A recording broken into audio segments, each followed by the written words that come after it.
Proszę Państwa, ponieważ wciąż przybywają nasi goście, zaczniemy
1, 2.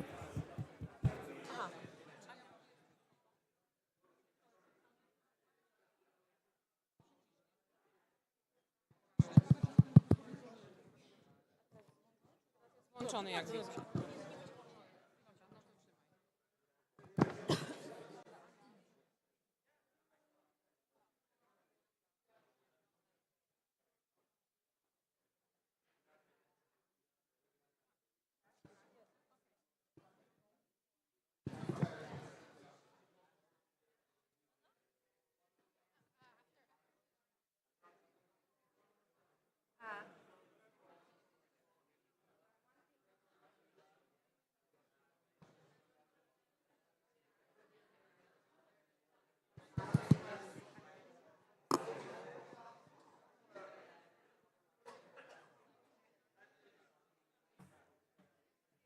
If I can kindly ask you to take your seats, thank you.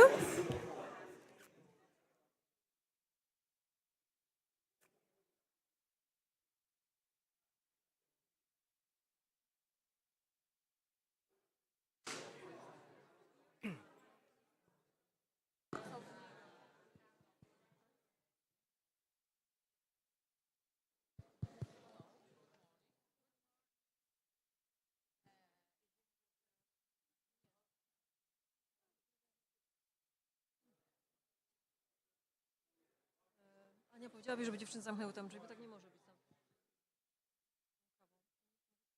Dziewczyny zamknęły tam drzwi. Zamknęły, bo nie możemy tam. I think we are ready to start.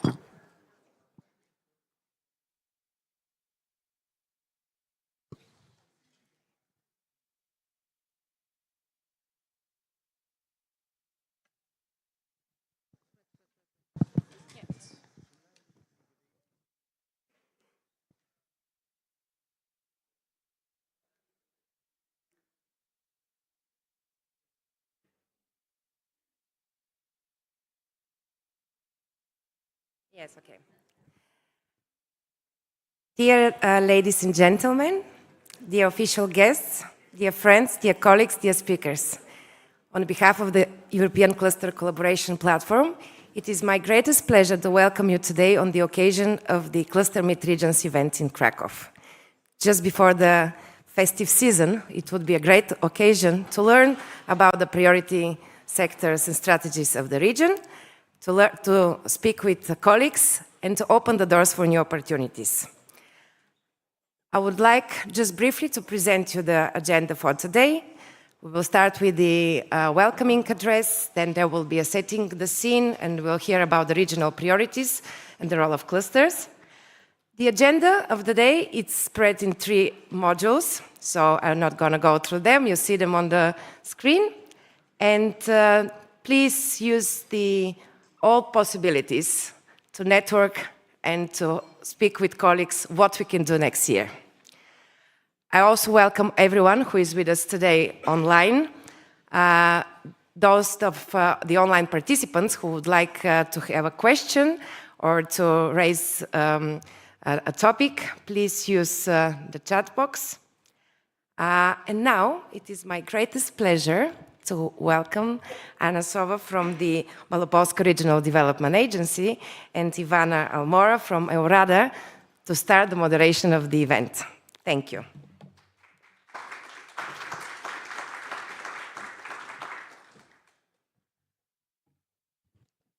Thank you very much. I'm Anna Sowa-Jadczyk. I'm Deputy Director from Małopolska Regional Development Agency. And today, in the name of MAR, in the name of EURADA, and in the name of European Cluster Collaboration, I would like you to welcome to the second edition of Cluster Meets Regions and Agorada Plus. That's right. Good morning, everyone. My name is Ivana Ray Almora, and I'm a project manager from the European Association of Regional Development Agencies. So, as Anna has mentioned, this is the second edition of the Cluster Meet Regions and Agorada Plus. So let me quickly catch up our participants who weren't with us last year during Cluster Meet Regions Agorada Plus in Zagreb, where we discussed where we discuss Croatian digital transformation and interregional cooperation. As you can already tell, we are celebrating two events in one. So on one hand, this is Agorada Plus, a cornerstone in EURADA's annual calendar, where our network converges at the premises of one of our members. And this time, it is with the Malopolska Regional Development Agency, where we engage in dynamic discussions on pivotal subjects in regional development and significantly immerse ourselves in the first-hand exploration of best practices. So thus, a special nod of appreciation is due to our Polish member and today's gracious host, the Malopolska Regional Development Agency, because your generous support and meaningful contributions have played a vital role in shaping the fabric of this event. On the other hand, we find ourselves as the 14th edition of Cluster Mid-Regions, an integral initiative of the European Cluster Collaboration Platform. So the series is dedicated to fostering connections between ecosystem, regional authorities, and the diverse stakeholders within cluster ecosystem. We are recognizing clusters as pivotal engines in the economic and social development of European regions. This event serves as a dynamic platform for collaboration growth. Thus, we would also like to thank the European Commission, in particular ESMA and DG GROW and all partners for our ECCP for the support in the organization of this event. Thank you very much. So just to make sure that we are all connected to the Slido, as we mentioned earlier, the Slido code is CMRA+1. We wanted to flash a Slido question. So, Can you ask for Slidos?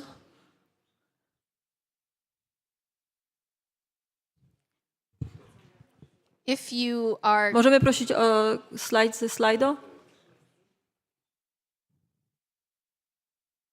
So if you can go to slido.com and then enter the code CMRA+1. This is also for our online participants, by the way. As you know, this event is being live streamed via YouTube and Facebook. So there we have our first question. What is your mood this morning? Let's give you guys a few seconds to answer. Our choices are sunny, rainbow, cloudy, or snowy. How are you feeling? Oh, there's also rainy, by the way. Someone sees sunny. But I think the majority of us today are feeling very much like a rainbow. Okay, maybe last 10 seconds. Great. So it's nice to see that every one of us are feeling rainbow and sunny this morning, ready to start the day. So I will turn the floor now to Anna to formally start with the program. Thank you very much, Ivana. So now we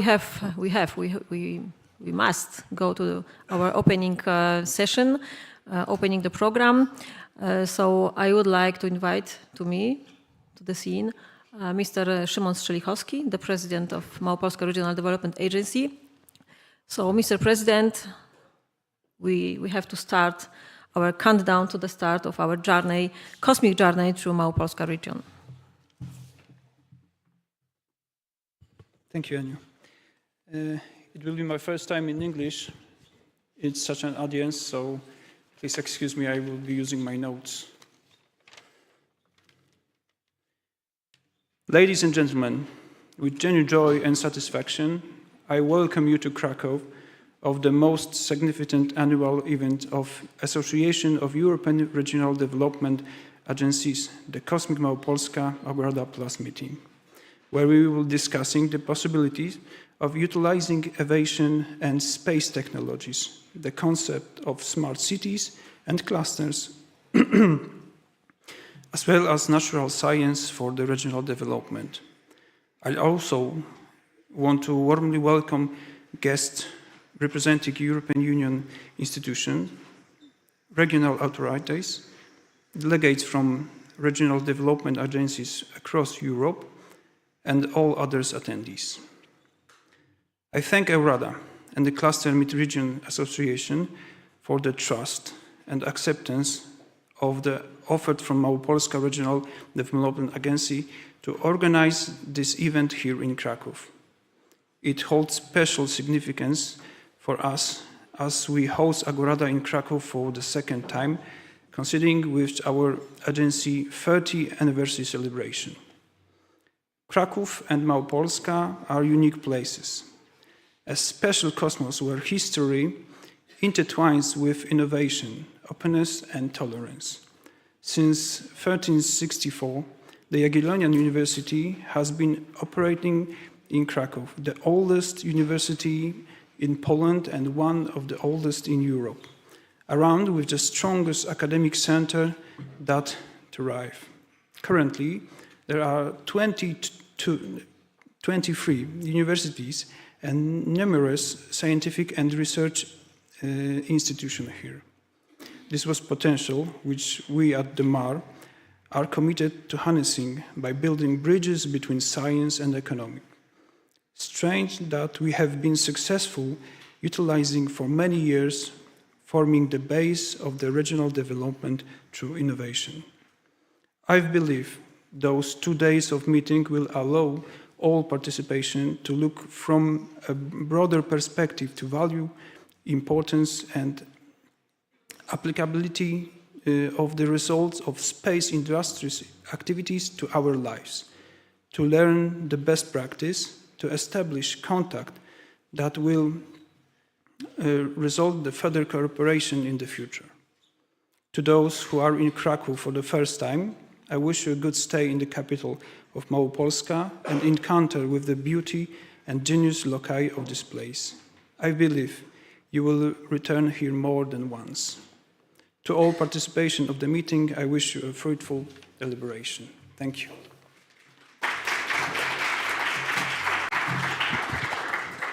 Thank you very much, Mr. President. Today and tomorrow we'll travel through Małopolska region, so it's high to time. The host of Małopolska region, Mr. Józef Gawron, the Marshal of Małopolska Voivodeship, for opening words.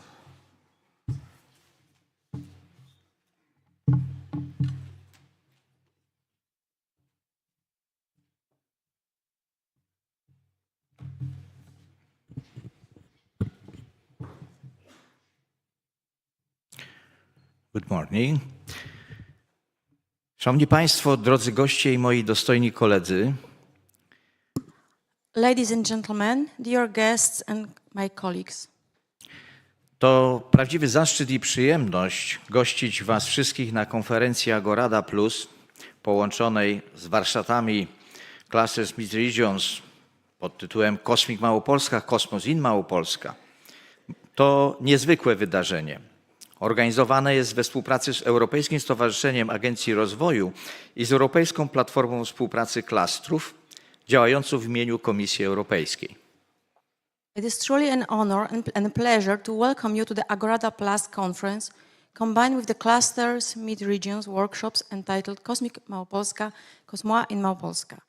This extraordinary event is brought to you in collaboration with the European Association of Development Agencies and the European Cluster Collaboration Platform, acting on behalf of the European Commission.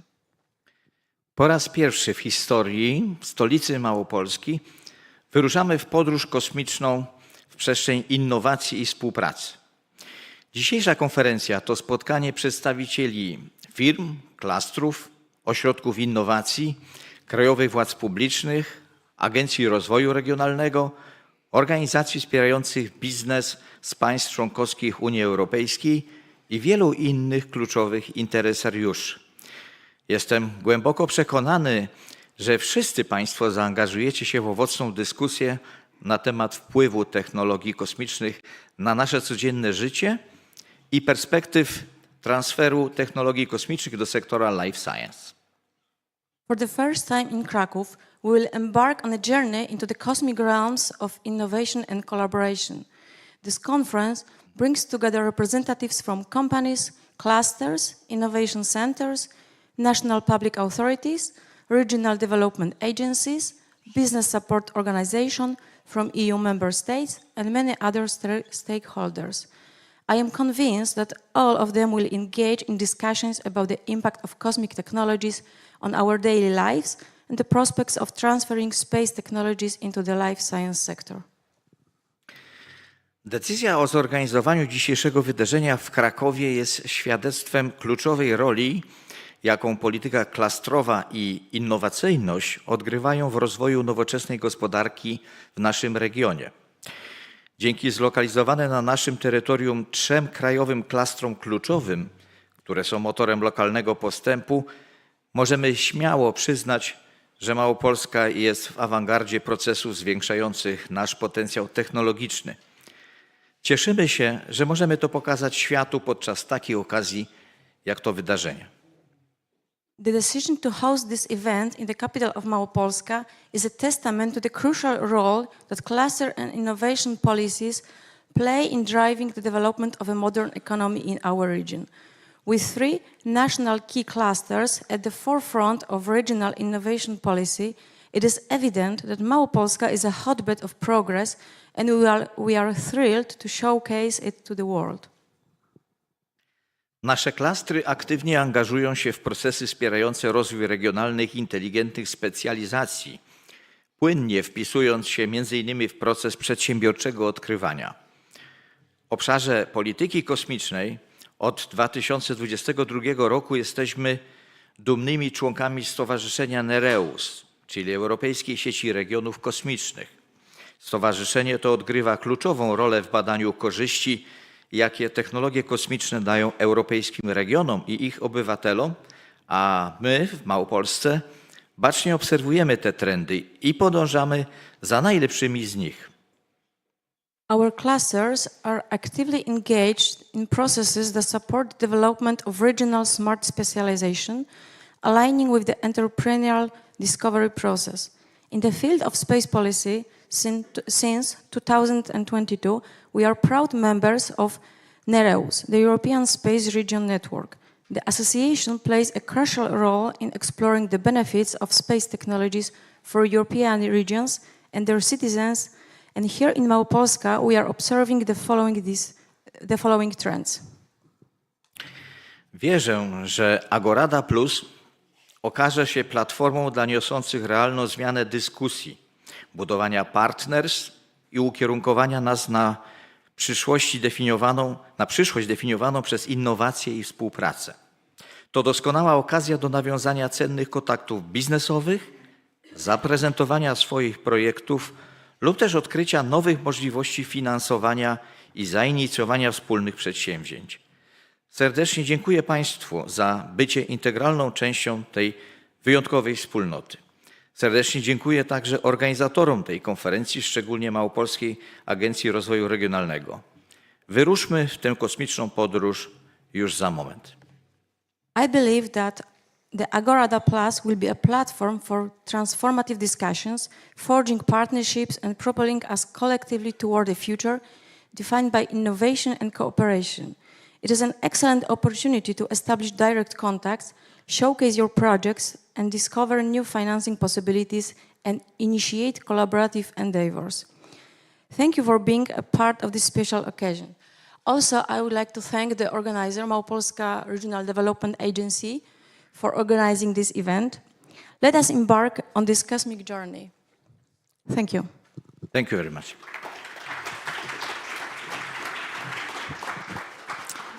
Thank you very much. Our meeting took place in Krakow, so the capital city of Małopolska, my hometown. So now is the time to welcome Mr. Jerzy Muzyk, the Vice President of Krakow. Mr. President, the floor is yours.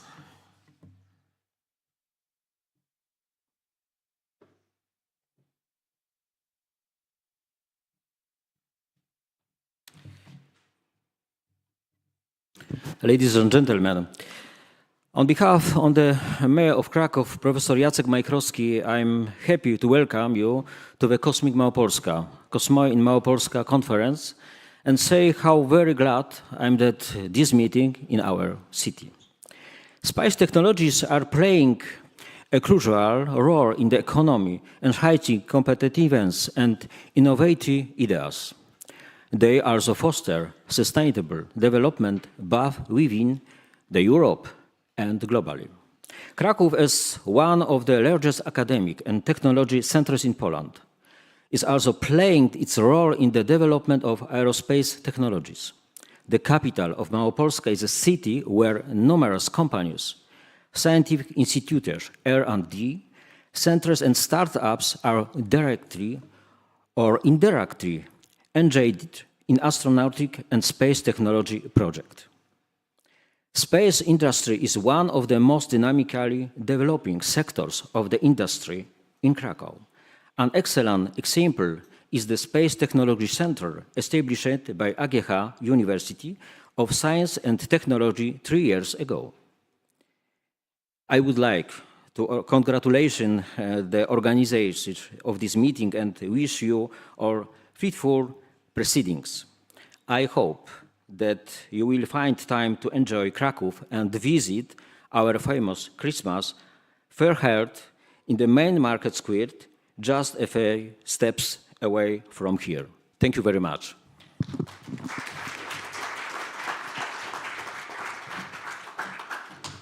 Thank you very much, Mr. President. As already mentioned, that we organized this event in cooperation with, among others, cluster mid-regions, and therefore the European Commission. So I would like warmly welcome Mr. Jakub Boratyński. That's Polish names, yes.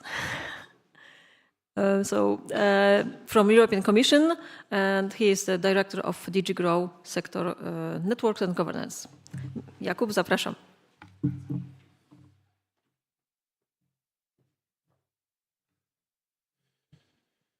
Dzień dobry Państwu. Jest to dla mnie olbrzymia satysfakcja i przyjemność, że mogę być w Krakowie. To też miasto, z którym wiąże się przeszłość moich przodków, także jest to tym bardziej, z tego się cieszę. But anyway, of course I'm going to speak English. So it's really a great pleasure to be here with you for another, actually, which are quite confident, successful Cluster Meet Regions event. Those meetings that we have been organizing and continue to organize across Europe have two principal objectives. I mean, the first one is basically, you know, to give the space, to give the forum for the clusters to share good practices, specifically also demonstrating how they contribute to regional development and drive economic transition. But the second objective, extremely important for us, is to make sure that clusters policy, the contribution of clusters, is even more visible and recognized by regional policymakers.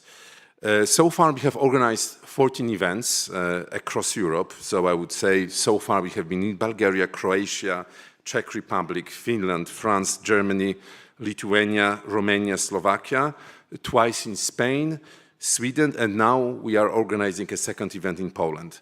A year ago, the Polish clusters had their congress in Katowice, and we combined this indeed with the clusters meet regions.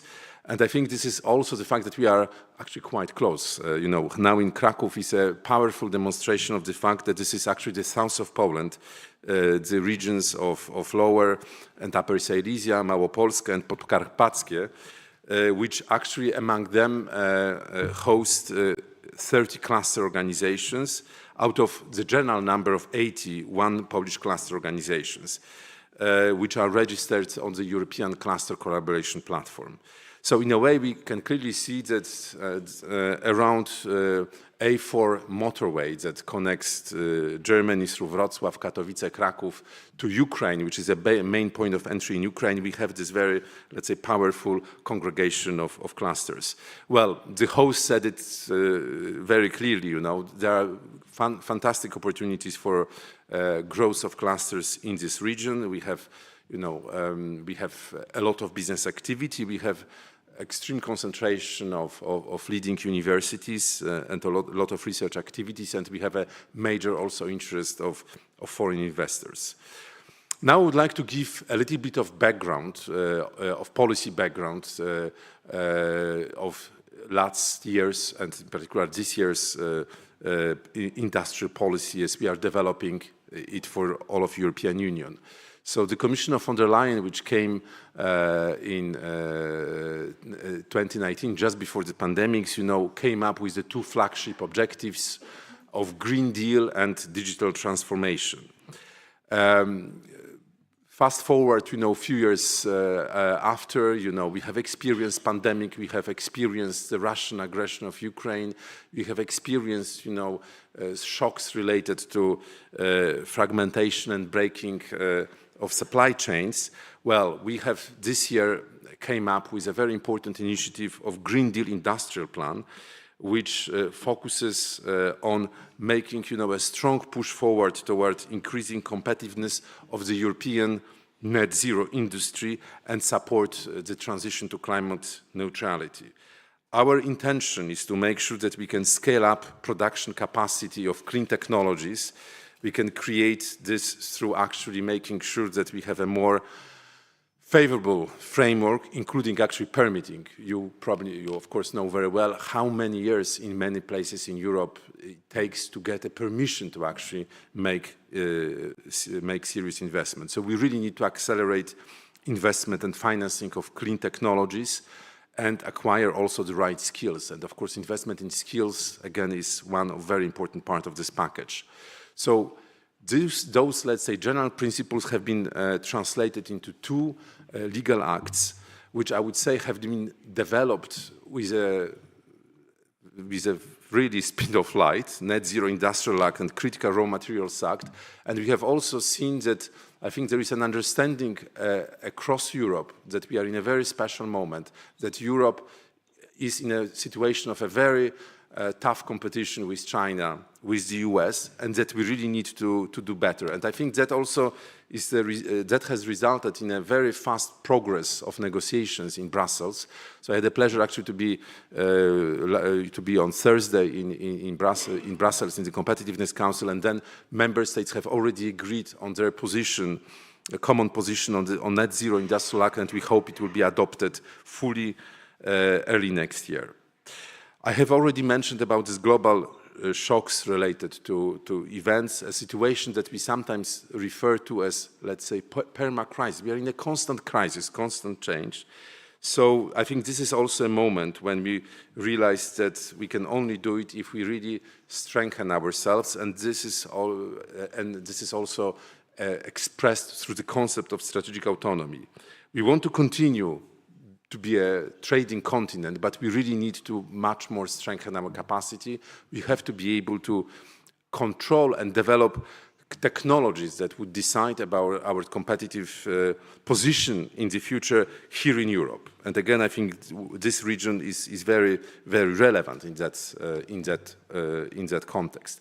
Well, and this is the context in which we speak about clusters. Clusters.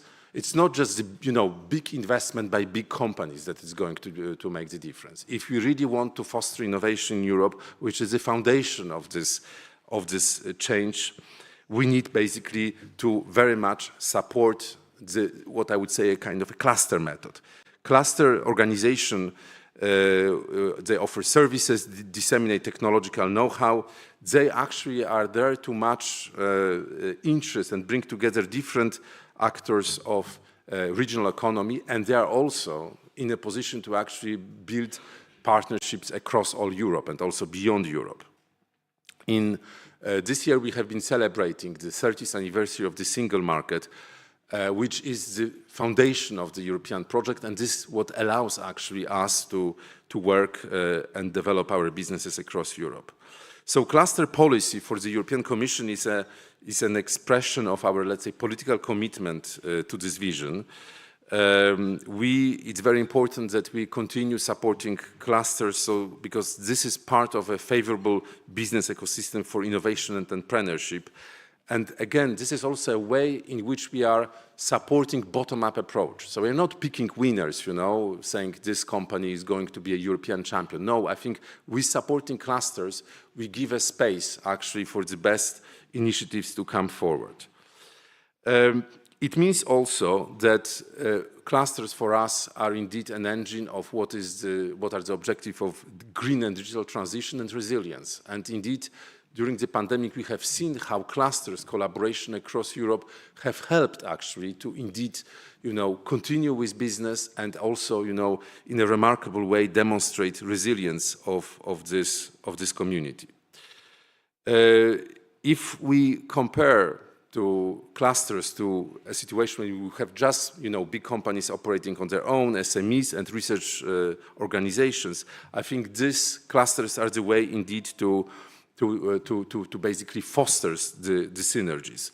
Today, we have around 1,500 cluster organizations which are registered at European Cluster Collaboration Platform that are actually present in 200 regions all across the European Union. Thanks to them, the European businesses became more competitive and actually they are contributing to the productivity growth in Europe. At the European level, of course, the clusters are strong because they convinced the economic operators at the local level that, it's worth to be together. They, of course, are also effective by helping companies to tap into different types of projects and public funding, both national, regional, and Western European. So what we support from Brussels perhaps is small in financial terms, but we really focus on making sure that this collaboration across Europe can flourish. So European Collaboration Platform, which is behind the organization of this event, is a specific project which exactly aims businesses participating in clusters, to work together to find partners and many other services that we will be presenting to you today. Yes, I would be coming indeed to an end. All in all, we are convinced that clusters policy will continue to remain a very important part of our approach to actually foster strategic autonomy, support European industry, and I think we are now starting a very important reflection on the shape of the future European budget of the next multi-annual financial framework, and I think events like that are also good to give us ideas, how we can actually best define what type of support we should continue to provide to clusters at European level. I wish you all, a fantastic event, good discussions, also, finding perhaps new partners with whom you would like to pursue further cooperation. We also would be, I understand, next year around announcing a next call for Euroclusters, which is, apart from European Cluster Collaboration Platform, another form of support that we give from Europe. Again, have a fantastic event, and again, I'm extremely happy to be here in Krakow. Thank you very much.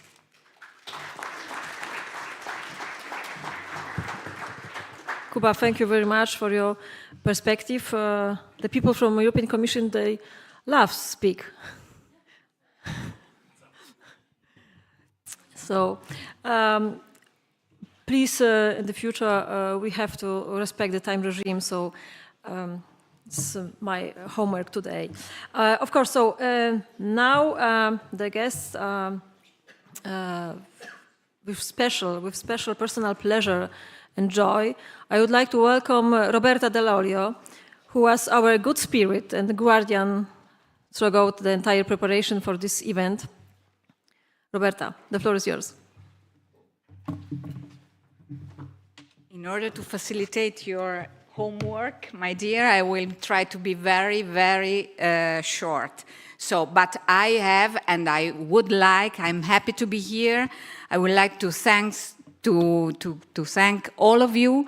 In particular, let me express the gratitude on behalf of EURADA, which is the Association of Regional Development Agencies member, to MAR, to our colleague from the Regional Development Agency of Malopolska, but also to the Marshal Office, of course, and to the city of Krakow, and obviously to the European Commission to allow us to organize such a kind of meetings, such as stimulating meetings. I also would like to underline that DG GROW in particular has engaged a lot in supporting our regional economies and our societies in order to let our regions grow. As already stated, this meeting, like EURADA network, is aimed to facilitate the cross-fertilization among different organizations in the territories, in the regions. You know that EURADA gathers more or less 70 regional development agencies across Europe, across 20 different countries, more or less in Europe.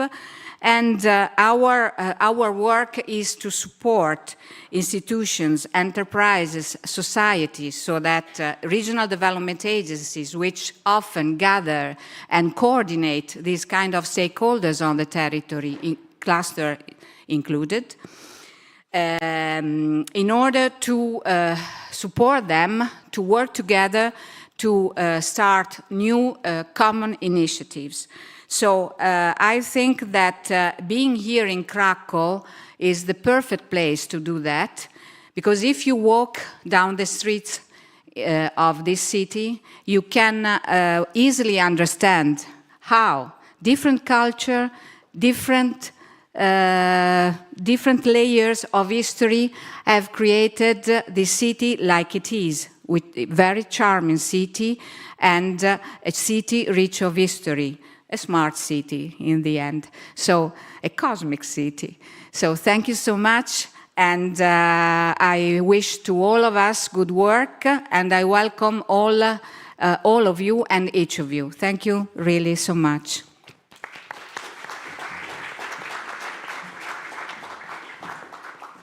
Thanks a lot, Roberta, for these nice words. Now, our first panel is setting the scene, regional priorities, role of clusters. And our first speaker will be Mr. Philipp Kramer, team leader data and policy from ECCP. So, Philipp, herzlich willkommen in Krakow. The floor is yours now. Guten Morgen. No, I'm not going to speak in German, obviously, but I was so kindly welcomed here in German, and it's a really pleasure to be here with you today. It's in fact the last Clusters Meet Regions of this year, so it's a special occasion. And I have the pleasure to show you some insights that we gathered at the European Cluster Collaboration Platform when it comes to the cluster ecosystem here of the region, and it has been provided to you beforehand, so I will keep it short also to respect, of course, the time. Overall picture, I think that's always important for us to consider. We heard already some of the strengths that really are available in this region. And I think when looking at the key statistics, you can also see those. There has been quite some remarkable growth in the past decade. There were really high economic growth rates, and therefore also the region presents quite some significant part of the Polish overall economy, with almost or more than 8% of the total GDP. Obviously, there have been some challenges for Europe overall, and you that are working here in the region also know that.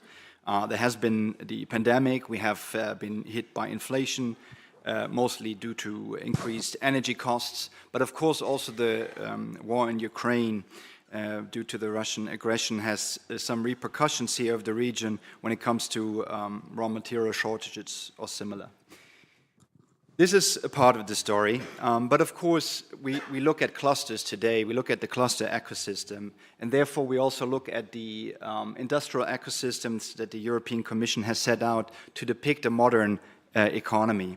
And when you look at these, and I focus on the slide on the right hand, you can see some concentrations, some which are quite common in the European cross comparison, with retail and construction being quite relevant when looking at the employment shares, and even more so here in the region. But of course you can also see some other remarkable pictures when it comes to agri-food, but also mobility, transport, automotive, and not least digital. If you see that in terms of total employment, of course it's still rather small, but that applies to all regions. But here, in particular, we have a high concentration that is also setting the scene for smart cities, for aerospace, and others. We always look at the foundation of that. And if we talk about the foundation, of course, it's about innovation. And we do so by looking at the Regional Innovation Scoreboard. And we have the latest edition here, which has been released in this year. Now, there's a lot of information on this chart, and I only want to depict you the most important ones.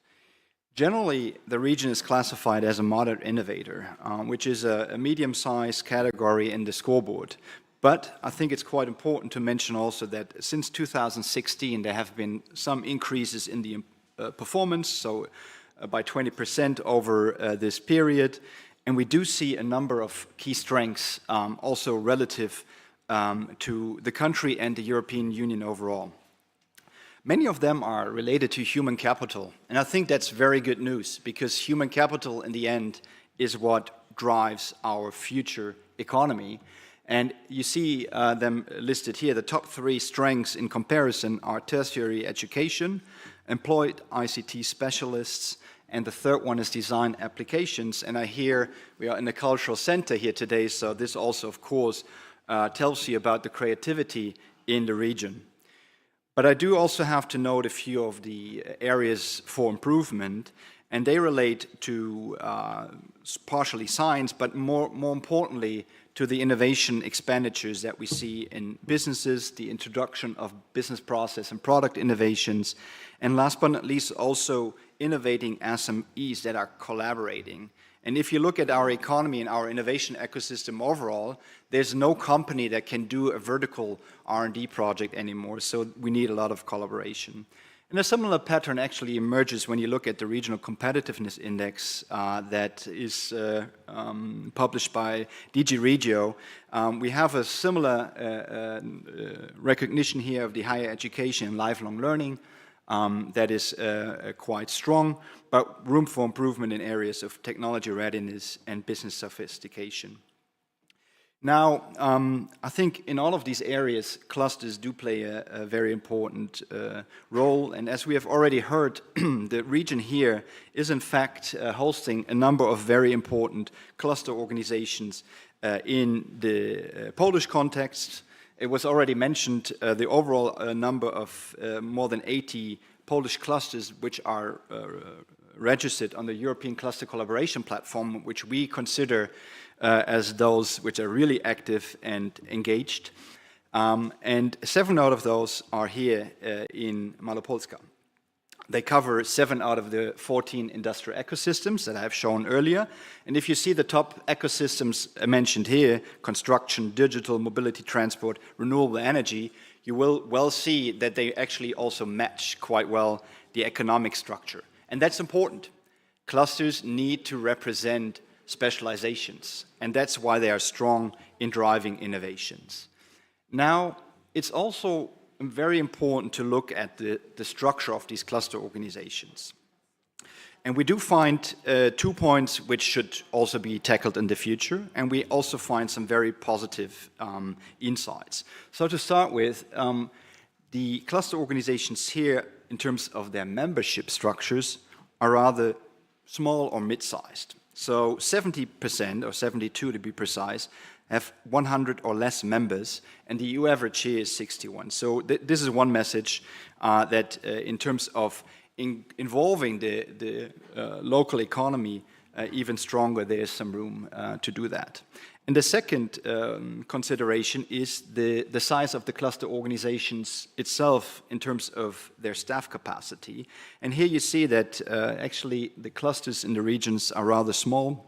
86% have up to 5 employees, whereas the European average is 55. So we think this is a very important sign, and it in a way also tells you that there are limits in driving change initiatives if you have limited staff capacity. But at the same time, and that's what I wanted to not forget, there's a high commitment to excellence.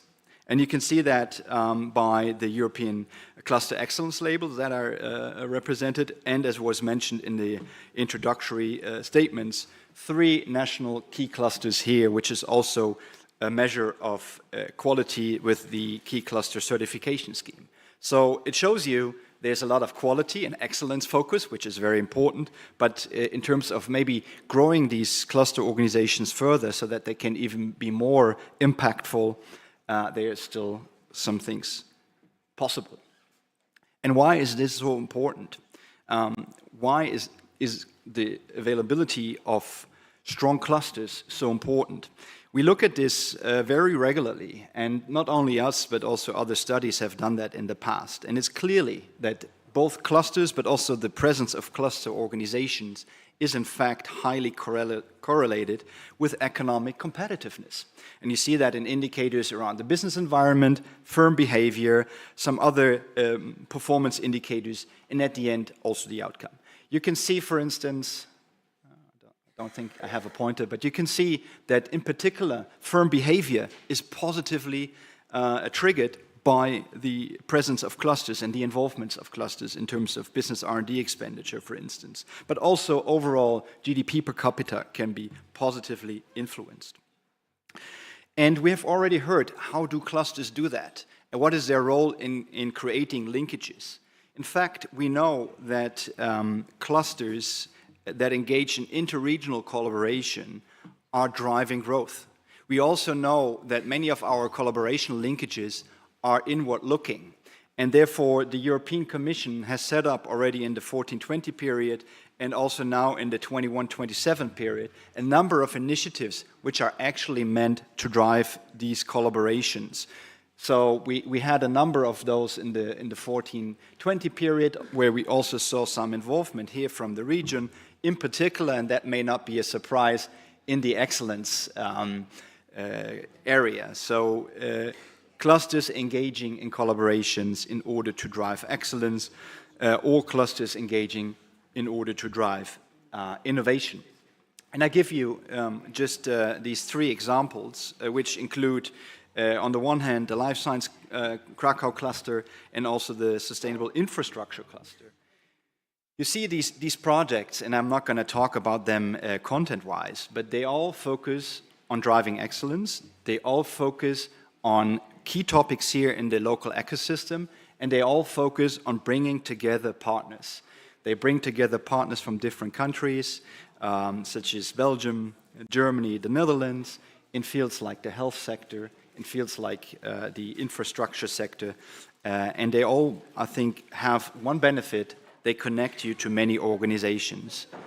So we do a very simple calculation in this, and if you look at the 27 partners that have been connected to the clusters here from the region, you easily end up in a network effect of 1,000 to 3,000 potential contacts. So I think that shows you what is the strength here. Now, we have heard already about smart specialization and also that clusters do play a key role in here. The region has set 7 new priorities for the 21-27 period. They include a number of those areas which we have already seen: life science, ICTs, creative industries, so many things that have already shown in the economic profile. And we have asked the clusters here in the region in how far they can contribute with their competencies. And you can clearly see that sustainable energy, ICT, are the core areas where clusters contribute, but also in a number of others. And that clearly shows you that if you involve clusters, not only in the policy formulation, but also in the policy implementation, you have high chances of utilizing the ecosystem represented here. Final note, I think I've shown you in a very short manner that the Malopolska economy has seen some very robust growth in the past. Of course, we have challenges which are also visible here. We have seen that cluster organizations very well match the economic profile and that their involvement in interregional collaborations is very important, but there's still room for more. And we've also seen that the strategic perspective on smart specialization is very well aligned also with the cluster presence and mostly in those areas which we consider related to the twin transitions. Now I'll leave you with this picture on the right. I think that only demonstrates what Jakub Buratinski has shown. The cluster model is very strong. You have cluster organizations as enablers in regional innovation ecosystems by different mechanisms of bringing together actors in industry, academia, startups, financing across Europe and within your region. And I wish you a very successful event in making this picture reality. Thank you.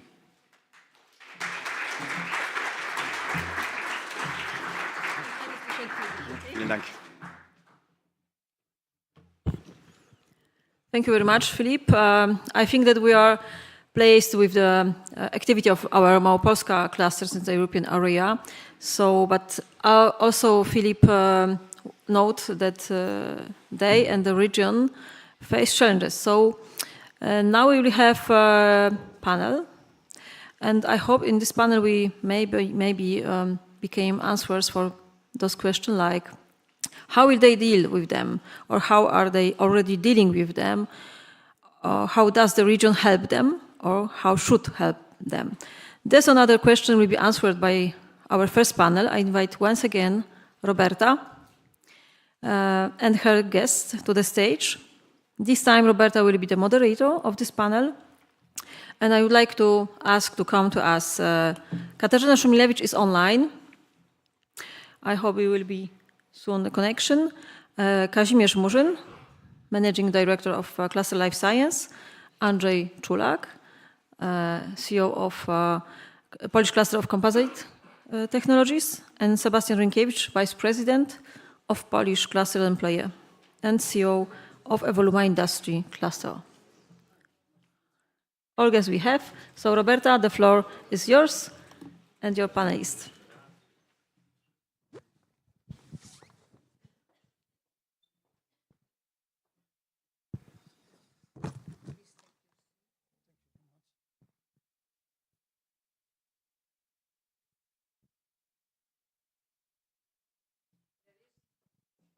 One is lacking or not?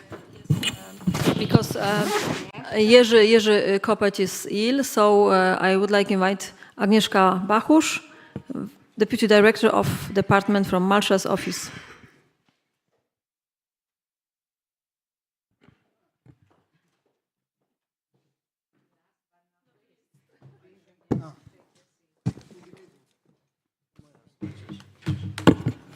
So welcome to our kind speakers, to the one in presence, and to Kateryna, who is online. Welcome. We have changed the order of the interventions, so Kateryna will intervene at the very end of the panel discussion. So we start immediately with the panel discussion, so with the questions.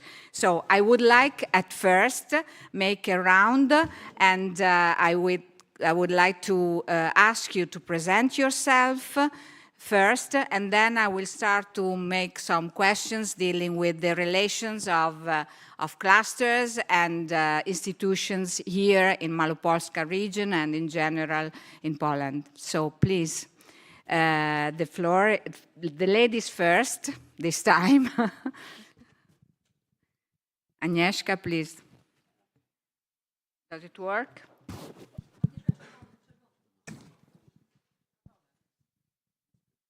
Okay. Hello. Thank you for having us here.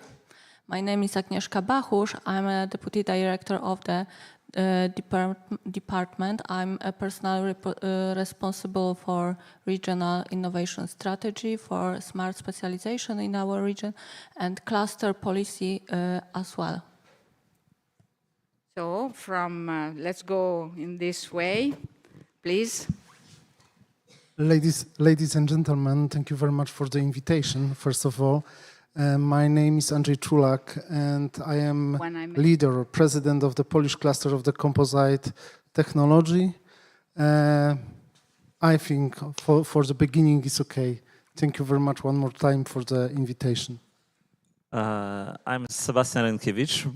I'm a little bit benchmark for the Małopolska because origin of our cluster is Podlaskie, northeast Poland, but of course we've got some members here. And also I'm vice president of the Polish Cluster Employers Association, the biggest organization for cluster coordinators, and I have some occasion to cooperate with Andrzej and Kazimierz and Irena, the clusters from Małopolska. Please. My name is Kazimierz Murzyn. Welcome here. Thank you for the invitation. I'm Managing Director of Cluster Lifescience Krakow. Thank you so much. Kateryna, would you like to briefly introduce yourself? Thank you. Yes, thank you very much. Good morning, everyone. Apologies for not being with you. I was not able to come. I work in DG Regio in the Polish unit, and in particular, I am responsible for the national program, European Funds for Smart Economy, which we call FENG in Polish as an abbreviation. Thank you very much. Thank you. So let's start our discussion. I would like to give the floor to Agnieszka. I think that it is the right moment to go a little bit in deep on the approach of the regional government, of the Marshall Office, in respect of, in general, policies for economic development in the region, and in particular, if in your smart specialization strategy, the clusters are foreseen as contributors to the implementation of the smart specialization strategy and in general of the strategy of development of the region. Please, Agnieszka, the floor is yours. Do we want to come here or are you going to stay there? Please. Clusters are a very important part of our regional innovation policy. That's why we highlighted this topic in our strategy for innovation, and clusters are our visibility on the in terms of international projects, in terms of our international collaboration, in terms of collaboration with clusters from other countries, from, for example, with Ukrainian clusters. As a moderate innovator, we are still learning how to support our clusters, how to use them as a very important part of our regional policy of innovation, and how to support them in their role. As an example, I would like to say that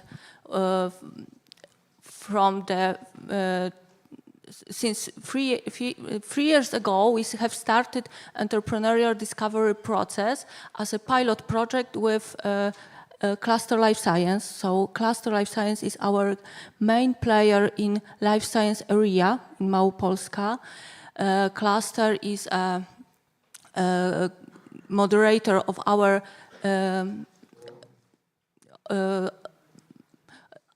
for our partners from science, from entrepreneurial, from businesses, from science, and from other parts of quality helix approach.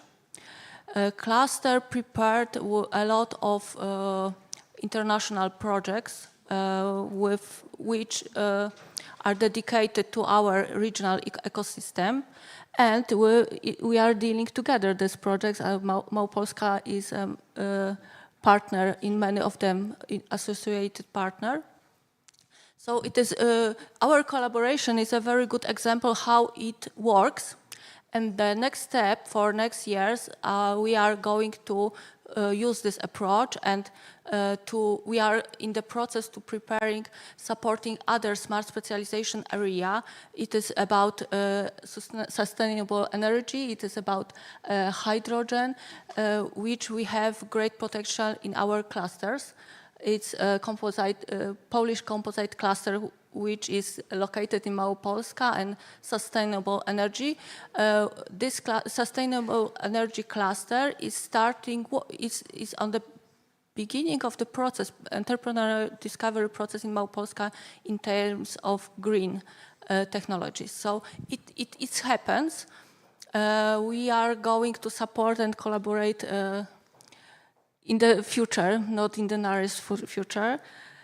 And clusters are supporting us in international collaboration, so that's why in, for example, Vanguard initiative, where Małopolska is in 5 pilot projects, these projects are dedicated thematic, which we have clusters in our region.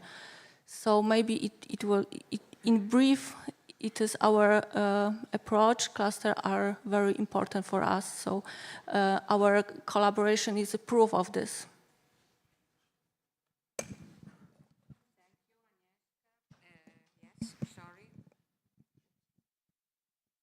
Okay, thank you so much. So let's go on with the discussion. So I would like to leave the floor to Kazimierz, Murzin, and to Andrei. So who wants to intervene first? What is the question? I don't know. Depends on the question. So first of all, I would like you to describe your cluster. What is your cluster? How is it organized? Who are the different organizations that makes part of the cluster? Second question is, how do you work in your region, in your territory? And how is your relation with the public institutions at local and regional level and national level? This is the question. Okay, so lifescience Krakow cluster has been established as a collaborative network or program in 2006, and since 2013 we work as a foundation. So established foundation to make here independent legal body to be able to play roles in the regional, national, international programs. The focus of lifescience Krakow is health and quality of life. So our role is to foster collaboration of regional authorities or regional stakeholders in order to bring innovations for health and quality of life. So we focus on innovations, and the purpose is to foster those collaborations which will affect in the projects and innovations, products, services for health and quality of life, which means we are open for any type of organizations, not only from life science sector, which are willing to collaborate in this area. We are organized in, we have 6 groups of interest in the cluster, which is the businesses, science institutions, universities, science institutions, healthcare organizations, business support organizations, and government. Since the very beginning, in the program, in the project, in this network, the voivodeship, the city, and the voivodeship. Regional authorities, central regional authorities are part of the systems. I'm also in this case I'm also answering your second question, because when we established the foundation, the authorities, regional public authorities, have their steady place in the board of the foundation. So they have still the permanent access to everything what's going on and the decision power in what's going on in the cluster authorities. Because I described that we have 6 silos, actually we organize work around the so-called special interest groups, which represent actually the interest of our members, our stakeholders. One thing is worth to mention. We worked as an organization, as a foundation. We have as a cluster organization initiative. We have our mission is to grow the whole ecosystem, which means we don't work only for our members. We work for whole ecosystem, but we have members also which agreed with us to follow this mission. We have 3 major major functions or roles is to educate, to integrate and coordinate activities around the region. And we do it through mainly, because there's a lot of activities of course, through the so-called special interest groups, which focus on subjects of interest of communities, of stakeholders, like, for example, active healthy aging, digital health, hospitals of the future, bioeconomy, and others. There are plenty of them, including, for example, internationalization or business development or career development. Briefly, that's how we are organized. And and then I will make the same question to you too. Are you used to work with the Regional Development Agency also or not? Or, and are you going to do it?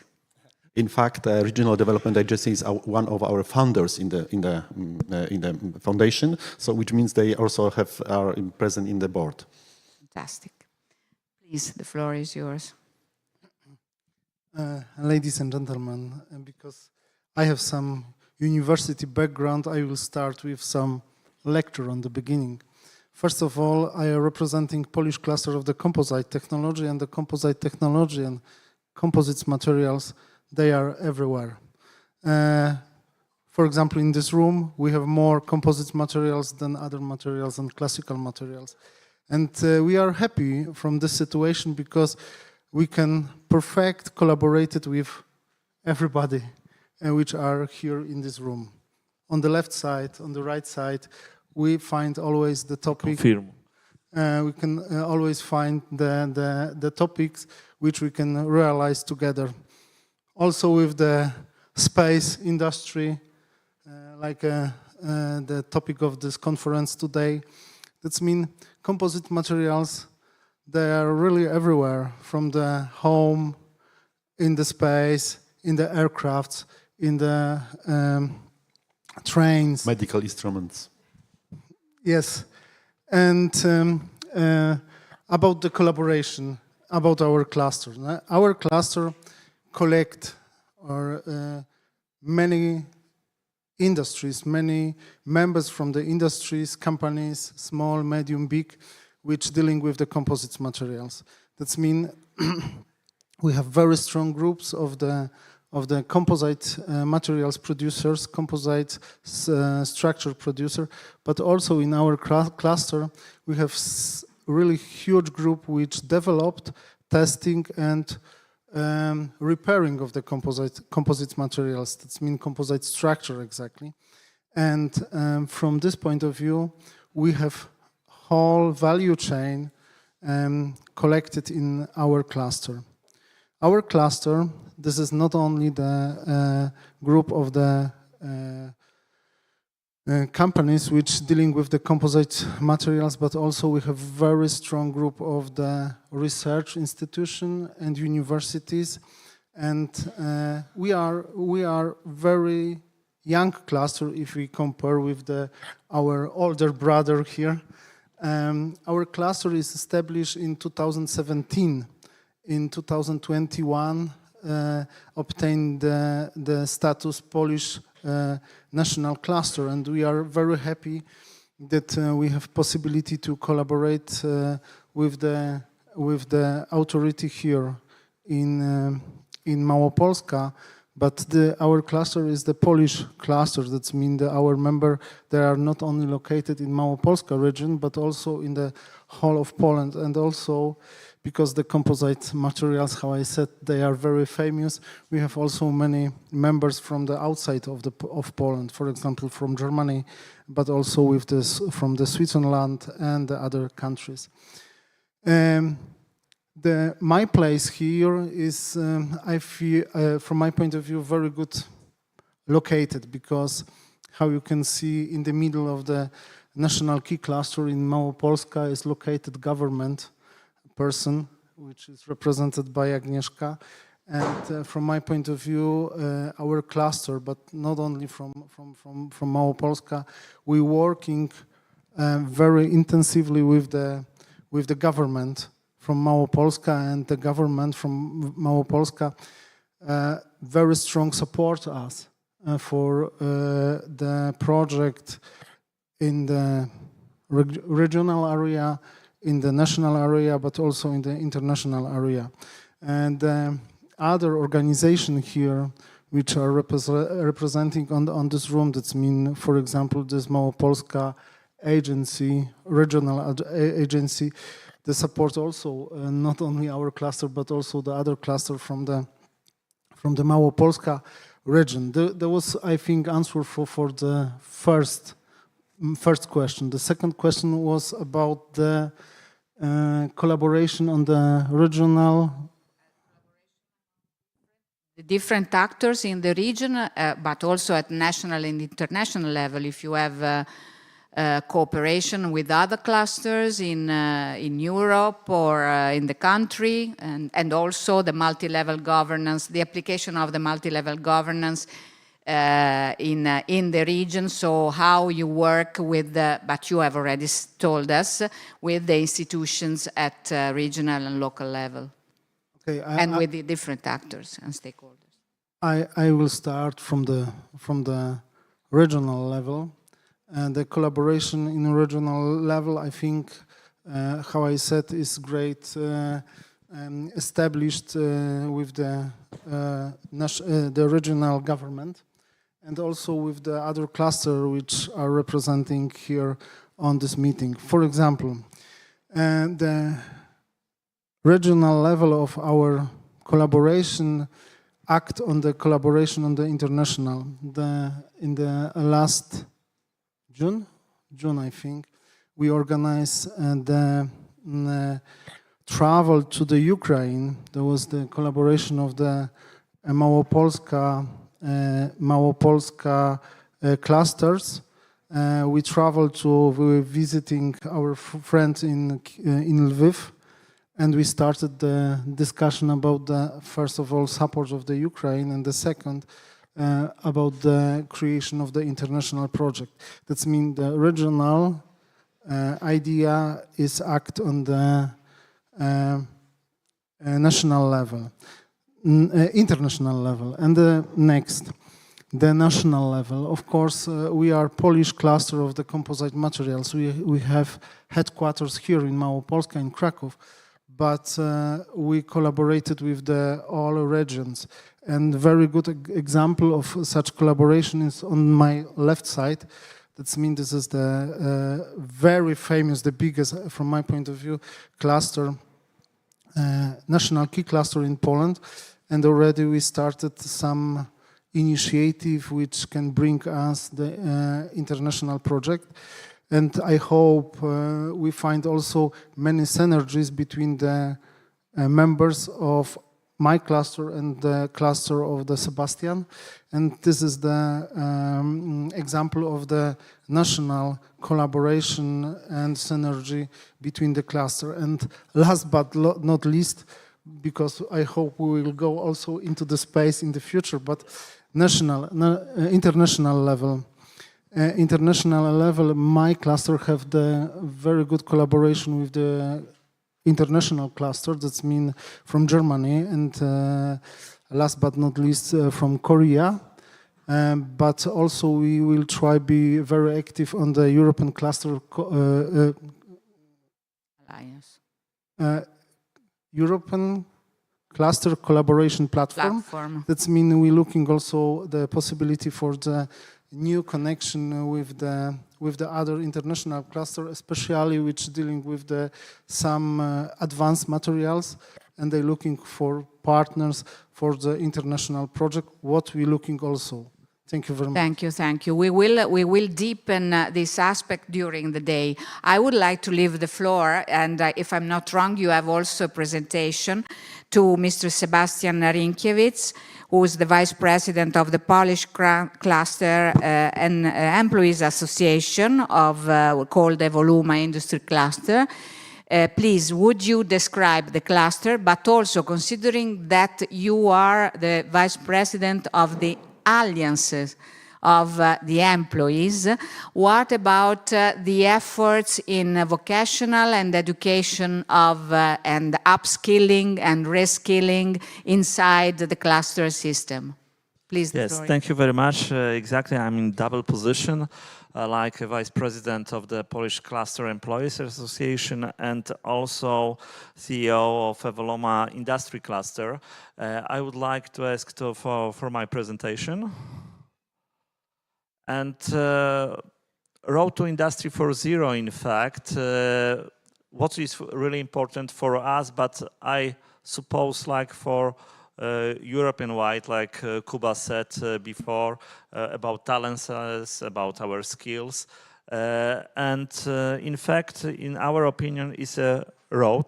What is this logotype? Because most of you know me rather like president of metal processing clusters.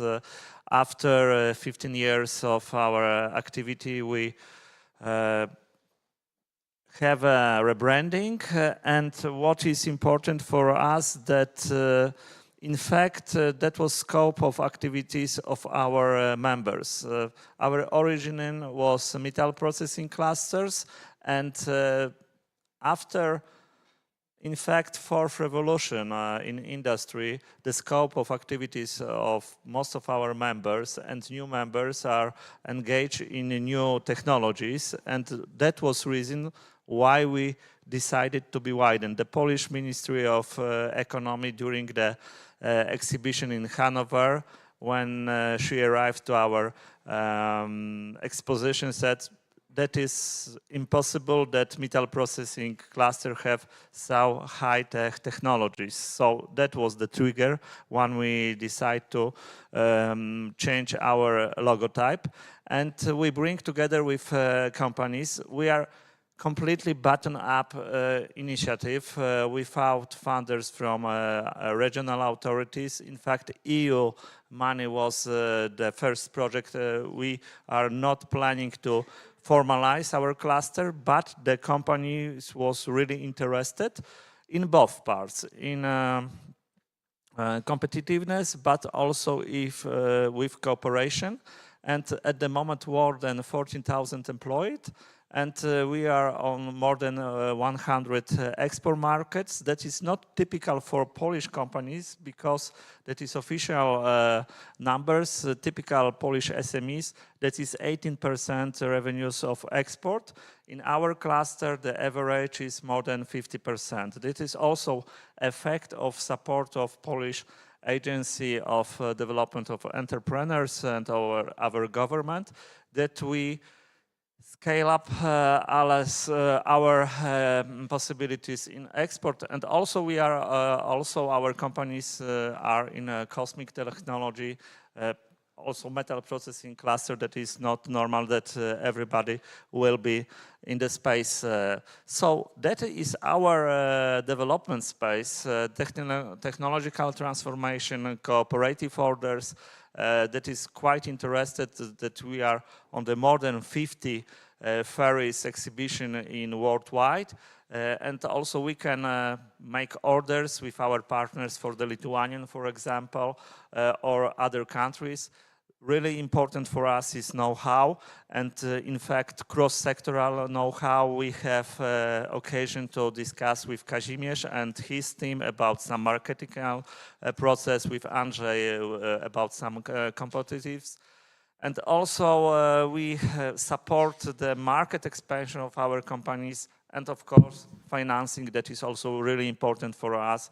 Without EU support, that is our opinion, that will be really hard to be competitiveness of the global market.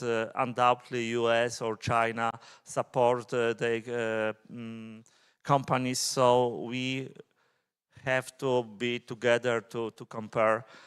So we also engage on the Euroclusters initiatives with one project of the GameStone. Last month I have occasion to be internal expert and made some scoring of EU projects, and in fact I'm sure of that we can make more than at that moment, because that is not so easy to prepare common projects, cross-national, and in fact huge difference between application form from different countries, and that is not typical that partners from Belgium, France, Poland, Germany can make projects together. What is important for us, that is one of our strategy partners, and also where are our partners? Students, teachers, secondary and vocational schools, and also technical university, administration, that is really important. Without support of regional authorities, like Agnieszka said, in our case also, our authorities regional are, but also on national level. Teacher training centers, for us is really huge challenge how to engage teachers in high technology, in fact, because it's a huge gap between companies at the moment and the readiness of the teachers, because the acceleration of technology is so huge. So every half a year, not year, half a year, is some new challenges, and without cooperation, cross-sectoral collaboration, that is impossible. 2 weeks ago, I be here with scientists from Białystok on AGH, one of the huge Krakow universities, to discuss how improve our teaching process in reality, because that is, in fact, really huge challenges. And of course, industry environment. For us, really important is international experience. For example, Jose, one of my friends from Asturias, we discussed since 5 or 6 years about VET education with our partners from Lombardia, from Lithuania, from Brandenburg. We are looking for new opportunities. And what is really important that, in fact, after a few years, we discuss on a European level, in fact, what act really good in Asturias, and it will be good for Podlaskie or not.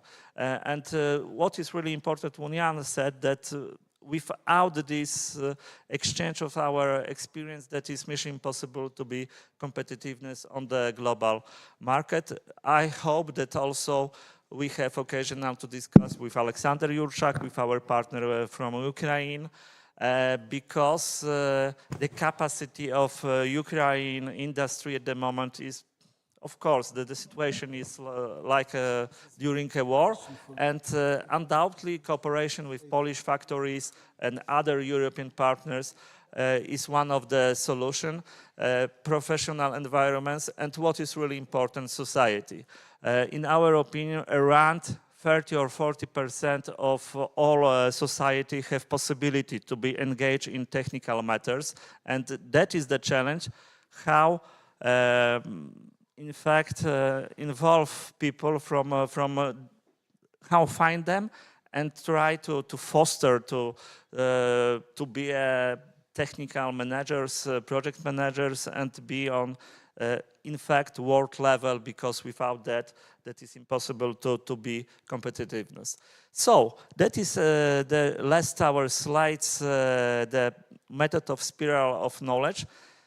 We open 2 weeks ago our demo lab, and in fact what is really important, that when we discuss with students during the educational process, they have only 1 hour on the machines, and after 2 days of training since our demo lab, they have more experience during the all studies. So that is the difference, how we try to manage of talent and fulfill the gap from the science and technology.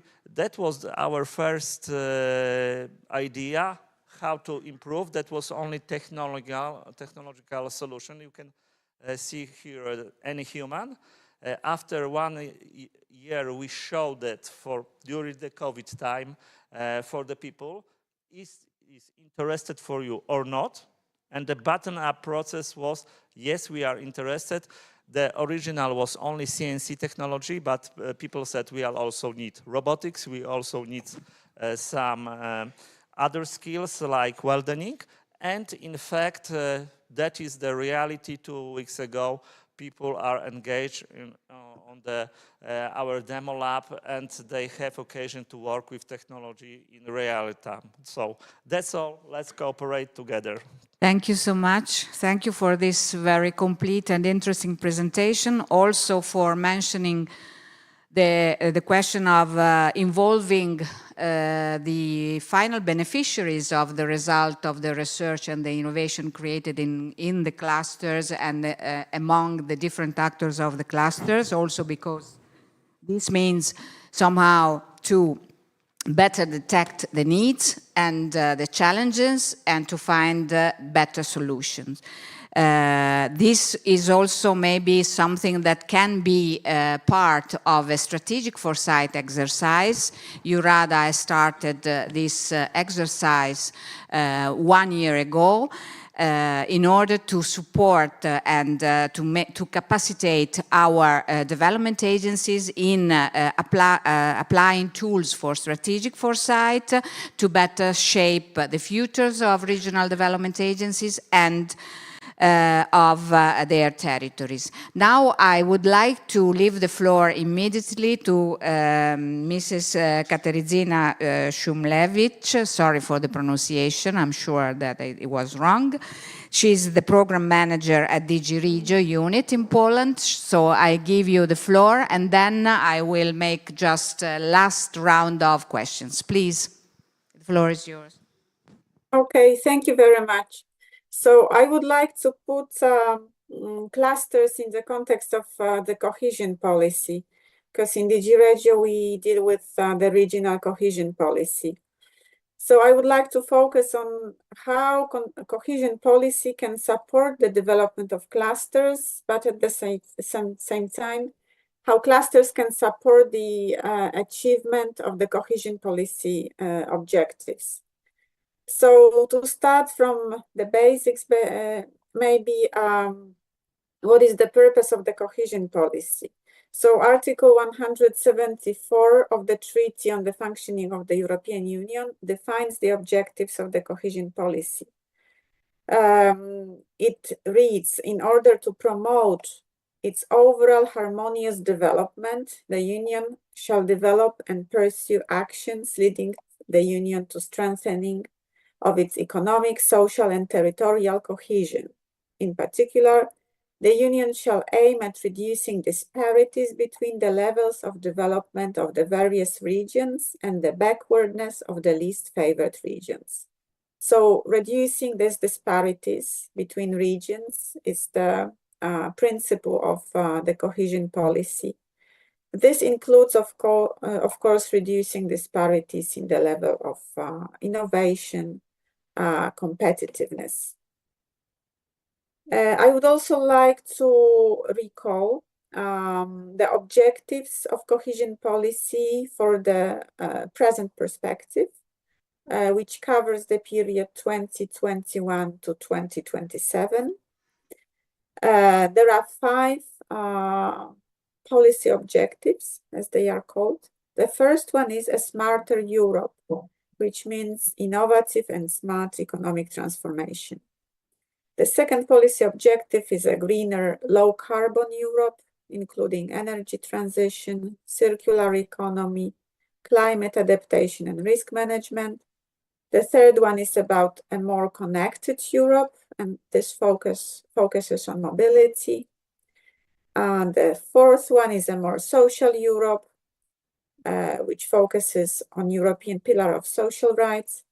And the last one, number 5, is a Europe closer to citizens, which focuses on sustainable, urban, rural, coastal development and local initiatives. So this is very much place-based policy objective. It is also worth mentioning here that cohesion policy is the main investment policy of the European Union. It has a budget of 530 billion euro for 2021-27 perspective, counting both contributions from European funds and own contributions from the member states.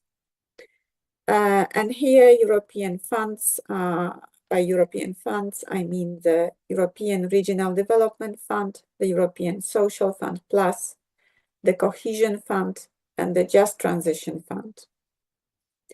Now, coming back to the objectives of the cohesion policy, and in particular the first policy objective of the cohesion policy, which is a smarter Europe. So, as I said, the aim here is to bridge the gap in research and innovation capacities between regions of the European Union. For this purpose, the European Union devotes 73 billion euro, which is allocated to innovation and digital transformation.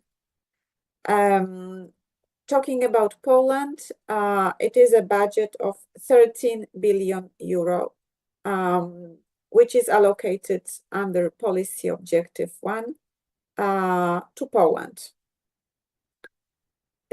So it's in Poland, it is spread in all regional programs and several national programs. And the funds come entirely from the European Regional Development Fund.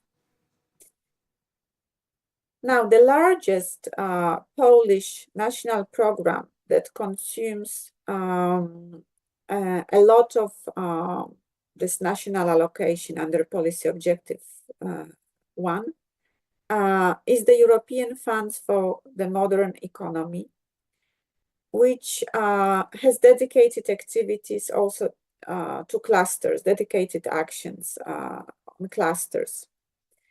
It is also the largest program in the European Union under policy objective 1.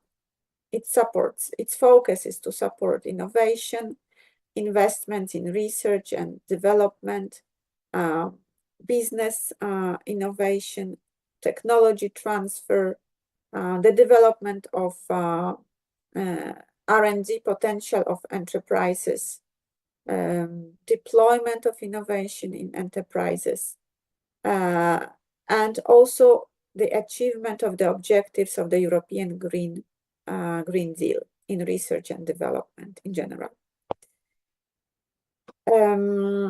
As regards Poland's challenges under policy objective 1 of cohesion policy, so they can be outlined in relation to the results of the European Innovation Scoreboard, which was already mentioned in the first presentation. So here I would only like to add a few pieces of information.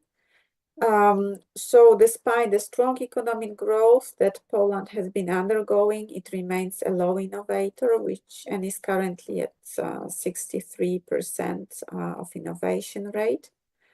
However, Małopolska and Warsaw Capital are the only two regions in Poland that are in the higher category of moderate innovators. All other regions in Poland are in a lower category in terms of innovation. And in general, Poland scores high in terms of digitalization, use of information technologies, and intellectual assets.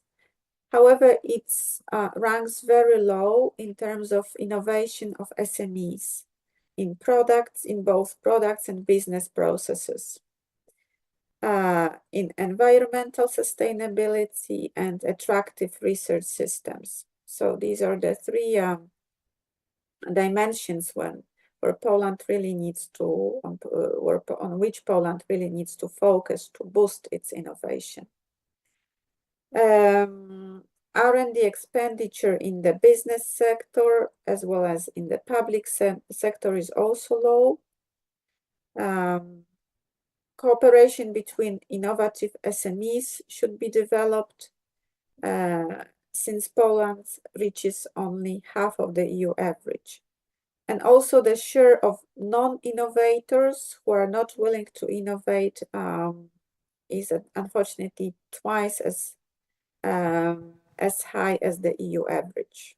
So this share should be low, yes, to score well.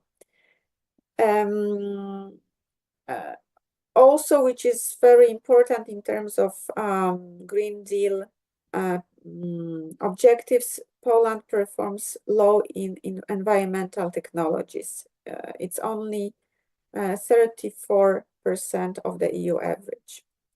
So these are all areas on which the cohesion policy would like to focus and on which the programs implementing cohesion policy goals should focus in Poland.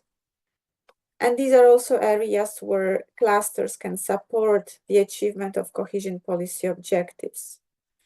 Through cohesion policy funds, through regional or national programs.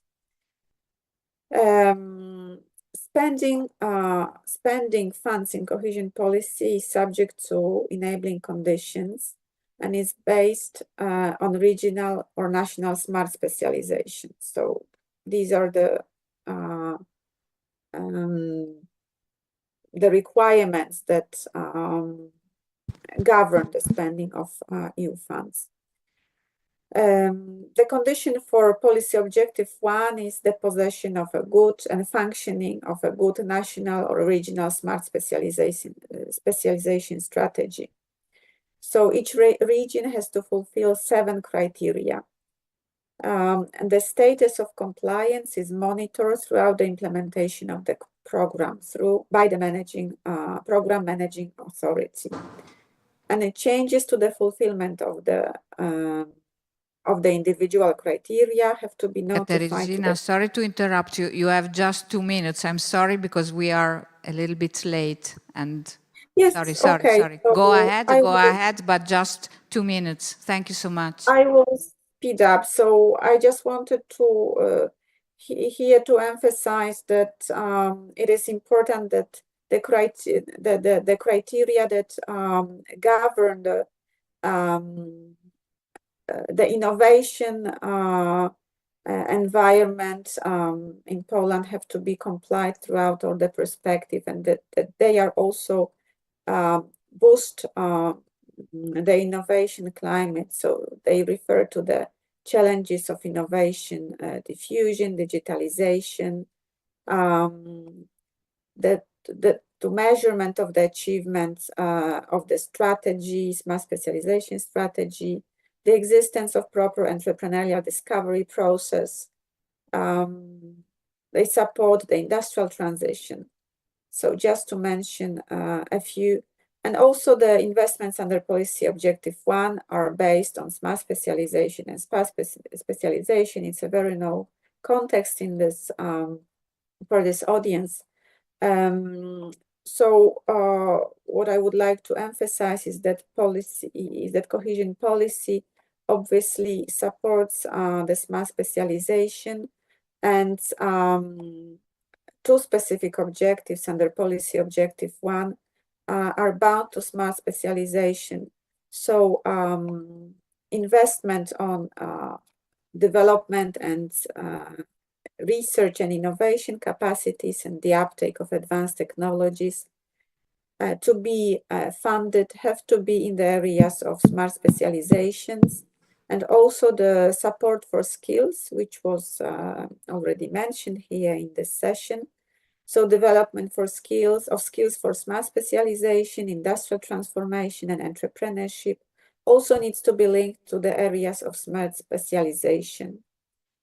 In other areas under policy objective 1, Smarter Europe, we recommend that the projects are supported that also fit into smart specializations.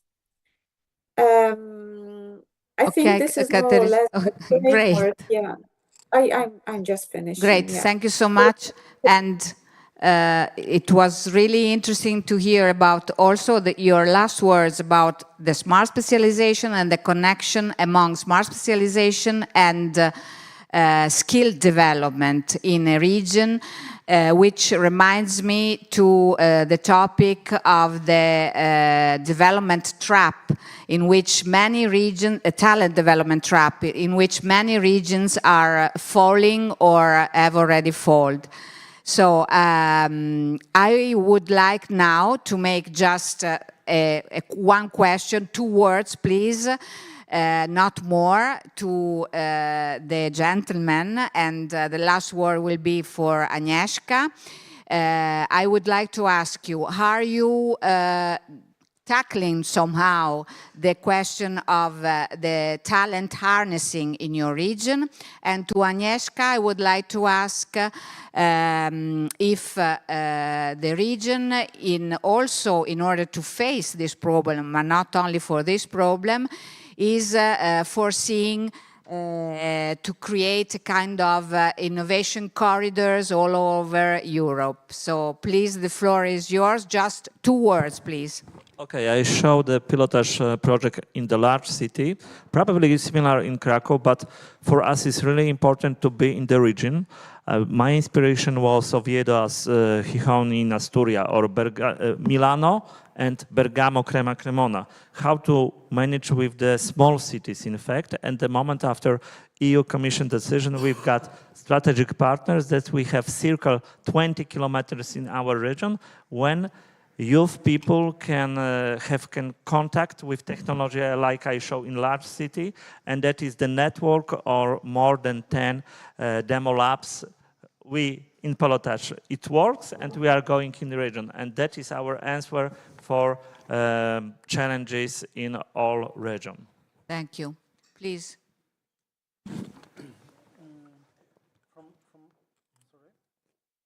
My point of view, only 2 words. This is very to hold these 2 words because this is, I think, this is very interesting question. First of all, we are located in Krakow. That means we have a possibility to working with the very talented people. That means if we're talking about find the people for our members for working in our companies from our cluster, that means in Krakow is not so big problem, but we start already with collaboration with the university here in Krakow to create a program which we can develop the people for the work exactly in our area. That means composites materials, composites technology. That means this is very big gap in Poland, but also I think in Europe. That means our idea is to start virtual development of the lecture about the composite technology and to create the very strong link between the university and the enterprises. Okay, please. The talents and access to talents, access to workforce, skilled workforce is a major challenge for any ecosystem, because that's the first place that the organizations which are going to invest are looking after. So this is part of our the talents of community development, including talents development, is the pillar number 1 in our cluster strategy, and it's been realized in through many different activities. For example, we are, I didn't mention this before, we are, for example, the EIT Health Hub for Poland. And the EIT Health is a very special organization which focuses on talents development. So we are using this tool to support, to collaborate with universities to foster, to bring those talents closer to collaboration. For example, in only last 2-3 weeks, actually, we organized 2 hackathons.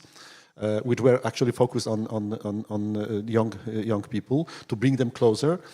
But I have to mention that the second hackathon, which was a-hackathon, which was Active Healthy Aging Hackathon, was actually a combination between ages, older people and youngsters to bring them together, and in order to bring to develop new ideas. Very interesting. So let's give to the regional government the last word. Agnieszka, please, would you tell us on one hand, if you foresee to work at international European level, creating kind of valleys of cooperation and innovation in Europe, and of course, if talent is something which is included in your policy, because of course it's not enough to create connection among enterprises and universities. You also have to have good health services and housing services in order to attract your and keep the talent here in your region. Please.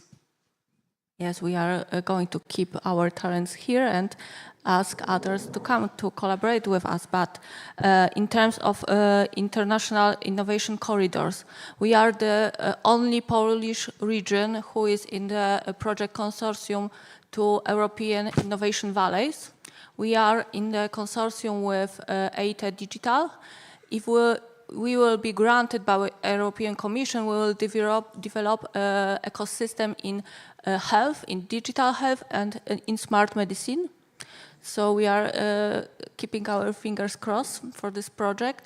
Other way to keep our talents here and to provide them possibility to collaborate with the most important innovative regions is our visibility in international webs. It's Nereus, it's Berry Plus, and the Vanguard Initiative. In the Vanguard Initiative, we are a co-leader of Hydrogen Pilot Project. In this project, we have 21 the most innovation regions in the European Union, so it is a great opportunity to our ecosystem to collaborate in terms of sustainable energy and to build a hydrogen ecosystem, but not only hydrogen. So if I ask. Thank you so much. So this is, I think, the conclusion of the Setting the Scene panel. Kateryna, do you want to add something or not? Well, I just, I hope I managed to present the cohesion policy as supporting very much the clusters and actually the programs that implement the cohesion policy, the regional and national programs through which we can realize the priorities of the European Commission, should also be able to support clusters. I can speak of the national program, but regional programs have their own specificities which are linked to the regional smart specializations and should be able to respond to the needs of the clusters in a more direct and tailored manner. Thank you very much. Thank you so much. So can we say that in case that you being the responsible for the country, in case of need, they can address you questions or address to you in order to better shape the policies for the future of this region. And I think that it's time to close the panel. I would like to thank a lot all the panelists. Thank you so much. And you will have the opportunity to talk with them during the event, I hope, and also during the other panel that will follow. Thank you so much for your kind intervention and contribution. Thank you, Kateryna from Russell, and thank you to all of you. Thank you. Thank you very much. Thank you very much from my side too, to Roberta and to my lovely panelists. Agnieszka, apologize me, please. It's my mistake, but it's conference fever. Now, ladies and gentlemen, we are actually going into space. Our first module entitled Prospects for Harnessing Aerospace for Regional Development will be started by Professor Tadeusz Ull from in Polish short AGH, it's the University of Science and Technology. So, Professor, I would like warmly welcome you on our event. And I have a small question. Professor, is space really the last frontier? I would ask you to open this space for us. The floor is, Professor, to you. Okay, thank you very much for the invitation. That is a great pleasure for me to give you some words about the strategy and reality. This is, I think, not simple task to give you this overview, but I will try. The first slide is it's a very short summary of the strategy of the Małopolska region in the area of the space sector. That it's summarizing this, this is a strategy to build the economy, new economy based on innovation by creating the supporting the high-tech sector, also space industry.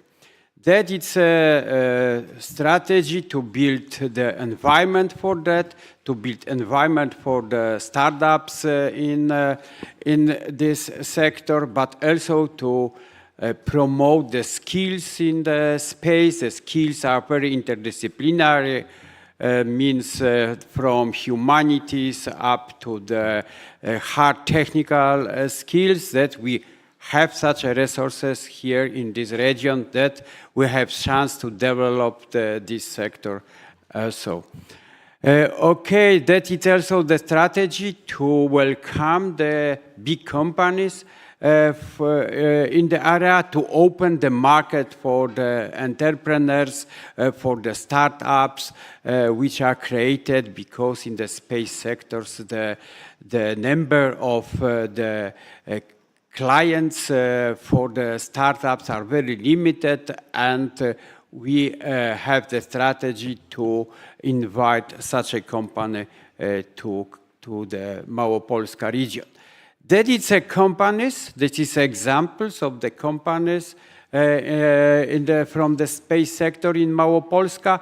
There is a company, SATIM. This is a startup which work in the imaging from different sources of the teledetection sources from satellites. It's optical and radar.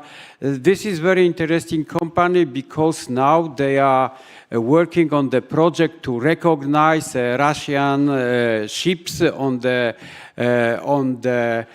Black Sea. Also the geometry and different kinds, distinguish the kinds of ships from satellites, from the radar imaging. That is also the program for the company. They are also dealing with this imaging from the sky, from the space. Orbify, this company also developing some applications for use the space imaging. And at the list, I would like to show the ICE. This is a big company which opened in Krakow 2 years ago, the research and development centers, because they observed the skills here, a lot of young enthusiastic people. The company has 41, maybe I missed 2, but 41 radar satellites, and providing the service of the imaging for the whole world. A very, very important and very good company, well known in the world. And also there is a company in hardware. The last companies was in the IT sector mainly. They are developing the applications for that, but also is Progressia Space and the startup Liftero. This is a more oriented hardware company. They are developing the propellers for the small satellites, a very innovative product. Okay, that is space education companies. As a Krakow, this is a university center in Poland. We have, as I heard, 22 universities here in Krakow, in Małopolska. That's we have also space education company. The first one, this is a company which teach children, organize a workshop for children in the area of the space. For instance, make a 3D printing of the satellites, telescopes, and so on, to teach children and to to make them very enthusiastic to the space technology. That is also the well-known analog astronaut training center. They are training really astronauts. Last year they had almost 200 students for training. They have the habitat. This is isolation studios that they are making some experiments similar to the International Space Station. That is also, oops, sorry, this is a company which are working for space sector. It's example, it's Planet Partners, it's a marketing company, the first company in Poland providing service to space entities. This is a company which tried to introduce the startups, big companies to the region, and also to develop this company to find for them some customers. There is an exemplary project of this company. Institutions that we have the Krakow Technology Park as a technology broker in Poland, that they are very intensively working with our students, young people, to create startups, to develop the idea. They are organizing hackathons and other meetings for the young people from Małopolska. That we have the European Space Foundation. They have the international projects such as European Rover Challenge. This European Rover Challenge will be organized by the Foundation together with my university here in Krakow. This is a big event. The competitors is almost 1,000, but people who come every year to this challenge, it's about 40,000 people to see how they compete and how the technology is developed. Okay, this is my university. We have several universities. They are working in the space technology. That's AGH, University of Krakow, opened the Space Technology Center 2 years ago, that we are developing our facilities. This is a building in the middle of this slide, but also developing the laboratories like Lunar Environment Simulator, because now we have the Luna time that we are developing many missions, human missions and robotic missions to Luna. That's its laboratory in which we will develop some appliances and robots, and also to train the people to behave on the lunar surface. That it's also some projects which we are developing on the, there is a satellites which we are preparing. The second satellite, it's with hyperspectral imaging. That's the goal is to detect some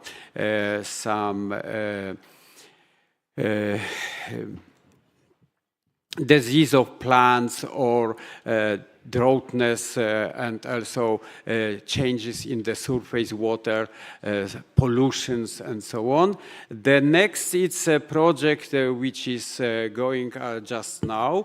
This is an experiment on International Space Station, which we won as a center.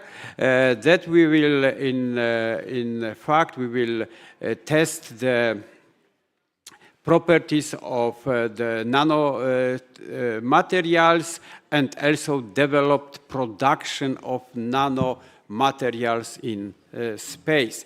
And the last one, it's a project which our students won. This is Lunaris. This is a mission to Luna. They are preparing some equipment to test properties of the Luna soil regolith. It will be in 26. That's all documents are arranged. There is a lot of reports needed for that, but our students developed all these reports, and now we are developing this device to send to Luna. Okay, we also manage as a university, European Space University. Panie profesorze, the last 3 minutes, okay? Please. I will try. Like professor, of course. Okay, that we manage European Space University with our partners. They are like Toulouse, Lula. They are leaders in the country to teach the space technology, and we are developing the syllabuses, developing the courses, but not only, because space engineer skills, half is soft skills, half is hard skills, that we are develop the programs for them. There is another university activity for space-related project. There is a lot of interest in the space research.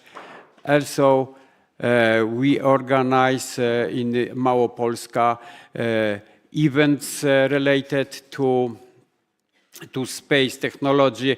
This is, for instance, as I said, Rover Challenge, and also the Space Resources Conference, which is a big conference on which this year it will be on NASA umbrella, means that we will have a lot of guests from these leading institutions which are working for space resources.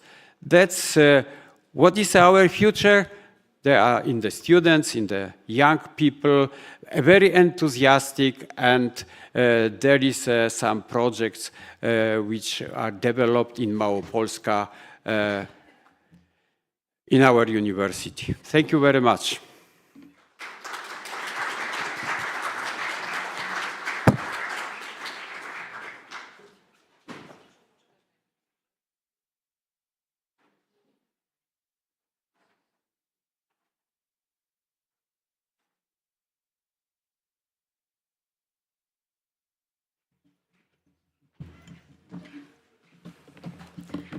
Thank you very much. I know that keeping track of time is a difficult question and difficult problem during all the conference. Now we are deeper. Now we continue our journey and go deeper to cosmic topics. I would like to welcome Dr. Marcin Zwierzyński, typical Polish name, who will answer us today whether space technology is really so easy to implement to our life, to our everyday on Earth. So where can we find space technology in everyday life? Or I leave you with these questions.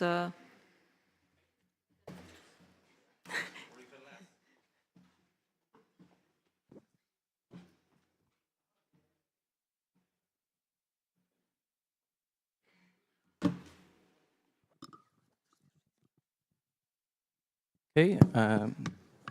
Good morning, everyone. My name is Marcin Zwierzyński. I work at the Space Technology Center, which is quite young and innovative entity within the AGH University of Krakow. And of course, 10 minutes, or probably even better if it will be like 8 or 9, it's not easy to tell something which is quite complex. That's why I called it Nexus. But I will do my best, and I divided my speech into 4 bullet points. I want to start with something that is probably quite obvious for you, for stakeholders of space industry, that space is an advantage. And of course, space today is probably seen as one of the buzzwords. It's a kind of trend. But what I want to stress is that space is not specifically just about the space and not about only technology and so on. Professor Uhl was talking also about Universitech project. It's a space university, which is university for Earth and humanity. So I think that we all need to be aware that everything that is related to space should be focused on humanity and people. Well, I want to start with some key benefits from space-related activities, research, education, and so on. And first is economic growth. I'm sure that you are all aware that space is making industry. It's about developing new industries, and it's all about making new markets and products and so on. So space can be seen as advantage which leads to job creation and which gives some great opportunities for local business development. But it's not only about economic growth, it's also about research and implementation of research conclusions and so on. And because space is so much interdisciplinary area and sector, we should think about space as an innovation hub, which leads to some projects which are not focused on only one industry, but it can be applied in many different areas of our life, also our daily life. And third one is education boost, which gives opportunity for searching for local talents. But it's of course not only about talents. I will tell about it more in a few minutes. But talents are very important, and I think that the previous panel was mainly focused on that. The second thing is regional opportunities. That's why we are all here, and that's why we want to focus on Małopolska region and so on. So what we can do together is to establish some research centers. We want to be open as a university entity for you as a stakeholders, as industry representatives, but also public organizations representatives. We want to do education which is really adjusted and really tailored to the needs of contemporary market. And we want to train and educate people who will work in your companies, private, public, industry, SMEs or startups and so on. And the third thing, which is quite really important, is to encourage to joint ventures, to public-private partnership. And I'm really happy that this partnership between private and public entities is really growing today. Because when we think about space, when we think about technologies, we probably think about business, companies, startups maybe, but public organizations are really crucial to make it more effective. And social perception, I think for me it's one of the most important things, because I'm a social scientist. And I'm specialized in doing some social research. Social perception of space is quite tricky because everyone is interested in space. Everyone wants to do something related to space. But when we ask people, are they engaged or involved in some kind of space activities or projects, there are only few people that are really inside space activities. So it's like everyone wants to do that, but many people are afraid that they are not enough educated, they don't have enough skills. So it's a kind of fear if I will fit to this industry, to this area, because space is perceived as something really, really far away. It's related to stars, to planets, and so on. But what we want to do and what we should do is to try to make people think about space as something really close to our everyday experience. So what we need to do is to involve local community into space projects. The great tool for doing that is Citizen Science Project.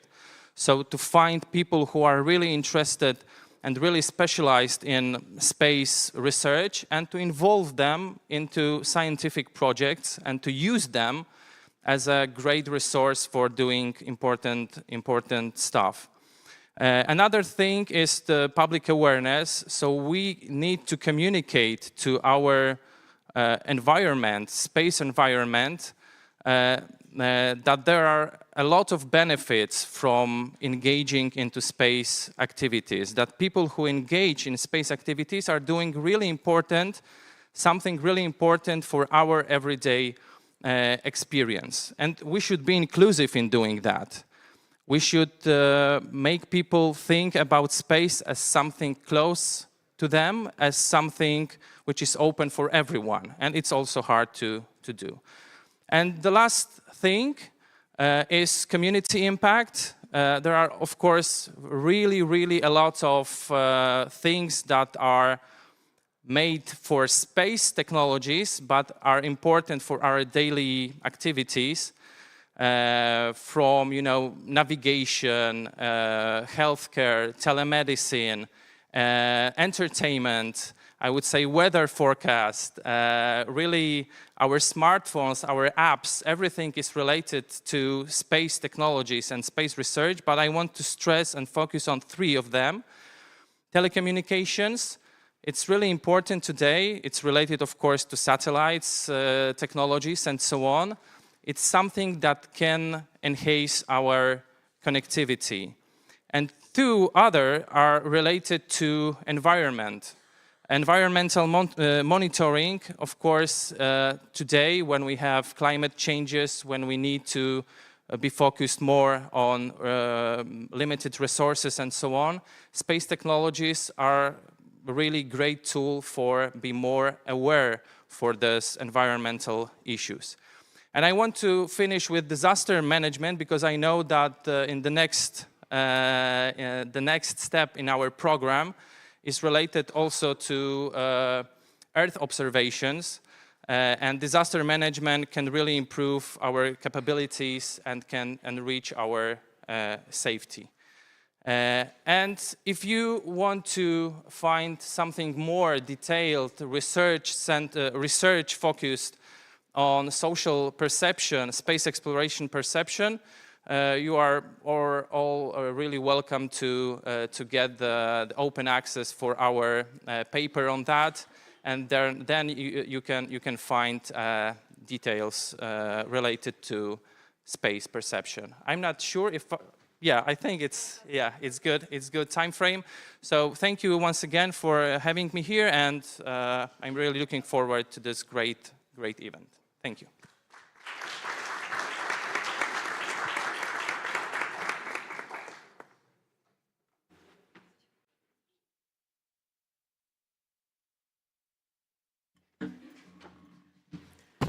Thanks a lot, first of all, for this keep timing, because this is a very important thing today. Now, for a short moment, we come back to the Earth. Now, before us is the next presentation from our colleague from Italy. So I would like to invite you to this scene Mr. Mirko Mazzarollo from Veneto region. And it's a coordinator satisfaction project. And the next will be Mr. Carlo Massetto from Veneto region. The floor is yours, guys.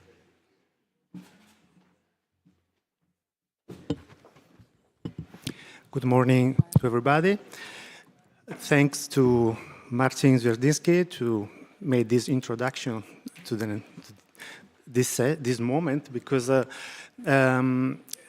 now we talk about networking, collaboration, and I present myself. I'm Mirko Mazzarolo, Policy Officers at the Veneto Region Brussels office. And I'm a point of contact for the network Nereus and for space policies. As said before, Nereus is a network of European regions using space technologies. It was founded in 2007, and the Veneto region was one of the founding regions. Małopolska, as they say, joined in 2022. I remember I was there. So what is great that there was newcomers and new ideas coming in the network. We are 23 regions and 35 associate members. So the key mission of Nereus is to explore the benefits of space technologies for European regions, and especially for the citizen, as I said before. And what is then the mission is to promote the use of space technologies and application. But how Nereus work in Brussels? Through three different pillars, let's say like this: advocacy, political dialogue, because as it's a continuous work with institutions and bodies and entities settled in Brussels. We need a lot of networking and political dialogue to underline the regional dimension in space programs. And then there is interregional collaboration and partnership. So it means that, of course,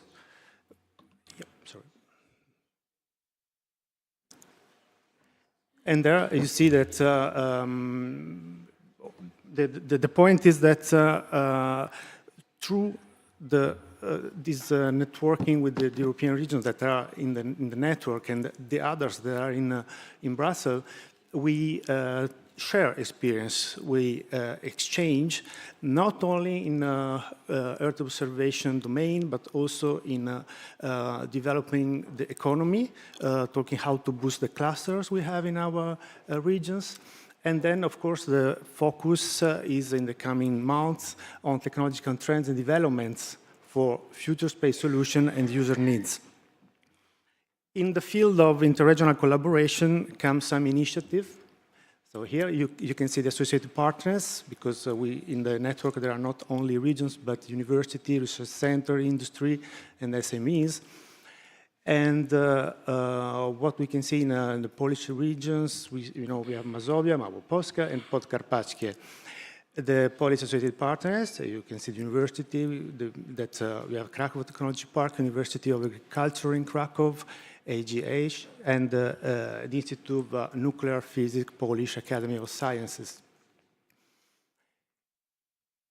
Then one of the initiatives that we can check in interregional collaboration is the Copernicus for Regions. That is an initiative, co-initiative with the European Commission, ESA, and Nereus. And it's 99 use cases that shows how the Copernicus services and the Earth observation programs can be useful for the regions. Also, the network work a lot on training and webinar, because, of course, what is now, as said before, very important for all us is investing in skills.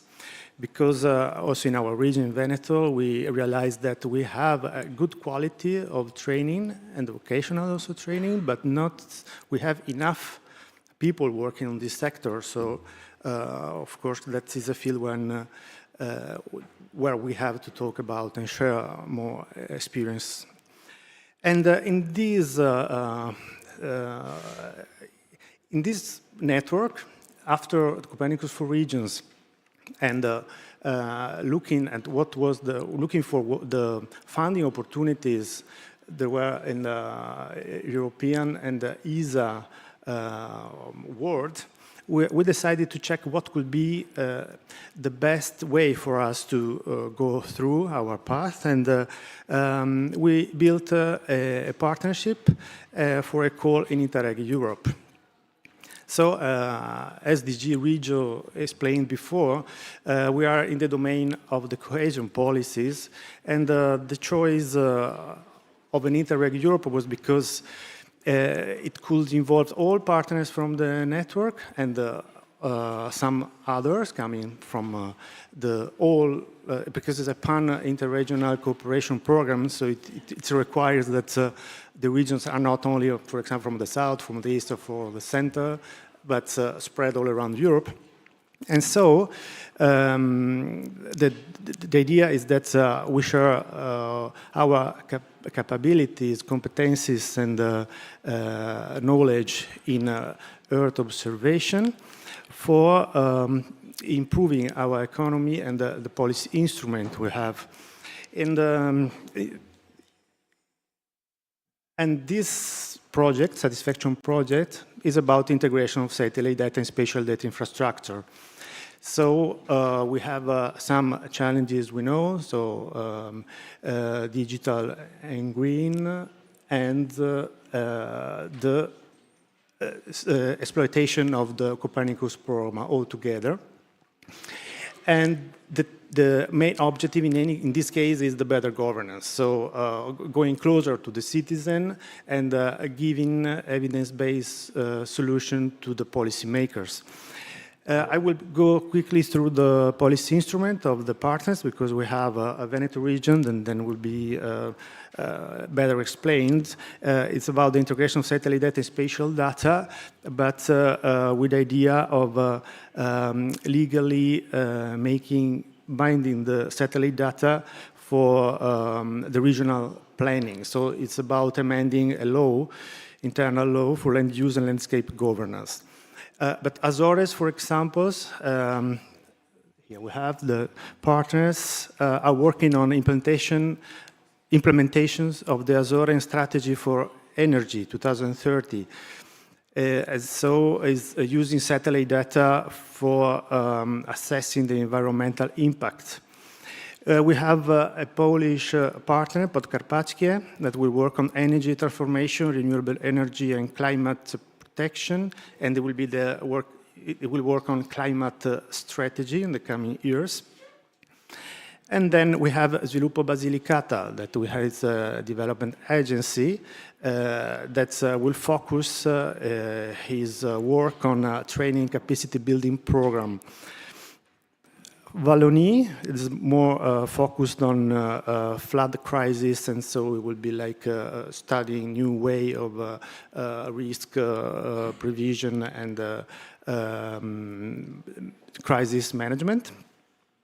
Then we have a municipality, Riga, from Latvia, who will work on the city development program. So it will focus on green infrastructure, quality of the urban environment, well-being of citizens, heat island effect. Occitanie will work on climate change adaptation plan.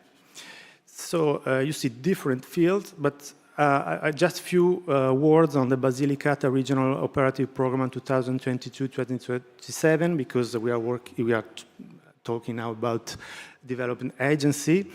And for them, the aerospace is a smart specialization priority, and they will confirm it for the next programming period. And they will have investment in research and innovation and the development of the regional aerospace cluster that they have already built, called CLASS, and strengthen the demand of innovation for public authorities through tools as pre-commercial procurements. And of course, as we said before, they will work on strengthening the institutional and administrative capacity, supporting the upskill of public officials and the digitalization of regional governance. So that just to underline that there will be an operational program for investment for growth and jobs. So how important are also development agency? They will, of course, will work together with the region, but they will be the one who will develop the policy instrument. So I will give the floor to Carlo to continue. here is how it works, but for more information, Interreg Europe Satisfaction, for more information on the project. We have also LinkedIn, where we post every week something. And of course, if you have a question or you want some more materials, you can contact me on the email. Thank you very much. Carlo, do you have Thanks, everybody. 7 minutes, okay? Okay. Okay, we try.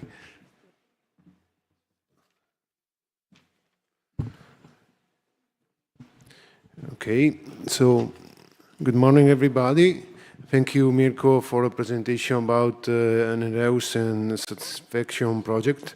Now, I would like to share with you some application currently ongoing in our region. I'm working territorial planning department, spatial planning department, and I will show you some keynote about Earth observation data and how they're used in our region.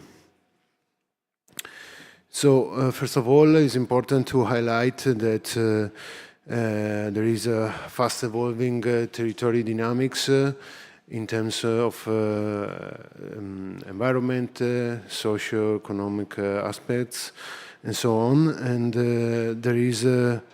there was and actually is ongoing high technology development for satellite data in terms of data availability and data quality. There was a great increase in number of satellites, but also an improvement, a really high improvement about spatial and radiometric resolution. And all of this quantity of data and availability led to development of the new downstream application. It's really important to note that this availability of data, of Earth observation data, need to be integrated with regional spatial data infrastructure in order to obtain, to have spatial information as a key decision support tool for public administration. This can allow to derive data-driven decisions and more efficient territory policy management. And nevertheless, it's important to highlight that these can have really positive effects on citizens and business, and leads also to have greater attractiveness for our territory. So let's have a look on some application that we developed during these years. Also, I would like to underline that Copernicus and Sentinel satellites constellation brought a kind of revolution about data, free data, and allowed to develop several applications inside of our region. For example, in urban planning, we used Earth observation data to detect change in urbanized cluster areas according to core land cover classification.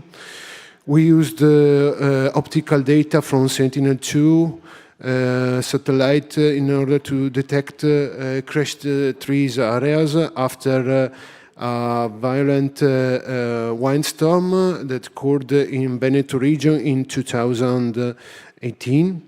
But also Sentinel-1 data, interferometry with radar in order to monitoring the soil deformation.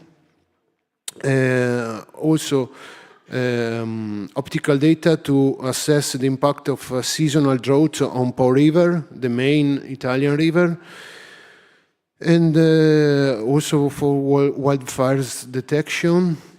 And we developed a remote sensing WebGIS on our spatial data infrastructure that is called IDT, Infrastruttura Dati Territoriali in Italian. But also is important the regional global navigation satellite system network. Here are some other examples. You can see, for example, the land cover map update based on Earth observation data that is constantly updated every 2 or 3 years. And the classification is performed according to Korean land cover classification till 4th level of classification, and Earth observation data are key to update the land cover map that has a lot of uses, and it's really the use is high by professionals and other administration.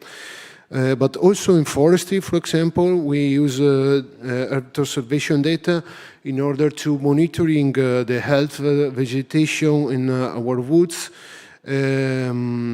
because after the the violent windstorms that we faced in our Dolomites Alps area, there was a growth by bark beetle that affected many of the trees in our woods. Other example of data, it's the monitoring of Iceland. Carlo, I'm sorry that I interrupt you. Only yes, 2 minutes, we'll please. switch Okay. to conclusion. Great.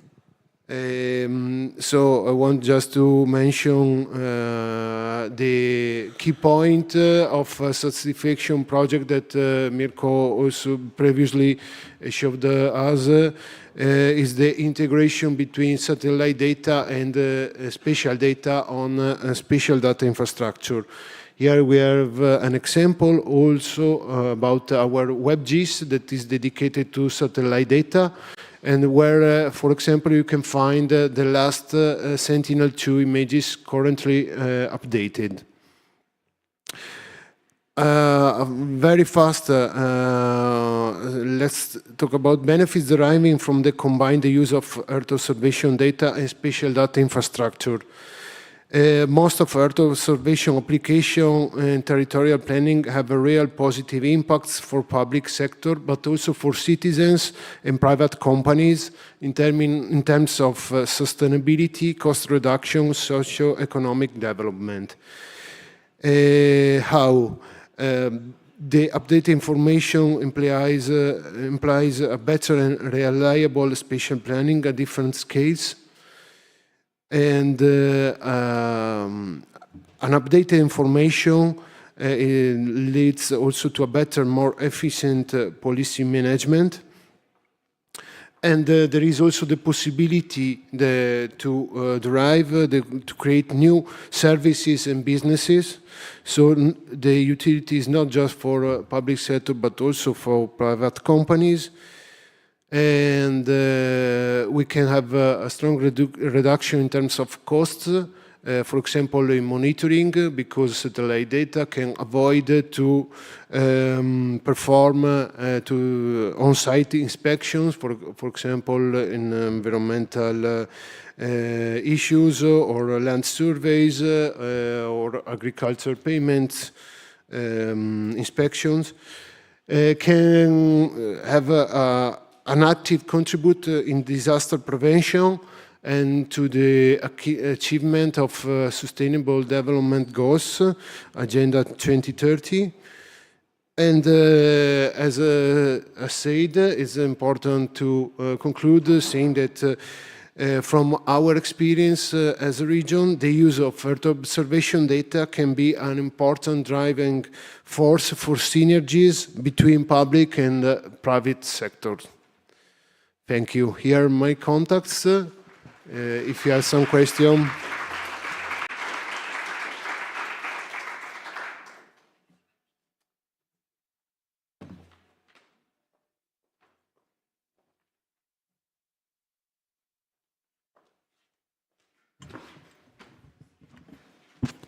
Thank you very much for your introduction. Now we make a small change to our agenda. Now I invite you for coffee break. So we meet at 12. 50 minutes, please, and we come back to continue our agenda.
Thank you very much, Ivana.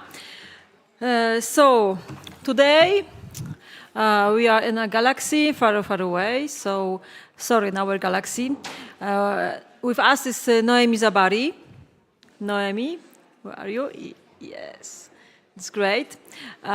Chief Executive Officer of Atrotech AI, and she represents the Cosmic Technology Cluster. Noemi and her guests who will go deeper into Module 1 subject. So we are still in cosmic area. I would like to invite to our scene once again Professor Tadeusz Ull from AGH, University of Technology and Science. Simona Moralia, R&D Manager from Italy. Marcin Giza, please, Chief Executive Officer of Spaceship Foundation. Marcin Schender, Silesian Aviation Cluster. And Jan Adam Zwierzyński, Chief Executive Officer and co-founder in Solar System Resources Corporation spółka z ograniczoną odpowiedzialnością. Noemi, the floor is yours and your guests.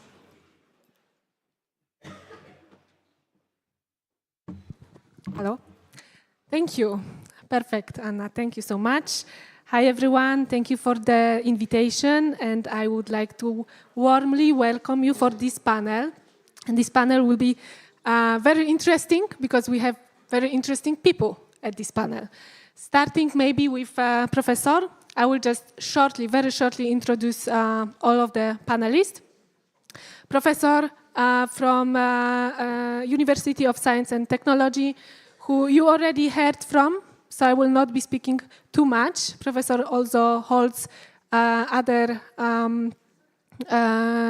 is a member of other organizations that he can speak about a bit later. We have Simona, R&D manager at OMA, the private Italian company in the worldwide aerospace market.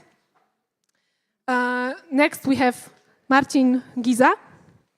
He's the CEO of Spaceship Foundation, which specializes in the space and robotic education. Also, Polish organizer of World Robot Olympiad competitions and the organizer of program Cosmic Challenge. Next, we have Marcin Schender, founder and director at MAB. It's a company with its origin in aeronautical R&D, especially in the field of unmanned aerial systems. And last but not least, Adam Jan Zwierzyński, space entrepreneur, co-founder and president of the management board of a Solar System Resources Corporation, a Polish startup dealing with space mining and green transformation. Very interesting. I would like to leave the floor to you just to elaborate of what you are doing and also on the organizations that you are representing. Just 2 minutes per each to say a bit more from your perspective. Let's start with Professor.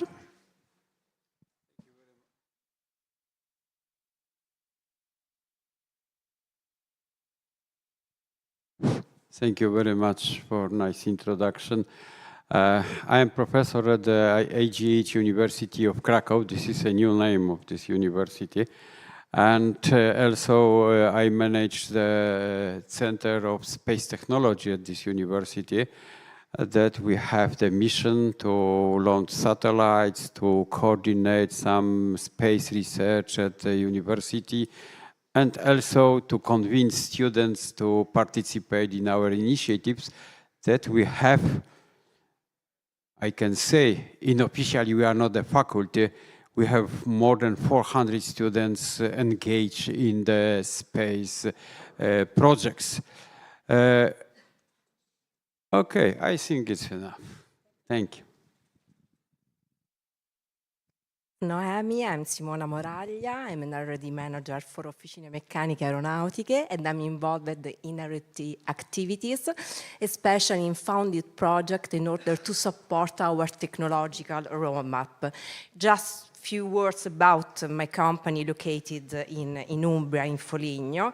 My company founded in 1948, so we are acting in aerospace sector from 75 years. We are supply for high value integrated structure for aerospace, like for example fuselage and cargo doors, and onboard system and equipment for commercial aircraft and for defense aircraft. I'm in behalf of our Chief Strategy Officer, Dr. Tonti, and Dr. Tonti is the president of our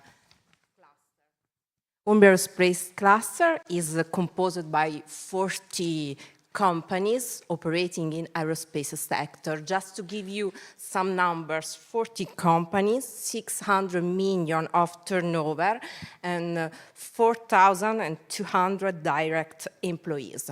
The idea is to promote and to create a commercial strategy for all companies in the region, and we are acting in all steps of the value chain.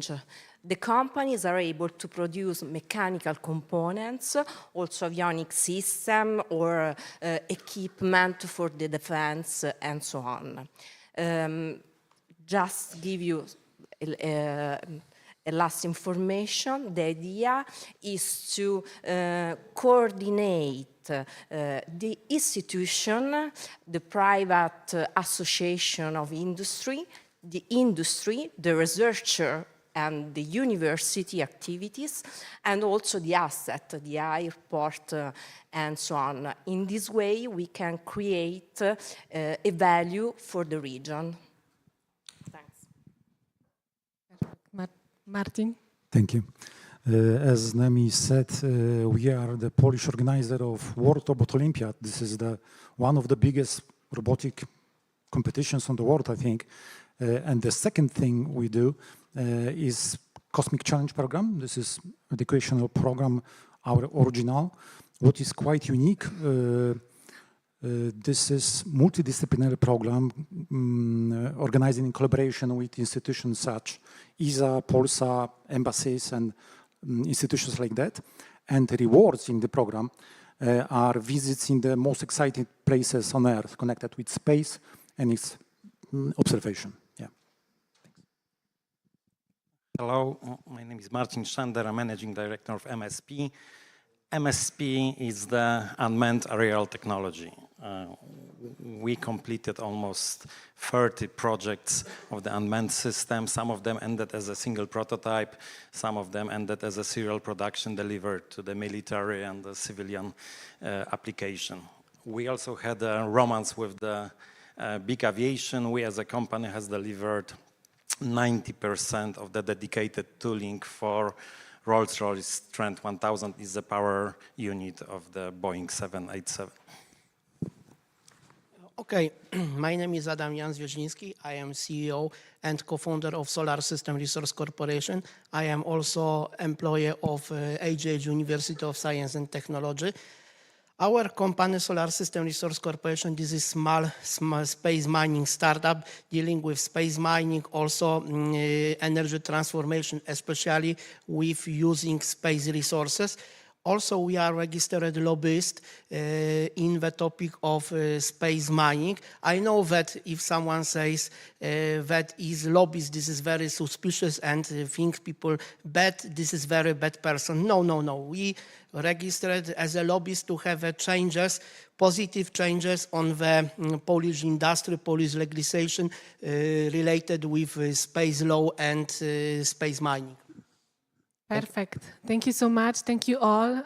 As I said, very interesting people. We are all of you, audience, is after a coffee break, and so that we can delve into the discussion already. And I would like to kick off with a question: who needs aerospace technologies? Who is in the community interested in the technologies in development of regional aspects?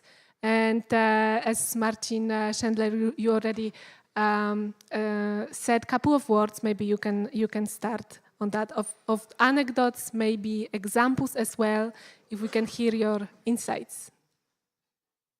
Because our core business is unmanned technology, however, we had this relationship with the big manned aircraft.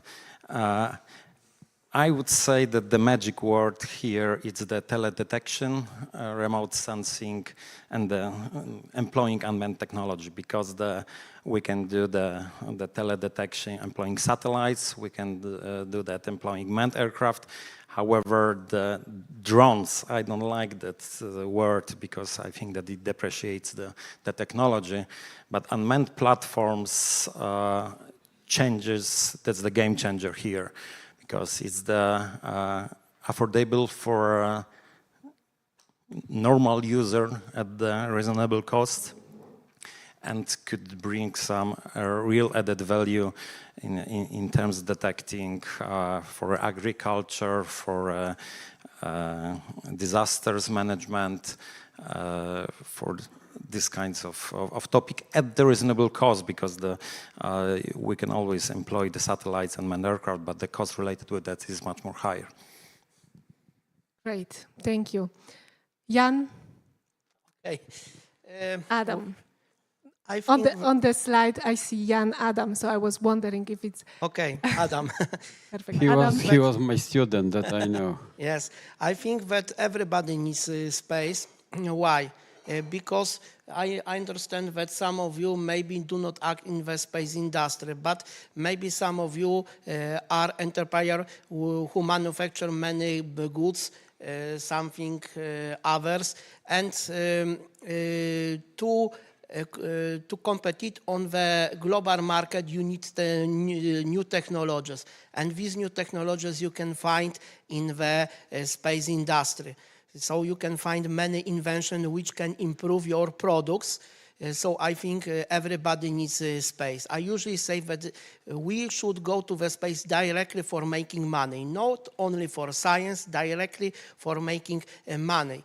And also, there is another motivation. Maybe this is not nice motivation, we have to understand our current situation.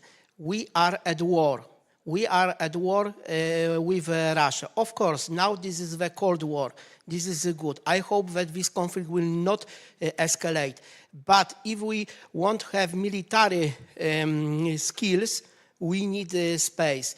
Space was always a military domain, and someone who have big possibilities in the space has also big possibilities in the military, different military systems. So maybe Professor, because I already see that you want to comment it as a representative of a scientific world, so please. Okay. The space has a lot of advantages. Each of us use space for every day, like GPS, like television programs, and so on. That's we use, but also who will have the advantages, Adam said, in the space will have a big advantage on the Earth. So this is true, and but we are doing a lot of research to do that. That is also the new strategy of European Space Agency. This is one sentence which I will cite. Means that Europe should be as good as China and United States. It seems that we have the technology in Europe, sometimes much better in these competitors, but we are very weak in the usage of this technology for all people. This is what we need to improve and to give the people advantage to use the space technology. That's what we are doing now in Europe, and we are developing. That is, for instance, some examples like the projects which was given here in the keynote by Marcin Zwierzyński about the citizen science, that we involve the people, common people from the street into the space projects, and also science information. Science information means that we should translate the scientific language to the common language to give people a possibility to understand these results, to understand this research, and the advantage which is for this for each people from this, because only this research are valid, which are useful for the common people. That it's also some rule in the space research community. This community is growing in Poland, rapidly growing, because of the industry growing. Space industry in Poland is growing. Also, small startups are created. This is a special kind of industry because there is few customers for that. Like European Space Agency is dominated customer for each company in the space sector. It means that we need a completely different strategy to enter to this market against, for instance, mass production, sales, and so on. This is different. That's we need to have high-end skills to show that we are able to solve the problem which European Space Agency defined. Maybe it's enough. Thank you. We will definitely follow on that. But first, let's hear your opinion, Simona, of who needs the aerospace technologies. I'll try to give an answer by economic and social impact, not just to give you an idea. Aerospace industry is very strategic in the world and in Italy. Just to give you some numbers, 70 million of turnover, 1% of national GDP, and European and Umbria region, its turnover is 3% of this number. So The first point that I think is an employee growth. At the same time, there is a know-how sharing. That means we are able to attract and retain young talent, and we are able to develop a strategy with the institution. And in this scenario, we reevaluate every asset in our territory, for example, the airport. So everybody needs the aerospace in our region and in Italy, for example. That's true. Beautifully said. And Martin Giza, as the nature of your company, I would ask you how to ensure the human resources in this rapid space sector, growing space sector. Yeah, I think that we should start this space education much earlier than during the studies. A lot of predictions show that this, as Professor Uhl mentioned, this space economy is growing very fast. Probably in 5-6 years it will grow to $1 trillion. So we should be prepared to this change and try to engage to space education also youths from primary and secondary schools. Of course, the question is how to do this, because it sounds easy, but it's not, in fact. I think that the easiest way and the hardest at the same time is try to show how the universe is weird, how unobvious, how fascinated. Of course, it would be great to do this as a part of core curriculum, but in my opinion, the most important is to engage youth, kids in space project, space challenges and competitions. Why in this way? Because this kind of engagement of learning is much more effective and much more prospective than standard classes. Of course, it's not easy to engage the kids, the youth, so we should do this in smart and exciting way. And I think that the great idea, in my opinion, is to plan in these challenges, space competitions, some breathtaking awards. And that is why in our Cosmic Challenge program, we always plan rewards as trips to the most exciting and breathtaking places on Earth connected with space. For example, Gran Telescopio Canarias. This is the observatory with the biggest optical mirror on the Earth, which has about 10.5 meter diameter. Or Pic du Midi Observatory in the French part of Pyrenees, situated on the top, one of the highest mountain in this part of mountains, which great observatory, and I recommend strongly everyone this place because it looks like film frame from the next James Bond movie. Yeah. So if we want to ensure this human resources for the future in a long perspective, I think that we should find some kind of motivator. And recently I found the data about motivation, space people, why they are going by the cosmic path. Does anyone know what is the strongest motivator to do this? It's not money. It's fascination by space. Yeah, so fascination by space is the strongest motivator.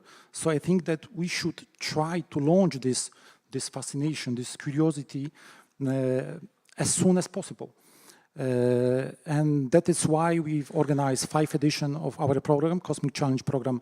So far, the program has 3 age groups: Curiosity for the primary schools, Pathfinder for secondary schools, and Voyager for universities. And I can tell it now for the first time publicly, we plan to launch the next edition of the program in the next few weeks in collaboration with the world's leader in SIR data, I mean synthetic aperture radar, which is ISA company, which Professor Ulm mentioned before. So we are really excited about this. Yeah, thank you. Great. Yes, the fascination with the space, I think it's also, it will help now with our Polish astronauts, so maybe it will be easier right now. And definitely awards from the competitions will bring more people to even take part in such a competitions. And that's the perfect time to move forward with our discussion to the second question, which is about the strategies for the promotion of the aerospace technologies. And as we already said, awards, competitions for the kids, for the young students. We also said about citizen science and the science knowledge. Let's elaborate on that, if you may, Professor. Yes, as a university, we promote a lot space technology. We also manage UniverSech. This is a European Space University for Earth and Humanities, that we have the task to spread the idea of the space research, of the space technology, which is available for everybody. That we are organizing the workshops for young students from primary school, from secondary schools, from high schools. Last year we hosted 2,500 young students to give them the view not only to the sky, not only to the astronomy, which is a little bit virtual, but also to keep some space in the hand. Yeah, that's our goal, to give people view on the space as a space which can grab by the hand. This is very important because a lot of technology was transferred from the space to the common life.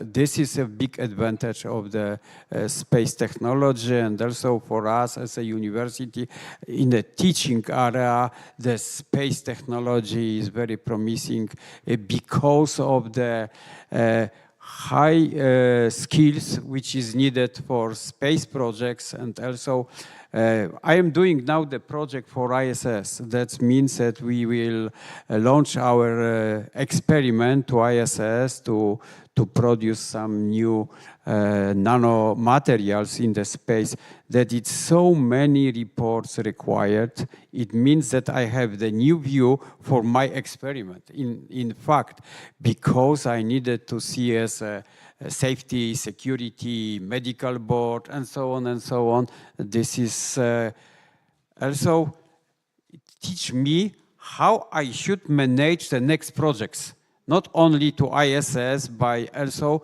these projects which we are dealing with some Earth problems. Thank you.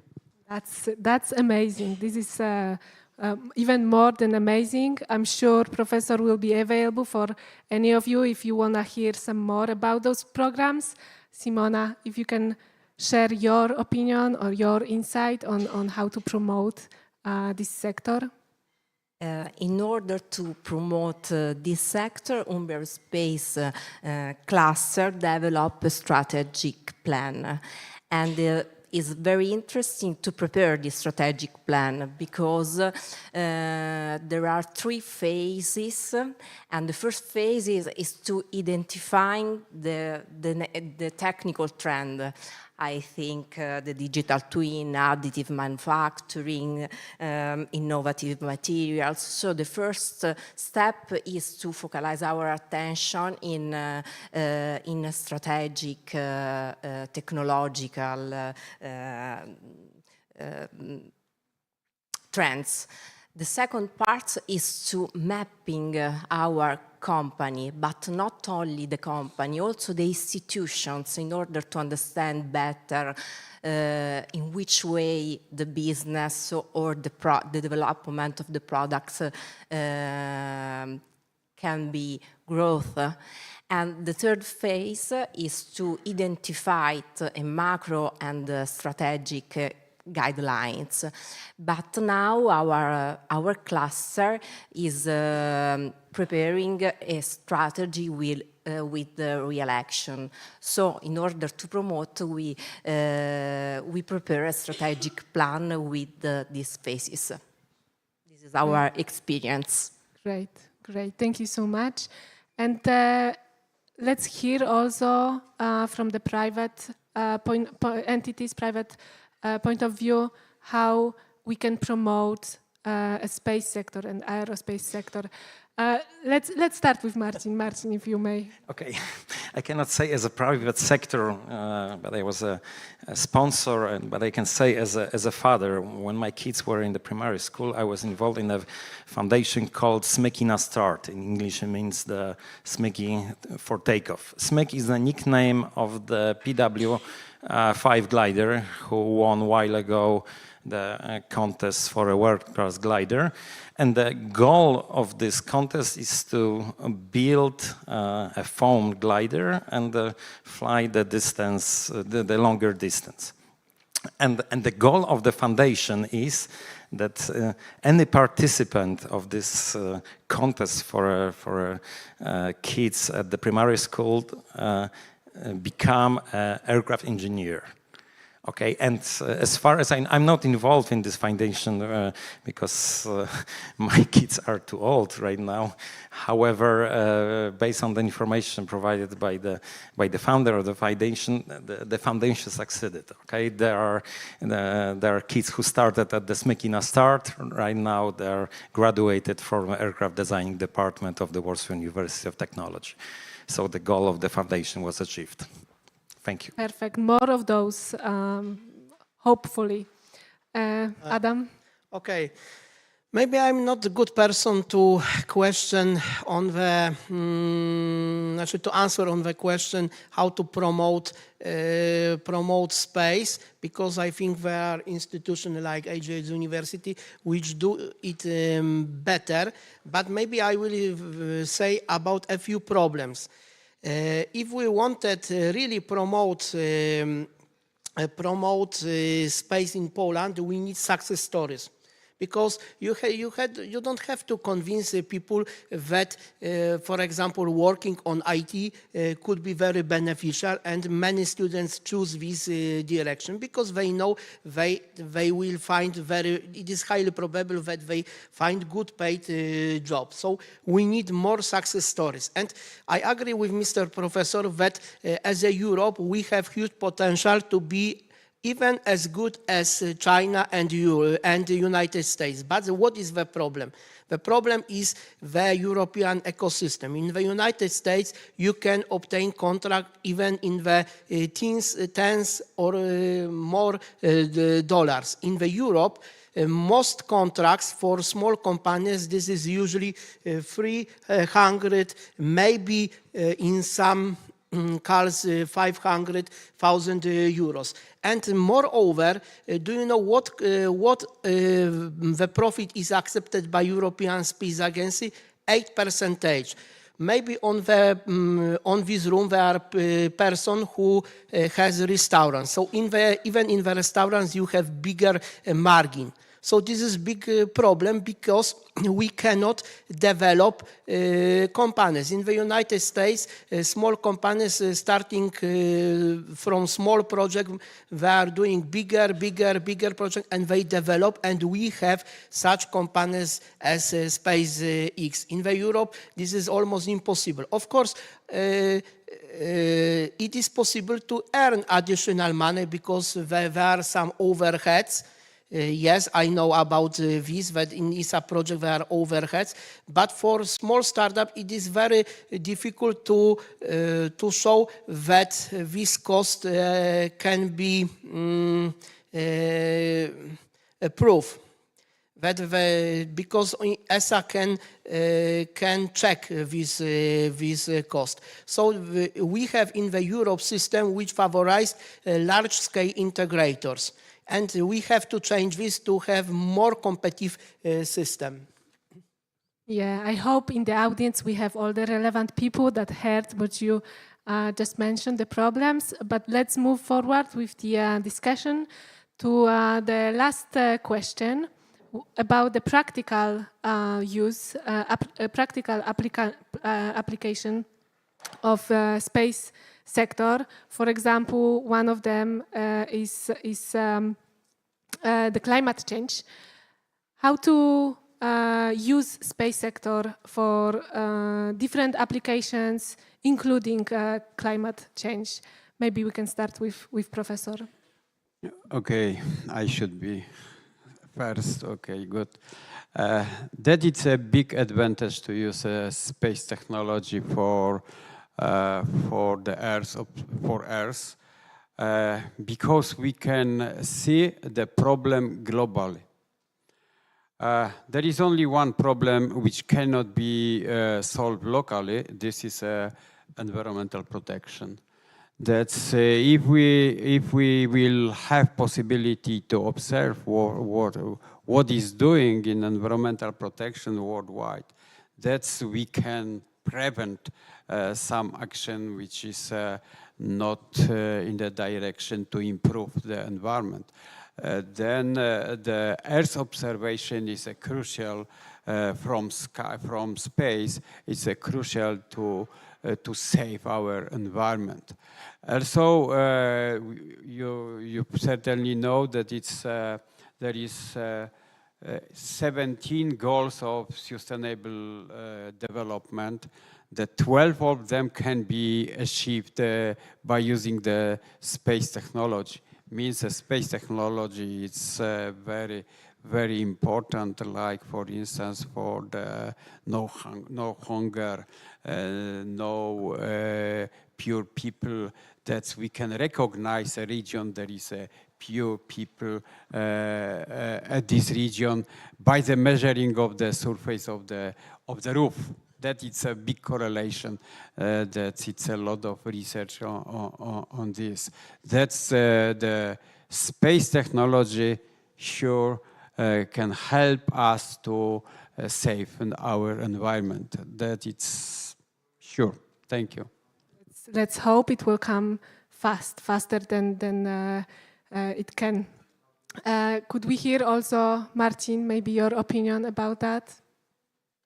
Okay, in European tradition, before you will declare improvement, you need to confess the sins of the technology related with the environment. And the biggest sins of the aerospace technology is the CO2 emission, is the noise emission, and the high energy consumable manufacturing technologies.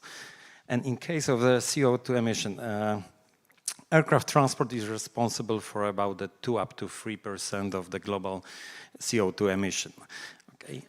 Some could say that it's not much, but on the other hand, if the forecasts are that within the next 10, 15 years, the increase in number of passengers will be doubled, okay, this figure will also increase. So, and on the other hand, we do not have a solution to replace the combustion engines. So what is the mid-term solution to address this problem? Okay, and the only what we can do here is the more efficient aircraft and more efficient propulsion unit, open fan engines. However, it's more related.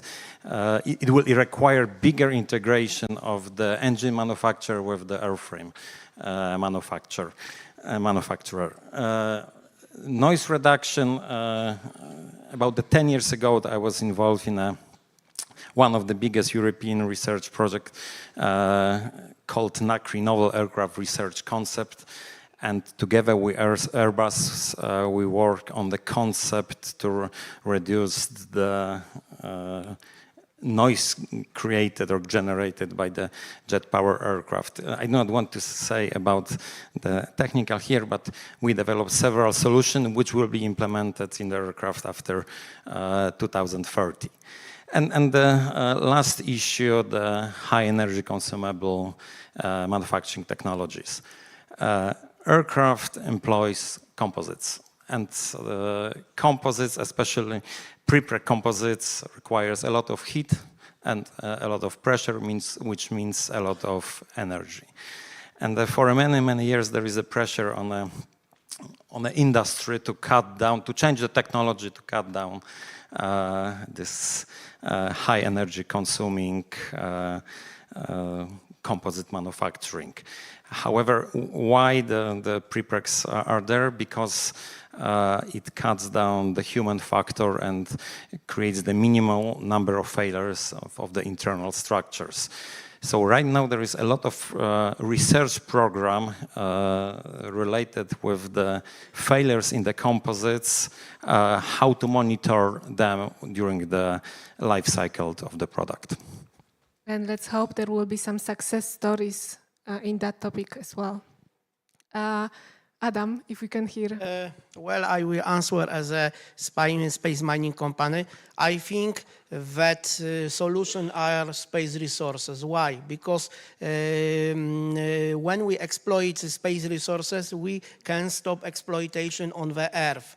So we can save environment in many places. Moreover, in the space, we can manufacture materials which we cannot manufacture on the Earth. For example, in microgravity, we can obtain special properties of material. Also, on the moon, you have better vacuum than on all the best laboratories on the Earth. So having such special materials, you can, for example, reduce greenhouse emission from many kind of devices. Moreover, there are plans, also Europe thinking about this, also thinking about this United Kingdom, about creating this is called space-based solar power station. So this is also the chance for many regions which have to be closed down during that energy transformation, and we can obtain the clear energy from space. Also, it will be very good because now we have only a few clients for space. This is, if you're thinking that this is mostly space agencies by space technology, this is not true, because the worth of the global space economy, this is $365 billion. $90 billion, $93 billion, this is the spendings of all government agencies on the world. The rest is giving the private space industry. But this is a mostly telecommunication now. Not the launching rockets, telecommunication. I think that in the future, another branch who will be big client could be space mining and also space energy sector. Yes, please. Okay, that I agree, and I will not compete with Adam because he has a startup in the space mining, but the energy sector emitting mostly what we have here on the Earth. Yeah, the second place it's transport. The third place is agriculture, but energy. That it's a lot of initiative to prevent Earth using the space, because in space there is an infinite amount of energy. 95% of the space is hydrogen and helium that we can use for produce, but in other side now it's a big project which will be finalized before 2050.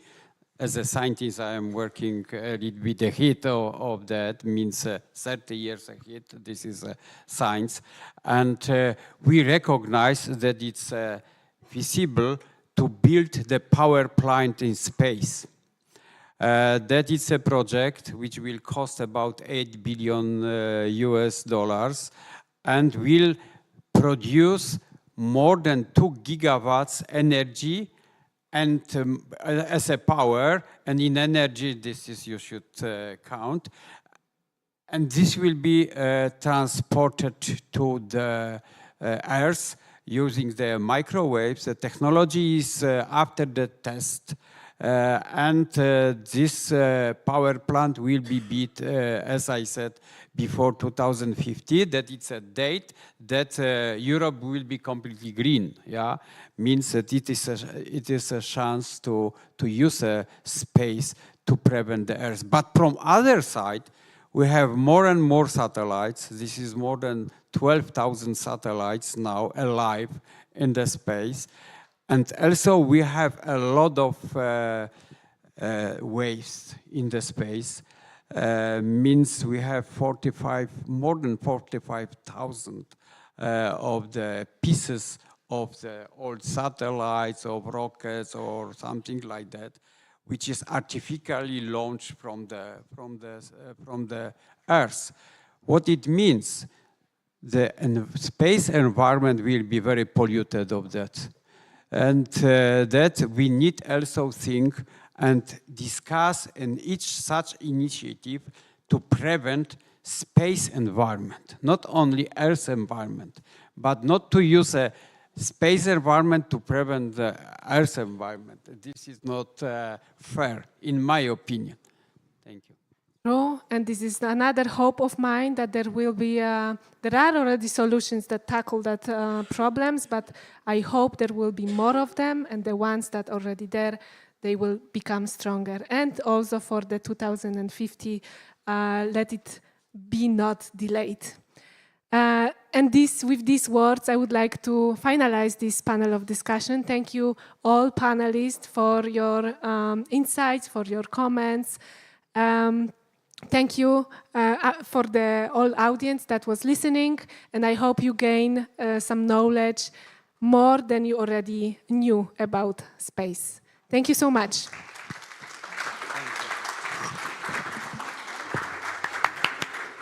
Thank you very much, Noemi, and thank you once again to our esteemed panelists. So we will open the floor for questions, in case there are any from the audience. In case you have any questions as well to our previous speakers from this module 1, please feel free to raise your hand and ask the question. But also a reminder to our online participants, if you have questions, please feel free to drop them in our Slido. So we have time for just one question. So please, if anyone has a question, raise your hand. Yes, we have one question over there.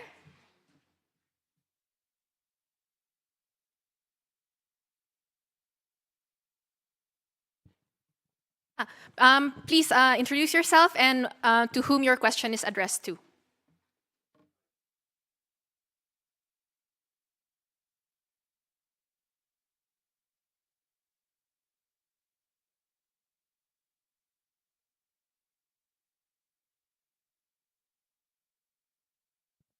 Hi, good afternoon.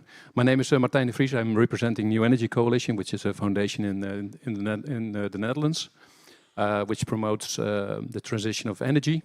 I have a question to Professor Uhl, because he was referring to the situation in America, the United States and China, comparing the state in which we in the European Union are able to transfer the knowledge on aerospace into, well, that's at least my translation of what you said, applicable technology, that we are not as good as they are in the USA and China. Is that correct? Yeah. So my question is, what lessons can we learn from those countries in order to reach a similar level of application of those technologies on a very practical scale? Okay. In US, that was the first country that privatized space research. That started a lot of companies that were able to launch the satellites, private company. There is a lot of such companies. Now in the world, it's 20 of such a company, but only a few European companies. That is not so big, so open market for the space technology. As I analyze the financial state of the space companies in Poland, they are based on the project. If they have the project financed from the external agencies, they have money, and they can develop the projects, they can develop technology and so on. This is not a commercial money as, for instance, in United States is. Yeah, there is completely commercial money in United States against the NASA, which are financing the big projects and big challenging and the future project, the project for the future. This is, in my opinion, the main difference. Yeah. So if I can respond to your answer, thank you. So basically what you're saying is that, does it mean that if we are able to make that transition towards a more commercial way of operating in this industry, we would be in the end able to, well, come up with inventions that would be applicable on a very practical level? Yeah, because this company will be not directed to the projects which are supported by European Commission, European Space Agency. They will fight for the money. They will compete for the money on the market, that they will grow and they will economize the development of the space technology too. I give you the examples. First launch of satellites I started 12 years ago. That the cost of the launching of the 1 kilogram to LEO, this is a low orbit, for the Earth observation, that was almost 100,000 euro per kilogram. But nowadays, the cost, sometimes there is a 20th company which compete for that. Sometimes I can achieve 5,000 euro for 1 kilogram. It means that the competition, the commercialization of the space research gives a big advantage even for us. Thanks a lot. Thank you. Thank you. Thank you very much, Professor Uhl, and thank you very much, Martin, for that question. So, we are aware of the time. And from space, we now move to our cities, specifically smart cities, as we move on to our Module 2, which is entitled Cosmic Krakow, Smart Cities, where we will explore the new European Bauhaus, smart heritage, and smart cities. So to introduce us to this concept of the new European Bauhaus and smart heritage, I'd like to welcome our online speaker, Borislava Woodford. Borislava is joining us online, and she is a policy analyst at the New European Bauhaus Initiative, and she has over 12 years of experience in the field of EU structural and investment funds in several different units of the Commission's DG Regio. So their work is focusing on working with local and regional authorities for creating project pipelines and EU funds management. Borislava, are you here with us?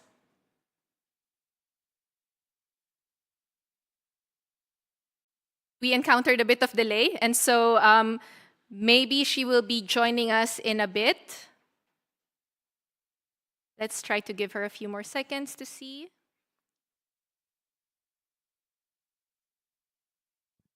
If not, then we will try to come back to Borislava later. In the meanwhile, I have the honor as well to introduce our next speaker, Mr. Robert Piaskowski. So he will give us an introduction and link between heritage and smart cities. So Robert holds the position of plenipotentiary of the mayor of Krakow for cultural affairs and serves as the director of strategic development in the Department of Culture and National Heritage of the city of Krakow. He is a manager, animator of culture, and sociologist by profession. He is also a co-author of the Krakow Culture Policy and is responsible for implementing flagship industry programs within specific cultural sectors. So, Robert, the floor is yours.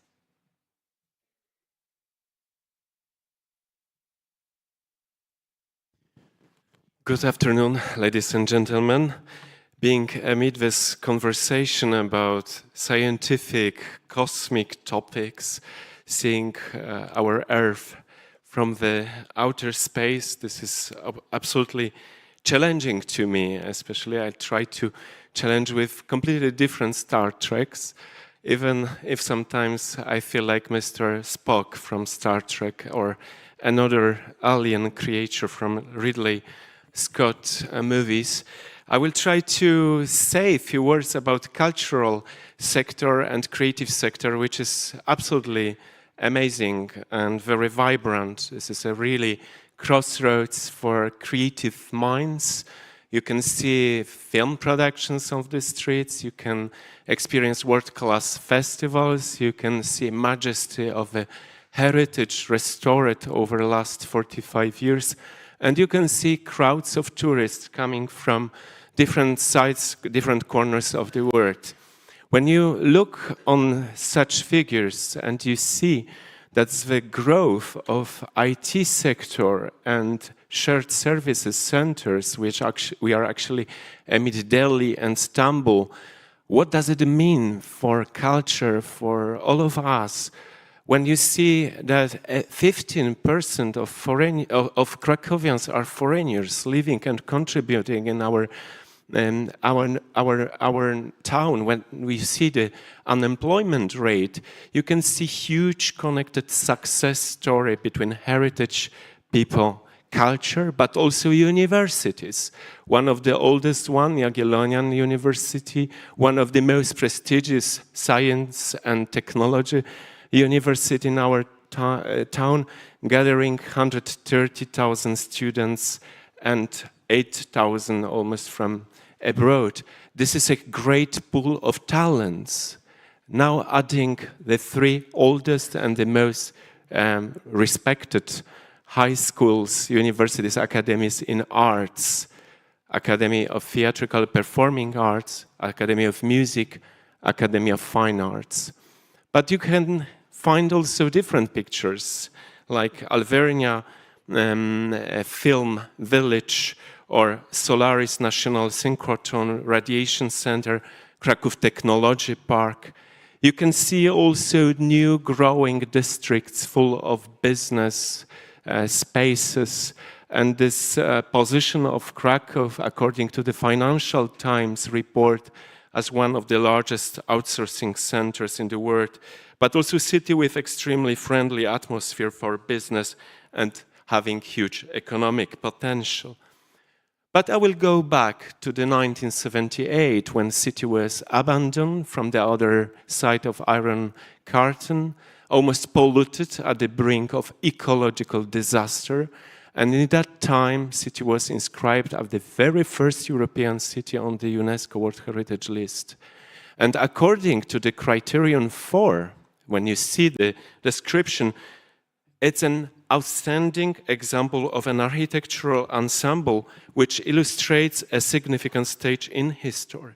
But in fact, in 2016, it was added, there was an adopted retrospective statement of UNESCO about the outstanding universal value, which means city in constant growth, reflecting all of the directions. City having 4 UNESCO inscriptions as a site, as a creative city of literature since 2013. You can see on the streets some nativity scenes, being our intangible UNESCO inscription, just reflecting architecture, beauty, art, but also craft.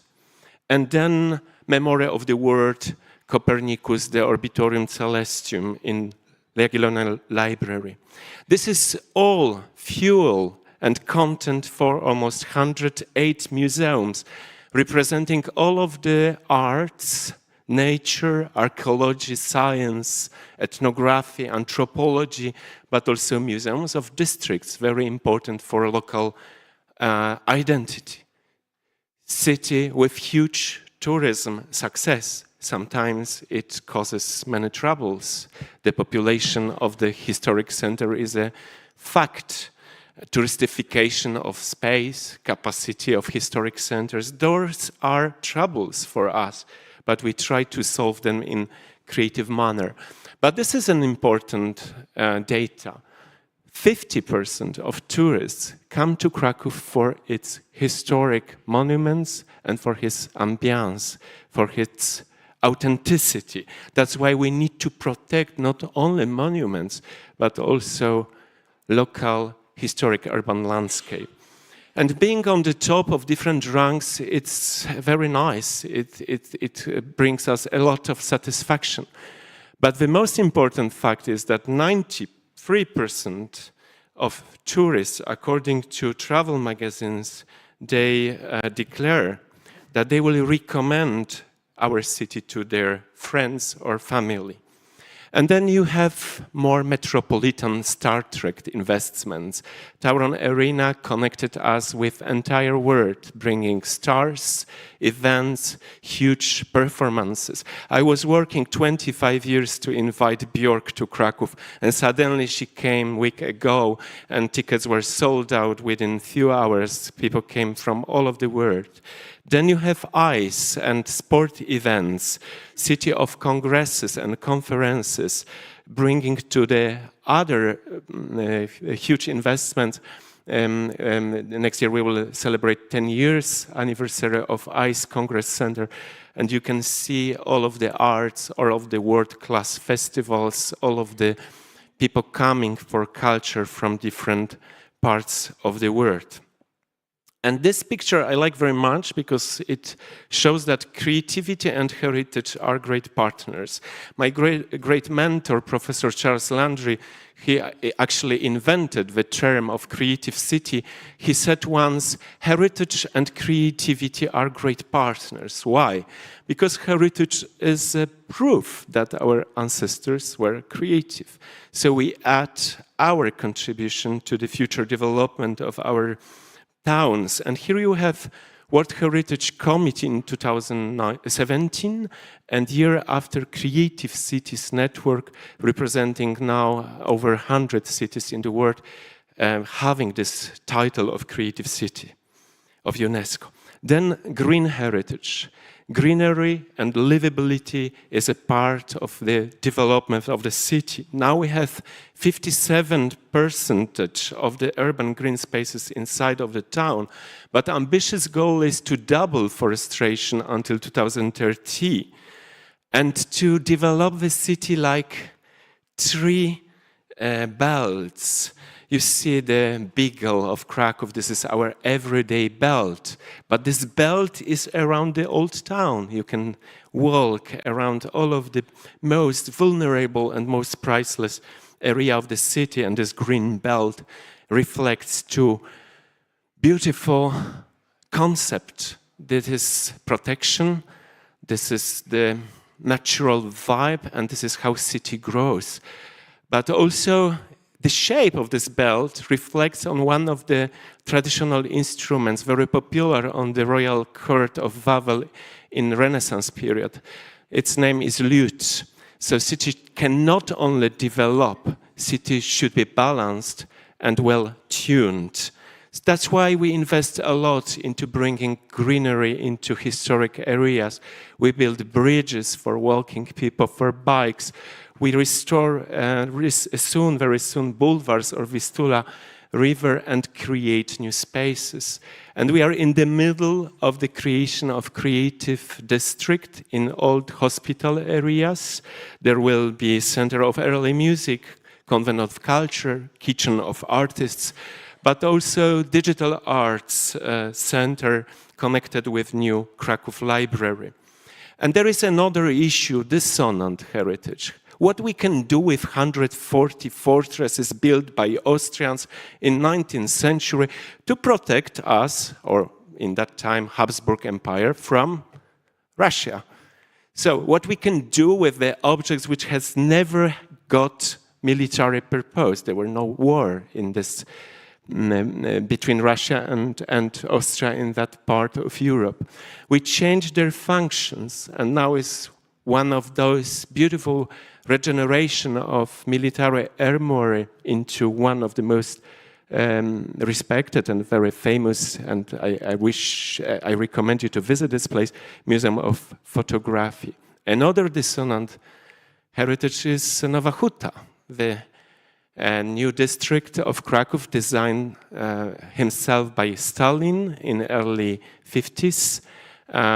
This district has been built for 80,000 people working in steelworks, remind 100,000 people working now for IT sector, so more for technologies and science than in the past for traditional industry.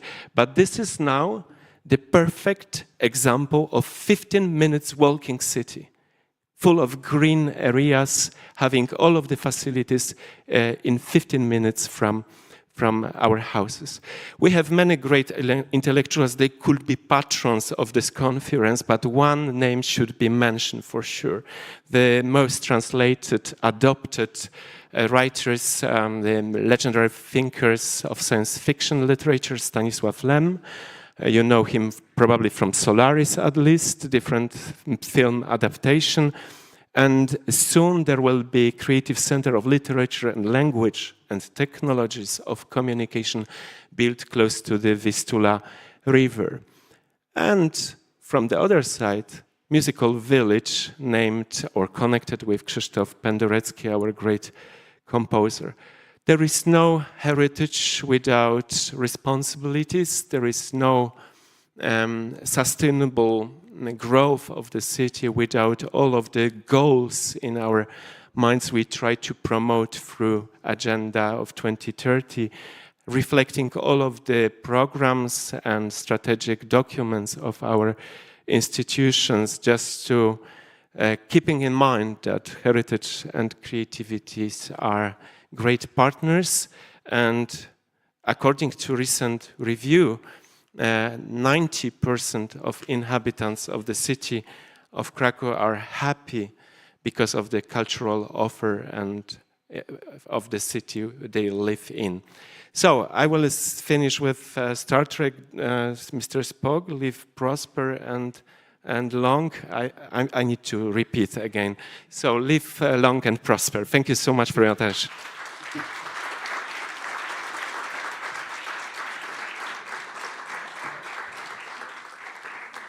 Thank you very much, Robert. So thank you, and I do hope that everyone will be able to really immerse yourselves in the culture and see the cultural heritage that Krakow has to offer. So now we move back to the topic of the new European Bauhaus.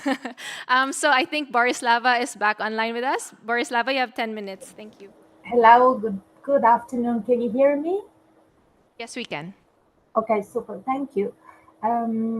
I listened carefully to the presentation of Mr. Piankowski. Amazing place, amazing presentation, and I so much regret I'm not there with you in person.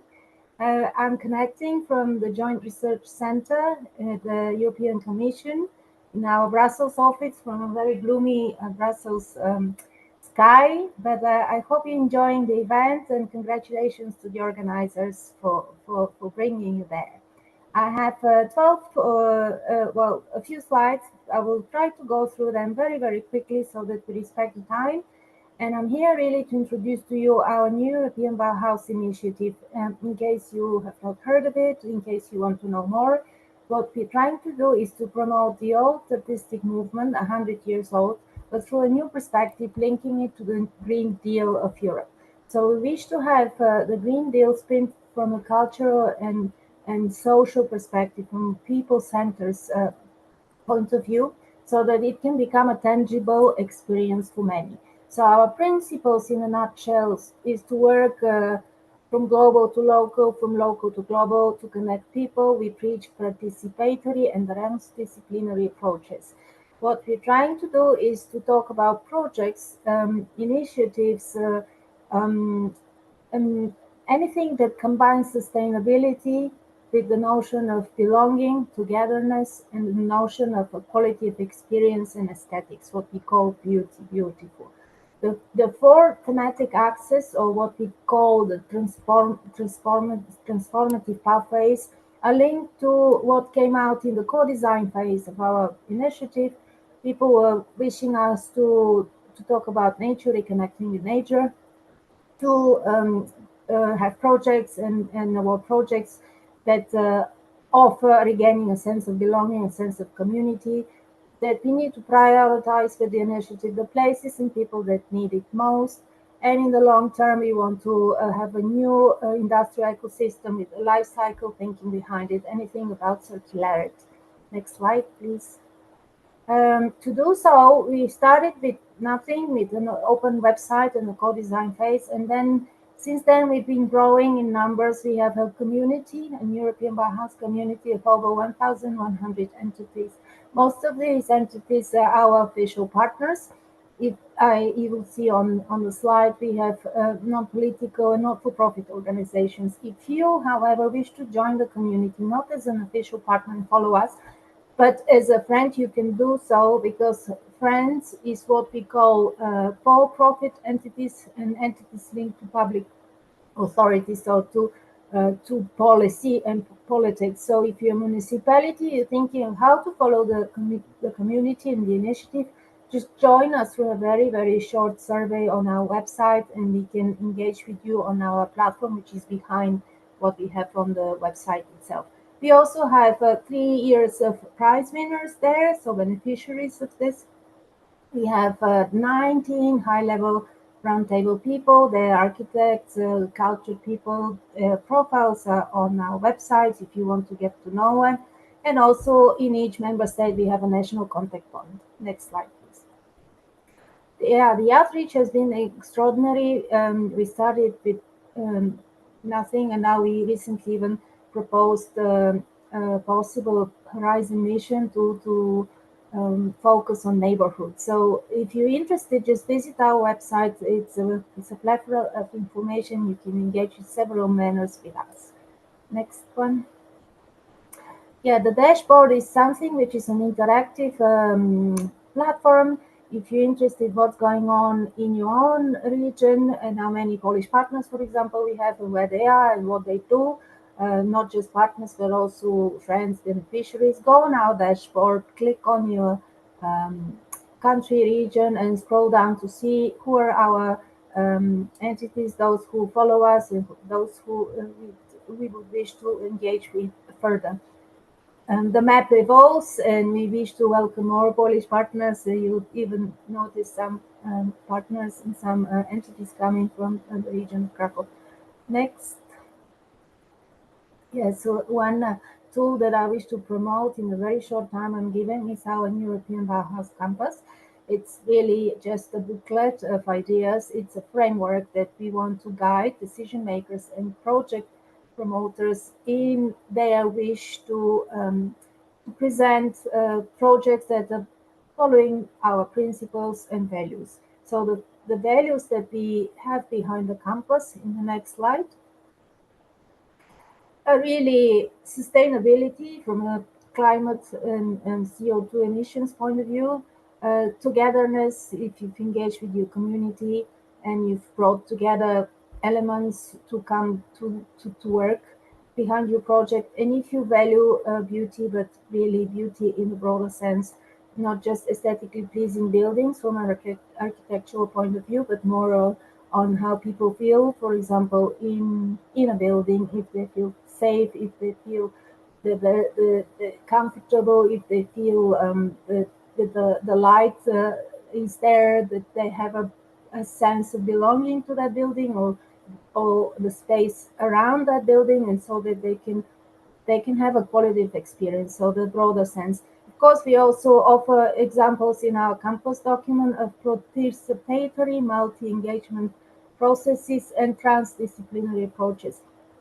It is available, this small booklet, on our website, and if you're still in an initial state of coming up with a project proposal, and you want to be inspired by our values and principles, I'll ask you to download the document and enjoy our examples. They come from our prize winners from past editions. Next slide. Yes, I mentioned the winners. These were the 2023 awards. Only recently, next slide, we opened October 2nd, the 4th edition of our prizes. Unfortunately, by the time I'm speaking to you today, that the call has closed. We intend to award the 4th edition of prizes. So in those, we celebrated completed projects, but also concepts and ideas of young people who were below the age of 30 on the day of the application deadline. So the award ceremony for the next edition of prizes, if you want to follow us, it's on the next slide. It's during what we call the new European Bauhaus Festival 2024. So between 18th and 20th of April in Brussels, here in Europe, in the Saint-Contenaire Park, which is a very central park, we aim to have a festival of a few days with participants from all over Europe. It will have a forum where we have high-level speakers, discussions, then you have fair to showcase best practices, then we have festive activities, artistic activities, and we still have satellite events, the call for expression of interest. For those of you who want to be part of the satellite events, it's still open. My slide says 30th of September, but we kept it open in case you want to have something on the site during the days of 18th and 20th of April to echo our festival.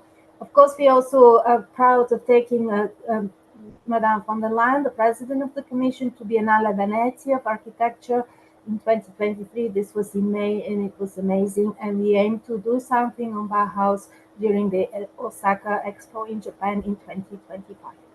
Next. Yes, these are just snippets of the first festival we had again in Brussels. It was in June last year. I invite you to follow us, and on the next slide, I have the website, Instagram, the newsletter. You can just be an individual, follow us on the newsletter. But we also now have a LinkedIn account, so I'm happy to be part of this discussion today and to also engage with you further. Thank you. I think I'm done, and I hope I'm on time.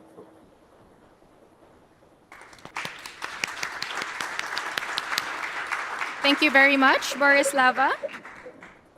So we will hear more a bit from you during the panel discussion, but in case of questions, we will open the floor at the end of this module. But yeah, in the meantime, for our online participants, please remember we still have Slido. So we will move now to our next speakers, who will link a little bit more how clusters bring together cities in becoming smart. So our first speaker, Irena, is responsible for the management and implementation of training and investment of EU-funded projects all over Poland. And since 2013, she has been a key project coordinator for Sustainable Infrastructure Cluster and is responsible for developing a network of international cooperation, creating joint cluster projects. After Irena, we will have Tamas, who was a former director of a regional development agency where he worked for 10 years. He then became head of a technology transfer company of the University of Szeged. I'm sorry if I'm pronouncing that wrong. And was later transferred to Timisoara in Romania, where he worked as technology transfer expert of the Enterprise Europe Network. So he is currently a smart city advisor at Dutereg in the EPICS project. So Irena, the floor is yours first.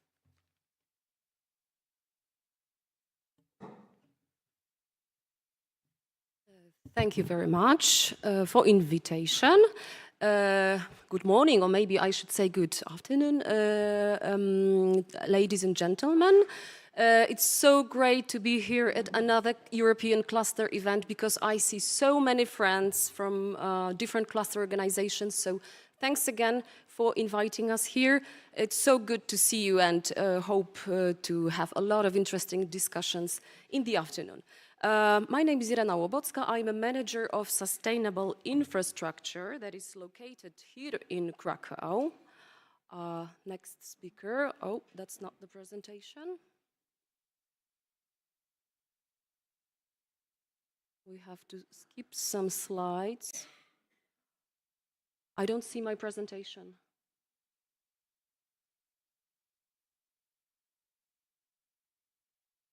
So in the meantime, as you could hear from the previous presentation, we are in Krakow, which is an absolutely amazing city. So I'm really happy to live and work here.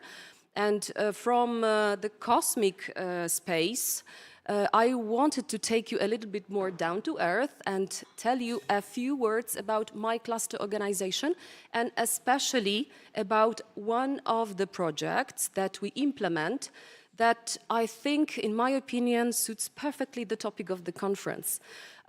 We are running currently the EPICS project that is focused on smart city issues, and the essence of the projects is to bring together cities, to bring together clusters, and to bring together communities, everything in the frames of smart city topic and smart city issues. Still waiting for the presentation. It will be more interesting with some visual help.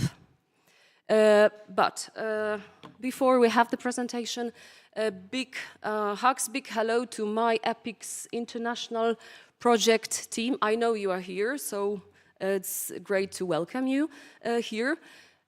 Still,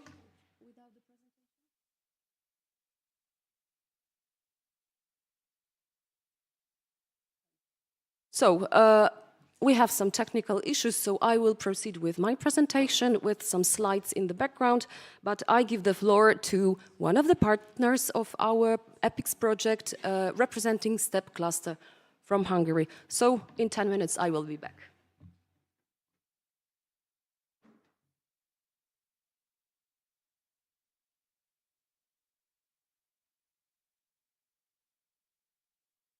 Good afternoon, ladies and gentlemen. I am Tamás Gyulai.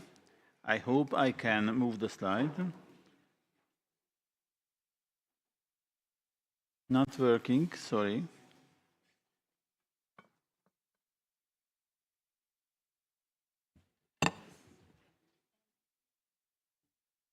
Okay. Okay. So, I am representing STEP cluster, which is the science, technology and educational platform for photonics in Hungary. So, we are focused on technology development. As such a cluster, how do we work on smart cities? It is because of the EPICS project that Irena will present you in detail. So in this panel, which was started by the presentation about Krakow as a city of the future, I think that this was a very good, good starting point for speaking about smart cities, because smart cities today are generally considered a livable, sustainable city, and I think that the first presentation showed that Krakow is fully online in this road. So what can we do as technology experts? We can assure that digitization and the opportunities are fully utilized, and I think Krakow is on that way as well. But it is also important to speak about resilience and these type of issues which in the today digitized world is very important, like cybersecurity. So what we do in our activities can be divided in two aspects: cooperation for urban development and cooperation for industrial innovation, because smart cities and smart industries are or can be developed hand in hand. There are some projects, I show you the information here, like the project for territorial responsible research and innovation, which was implemented, and there are some others. And I want to highlight the importance of the European Digital Innovation Hub Network, which is now working in almost all European regions. One slide about the experience in Hungary, where the clusters have already created more than one national association for cooperation, and these are already produced results on national and even on international level. These results are definitely worth to be mentioned. First, the or cross-border transnational networks are already developed by the Hungarian clusters with the neighboring countries, in Hungary and in Romania. And also on European level, we try to be active in the development of Industry 5.0 community of practice.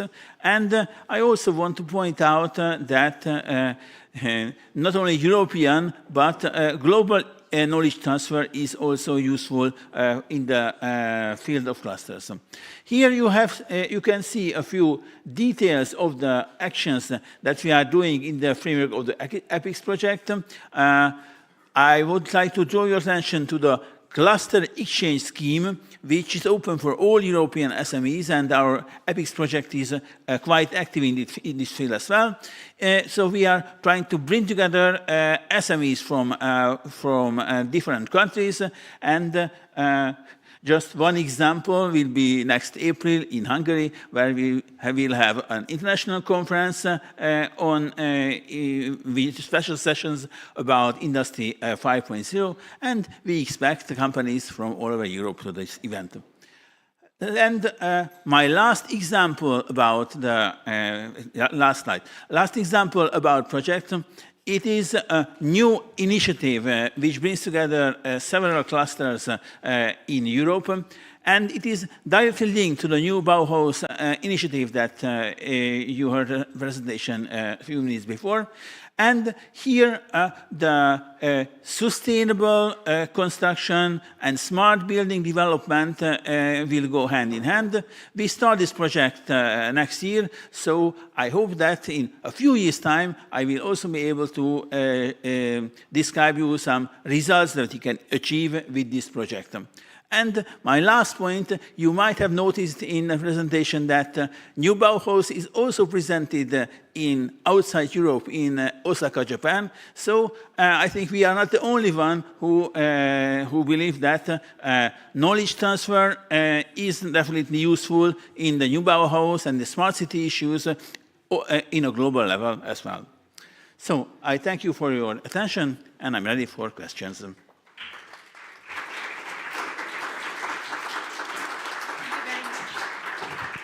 Thank you very much, Tamas. Irena, I'd like to return the floor back to you. I apologize for the technical difficulties, but we have your slides now.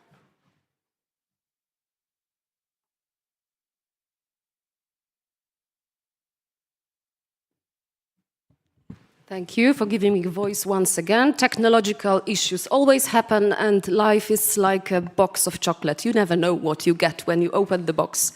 So, coming back to what I started, my name is Małopolska. I represent Sustainable Infrastructure Cluster with its headquarters located here in Krakow. So I represent the Małopolska region, as my organization comes from here.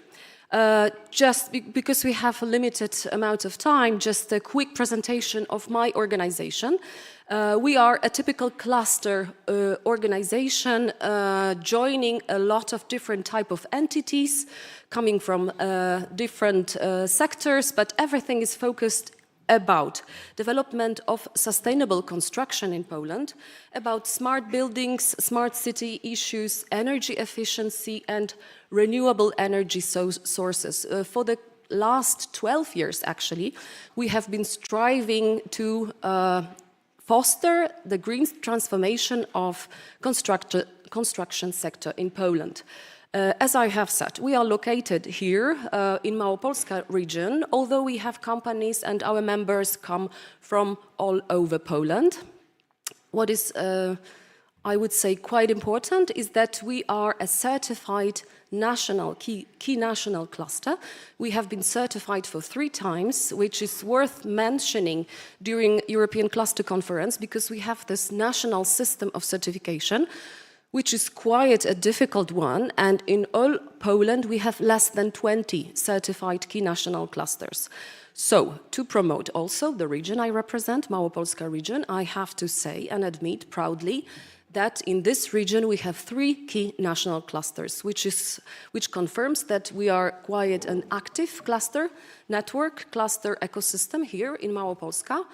It's worth mentioning that also on European innovation map, apart from Warsaw, that is the capital, Małopolska region is one of the most two innovative regions in whole Poland. So my cluster organization in number, just a short slide, we have been active for 12 years, doing what we can, doing our best to enhance this green transformation of sustainable construction issues in Poland. We have more than 100 members at the moment. Most of them are SMEs, because I strongly believe that big companies, big brands do not need cluster support as much as little companies that are on the beginning of the way do. We have, of course, in our structure some R&D institutions, the most important academic centers located in Krakow, also 3 municipalities, and the last number, the last figure, our cluster provides employment for almost 20,000 people. But, as I said, taking you from cosmic space a little bit down to Earth to practical implementation of smart city issues in one of our European projects. We, as a cluster organization, have been quite active in lots of European projects the last years. And this is the example of one of them that, as I said previously, perfectly suits the topic of this conference, because in this project, we bring together clusters, we bring together regions, and we bring together local administration and companies that belong to clusters. The acronym of this project is EPICS. The full name, as you can see, it's Ecosystem Partnership for Interclusters and Smart Cities Exchanges. So you have also the logos of our partnership.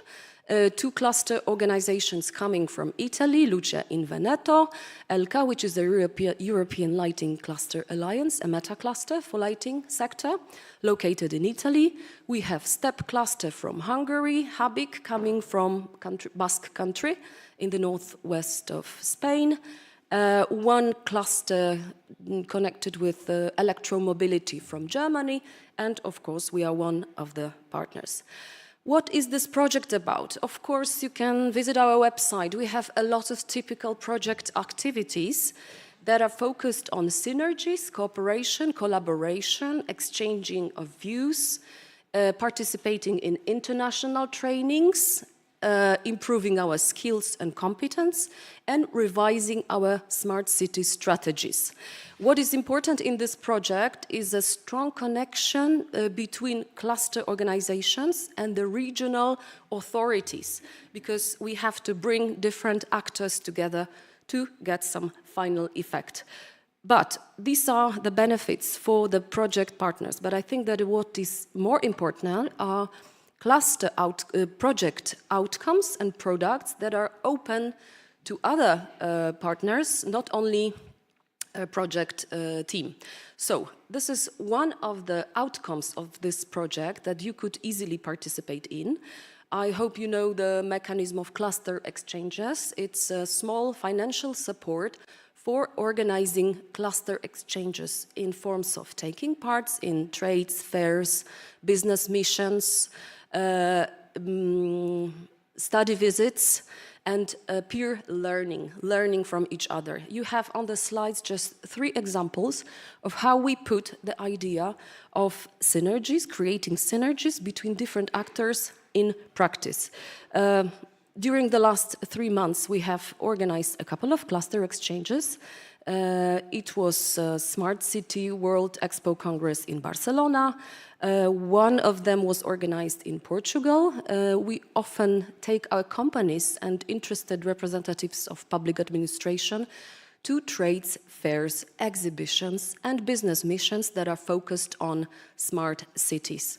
A lot of Polish companies from our cluster took part also in the Intersolar trades that were organized in June in Munich, in Germany. But there is another outcome that could be interesting to all of you if you deal with the idea of smart city. One of the outcomes of the cluster, EPICS project cluster product is the international platform that we have created on our website. As you can see, we launched a kind of a system in which you can find interesting information about companies, municipalities, different types of solutions, clusters, trainings, international funding opportunities, some ideas and needs. So please try to use it as a database, and it's open for everybody who would like to have some input also in creating a European database for smart city solutions. Coming to the end, it was just a practical example of how clusters can implement smart city projects by bringing together clusters, regions, and companies. Two final remarks from me. If you talk about smart city, it's not about the city anymore. It's about people. We have to bear it in mind that it's not only technologies and data used for improving the life of citizens, but the quality of life and the well-being of citizens, of inhabitants of a city is more important. And if we talk about smart city, now it's more about this social aspect, not only technologies. And if we talk about clusters, collaboration, everything, if you talk about cosmic space technologies, if you talk about smart cities, everything starts with the people, with collaboration, with synergies effect. So, finishing up my short presentation, if you want to go fast, go alone. But if you want to go far, always go together. Thank you very much.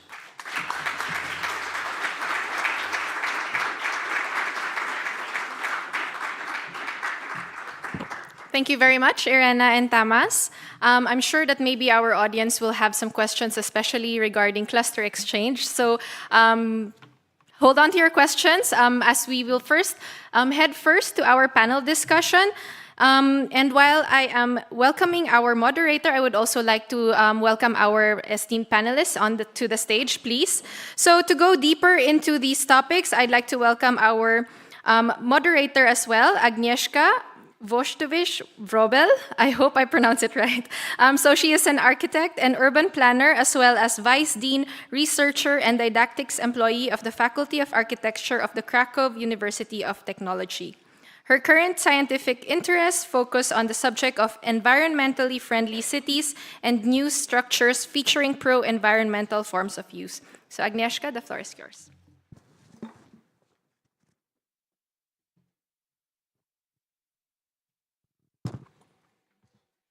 Thank you so much. Thank you very much for invitation and for a possibility to be here. I want to welcome our guests, our panelists first. And I will invite you maybe when you will be already here. So could you join us, please? Thank you.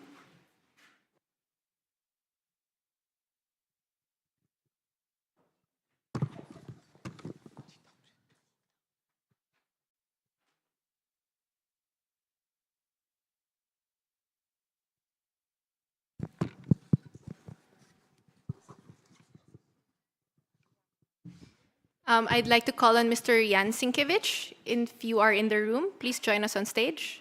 Okay, if not, then we are complete. Thank you.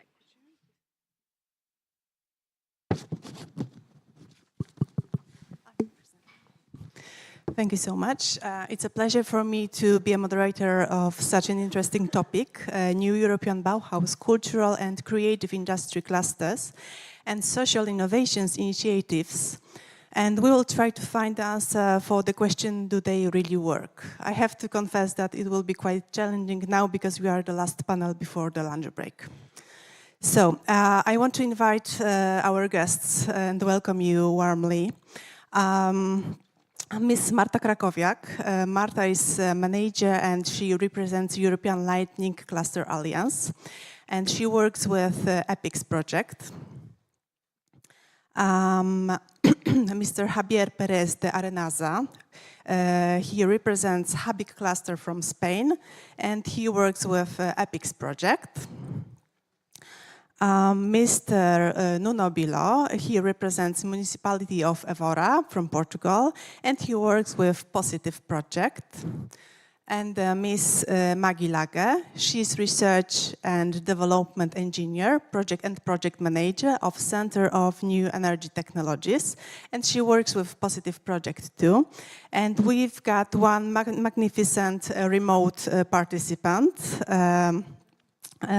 Ms. Borislava Woodfoot, Joint Research Center, European Commission. Thank you for joining us. Borislava, are you with us online? Yes, I am.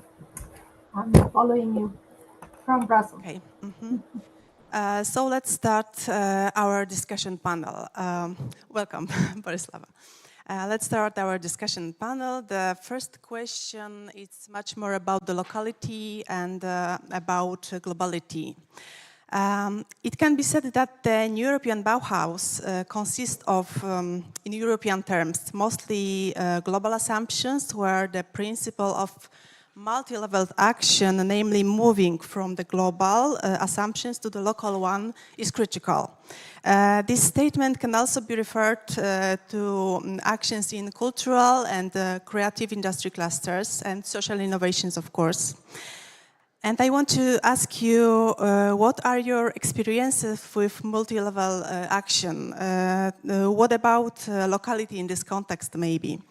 Do you see relations and reactions, maybe, at local levels in your activities? If so, then how do they manifest? And I would like to invite Ms. Marta Krakowiak to be the first to share her thoughts.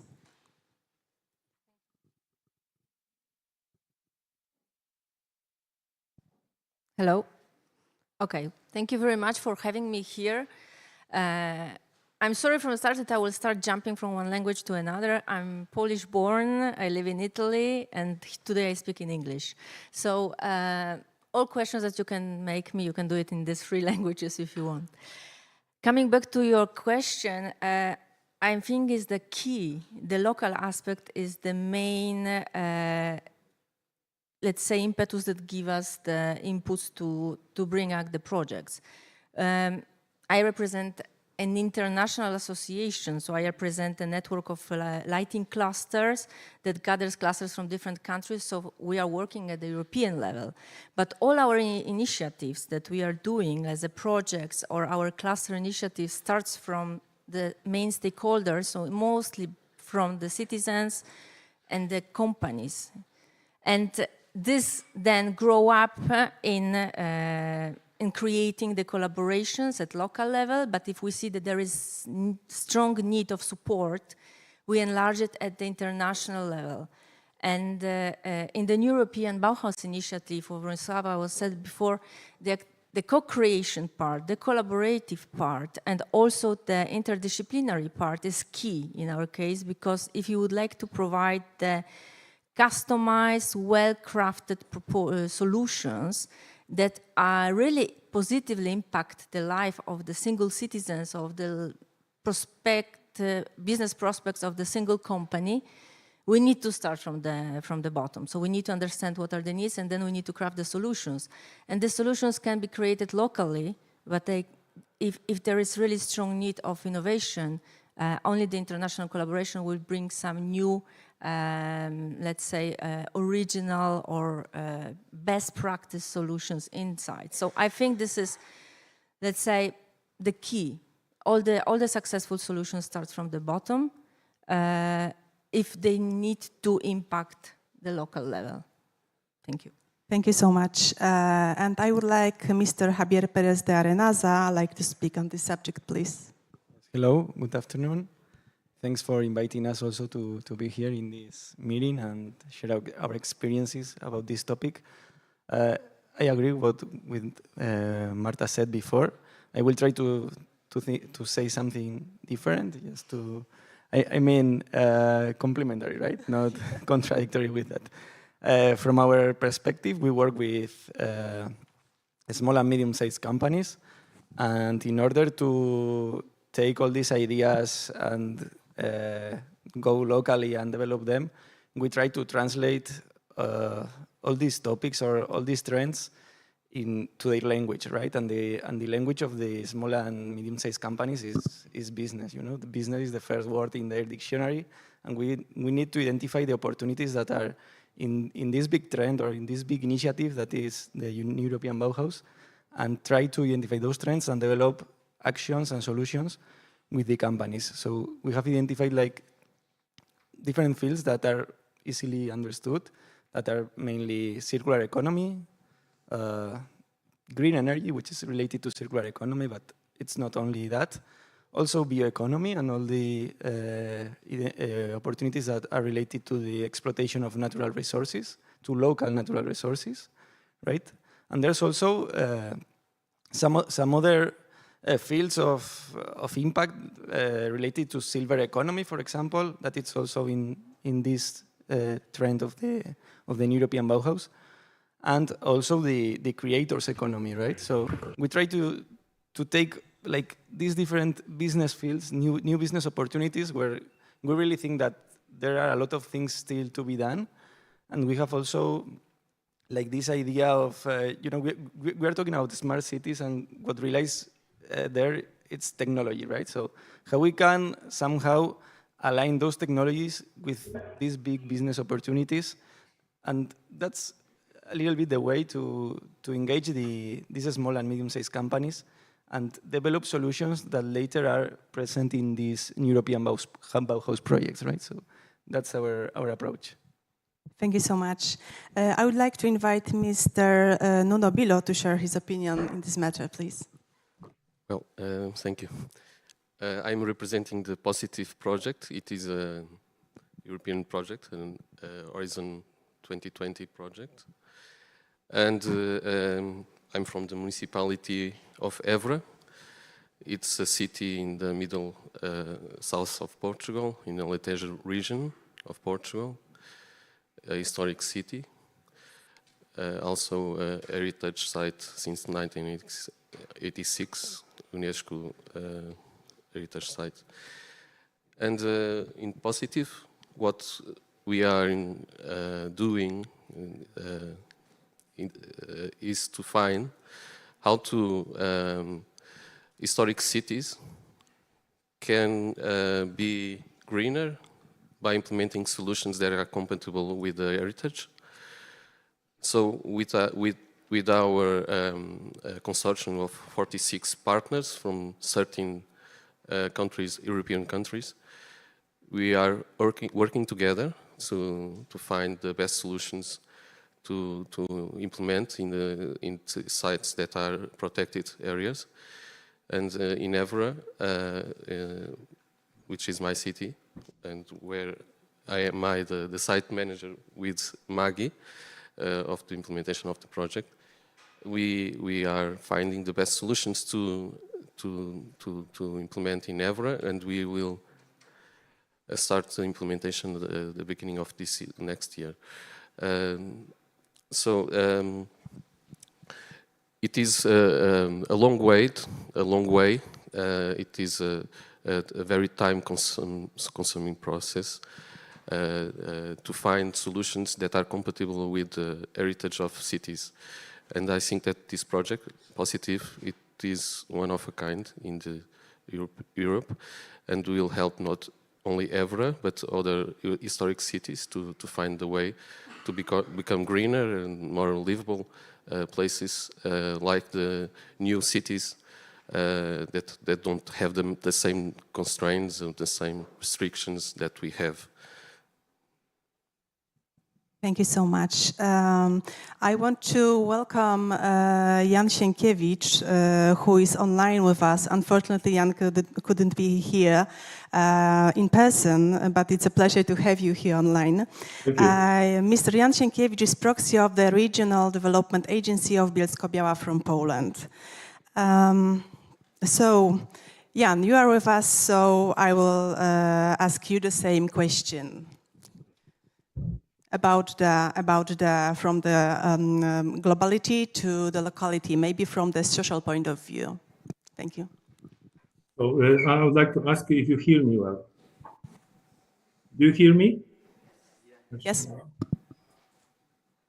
Okay. Let me check. Is it okay? Okay. Okay.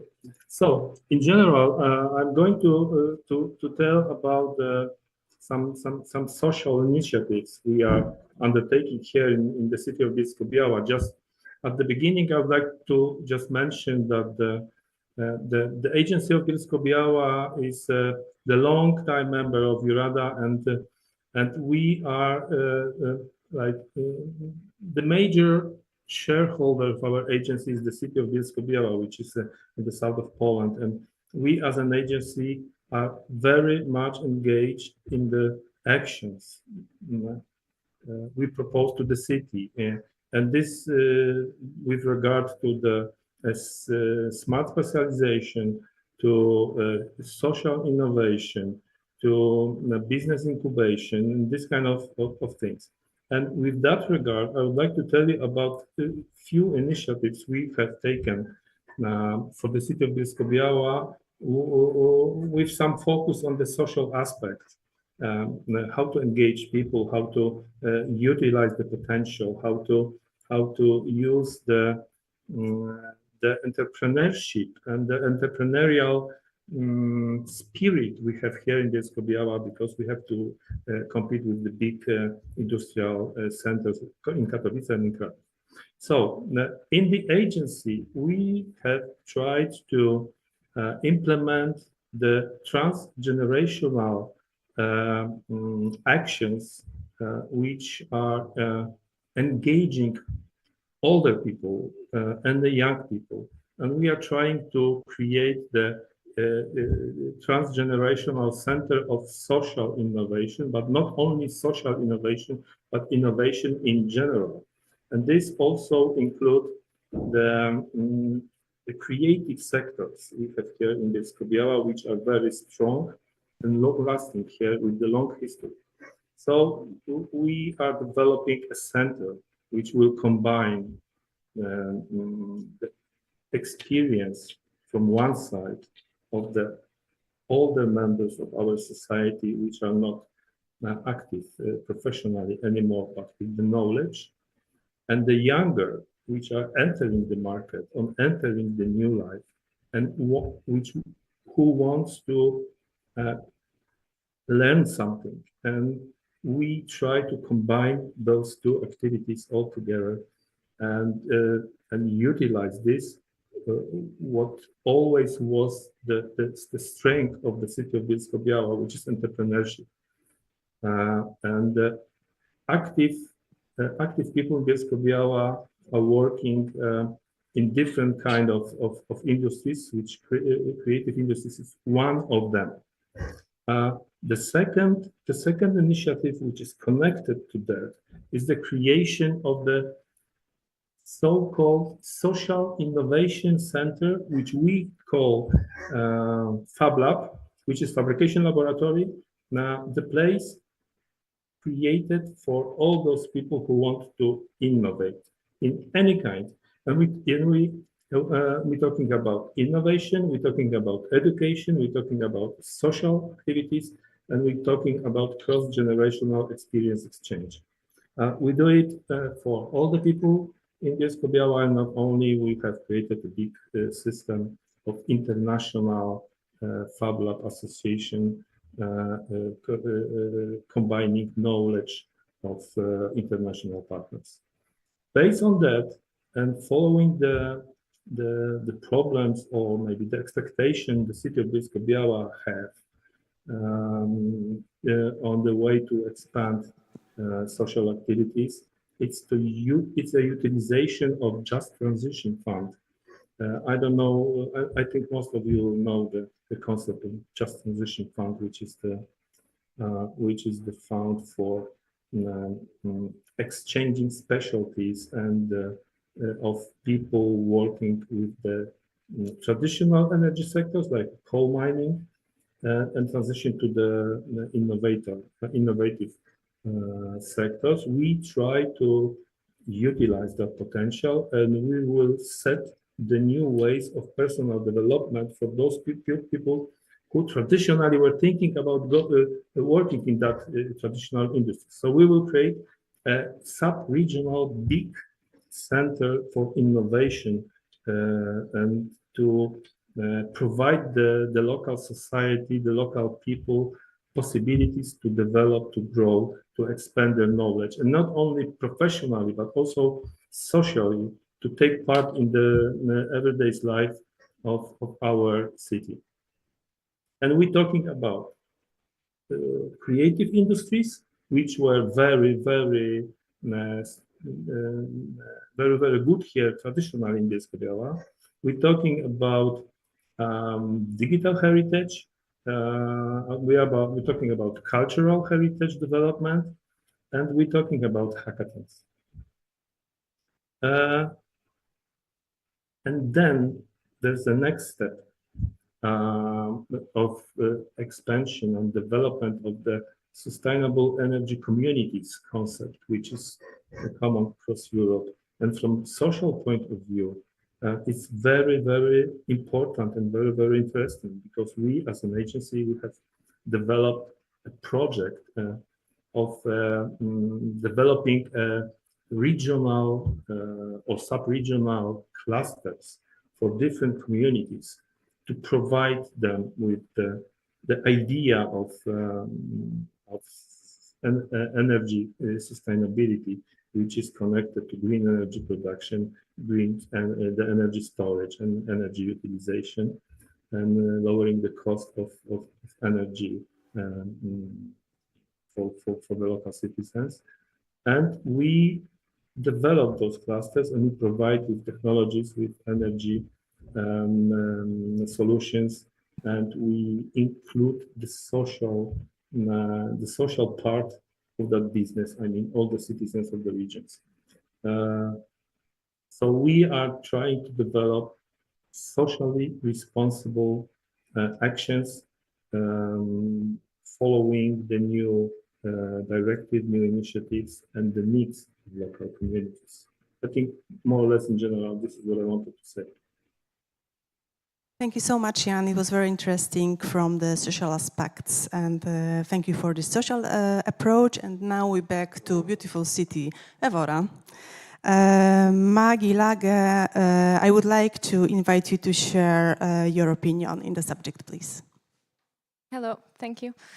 So I work, like Nuno said, in the Positive Project, and the Positive Project aims to transform historical cities in smart cities, and I would like to talk about two specific points. So about the locality, the concept. So the first one, it's about the solutions that we are implementing. Like Nuno said, the city center of Évora is listed in the World Heritage List from UNESCO, and so it has a really heavy legislation, and we couldn't install the solutions that we thought in the beginning. And this is an example of how we had to adapt this to the specific city of Évora, to the drawings, the materials, everything, to be according to the legislation. The second aspect that I would like to focus on is that our project aims to put the citizen in the center of the transformation. And so we have a lot of solutions that are for the citizens. For example, a tourist mobile app to aim the tourists to allow the tourists to make optimized routes to the city, or the mobile app for energy production and consumption to give more awareness to the citizens that have PV panels, for example, on when they are expending more energy. For example, another one, the third one, the Culture Experience Marketplace allows the citizens to evaluate events, social events on the sustainable approach of the events. And so these are just like three examples of how we are putting the citizens in the center of the transformation in our project, and that's something that we are really proud of. Thank you so much. We were talking about the vertical approach. Now let's skip to horizontal one. The previous questions concerned the vertical approach, as I said, from the global action to the local action. Now let's talk about thematic integration, much more horizontal.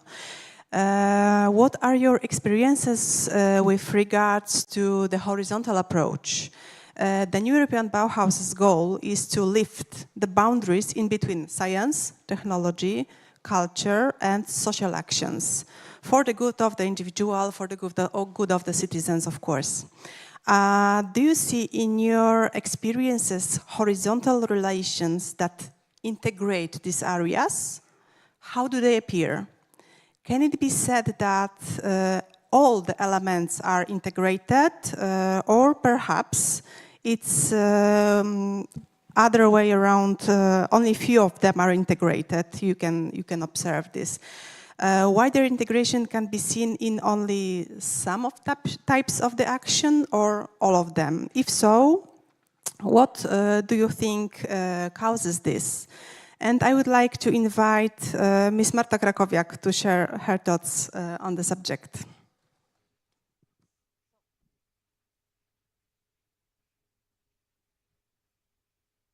Okay. First of all, I think that ELCA, as a European Lighting Cluster Alliance, is an example of the horizontal collaboration. Because we are meta-cluster, so we are a network of lighting cluster representing different clusters from different European countries. And as we focus on light, and maybe I will say something very obvious, but we cannot live without light. So light is this segment, let's say, this part that matches perfectly with all typology, all other sectors and all the aspects of our lives, both personal, private, and also professional. And in our experience, we are the leaders of several European projects. I was very happy to see this morning the presentation from the ECCP on the different opportunities that the European program, the European Union, the ISME agency, DG GROW, gives to the clusters. And I saw the ECP for eyes on the internationalization projects, excellence projects, aero clusters, and I said, okay, done, we are doing this all. Because we had the opportunity, we grabbed the opportunities that this kind of initiatives give us to connect to other sectors, to other clusters, to the other companies and solutions, and to leverage and help us to improve our activities that are focused on lighting, so on producing, manufacturing lighting fixtures that our companies represent, and to provide the solutions for different needs of lighting. And I was I appreciated very much Mr. Piaskowski's presentation on the Krakow cultural approach, as well as the previous panels, because we collaborate with all of the actors from the quadruple helix, let's say, perspective, and all of these projects fits very well our segment, because we are, as Nuno and Maggie said, we are also active in cultural heritage lighting, that they from maybe the building perspective, renovation perspective of the city, we from the business side know how difficult it is to manage the European Bauhaus projects in the historic centers, with the historic buildings. So I think that this horizontal approach in our case is something that we have in our blood, because it helps us to grow and to provide the local customized solutions for the specific needs that we discussed in the previous question. So this kind of events, the cluster meet regions, where we can explore more, deep dive more into the needs of this region and the opportunities that is offered, also in terms of great cluster organizations, companies and solutions that we hope to work with in the next upcoming European funding opportunities. So I was very happy to have the possibility to network here. It's also something that that must be promoted, because as Irena said before, if you want to go far, go alone. If you want to be successful, let's say, collaborate. And this is the horizontal approach. And I think this is also the European Bauhaus core here, to not go alone. Thank you. Thank you so much. And how is this seen from the urban governance standpoint, Ms. Nuno Bilo? Well, with the project's positive, we are breaking some barriers in regarding the cultural and heritage and technology and science and so on in Évora, and also the other cities that are part of the project. We are 2 lighthouse cities, Évora in Portugal and Alkmaar in the Netherlands, and 6 other cities that are followers. And in EURADA, we have, for instance, Maggie already mentioned some solutions that we are implementing that break the barriers and can be applied that are compatible with heritage.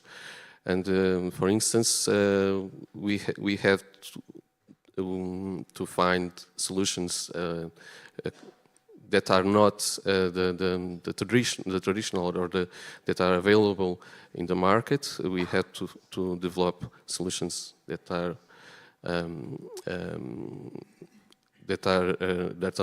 not available, but we need to find the best solution that we can use to integrate with the buildings, because in the city center of EURADA, for instance, it is all the buildings are protected, are considered monuments. So all the works and all the changes that we need to do in the facades and the roofs, we need to have the same traces, the same architectural and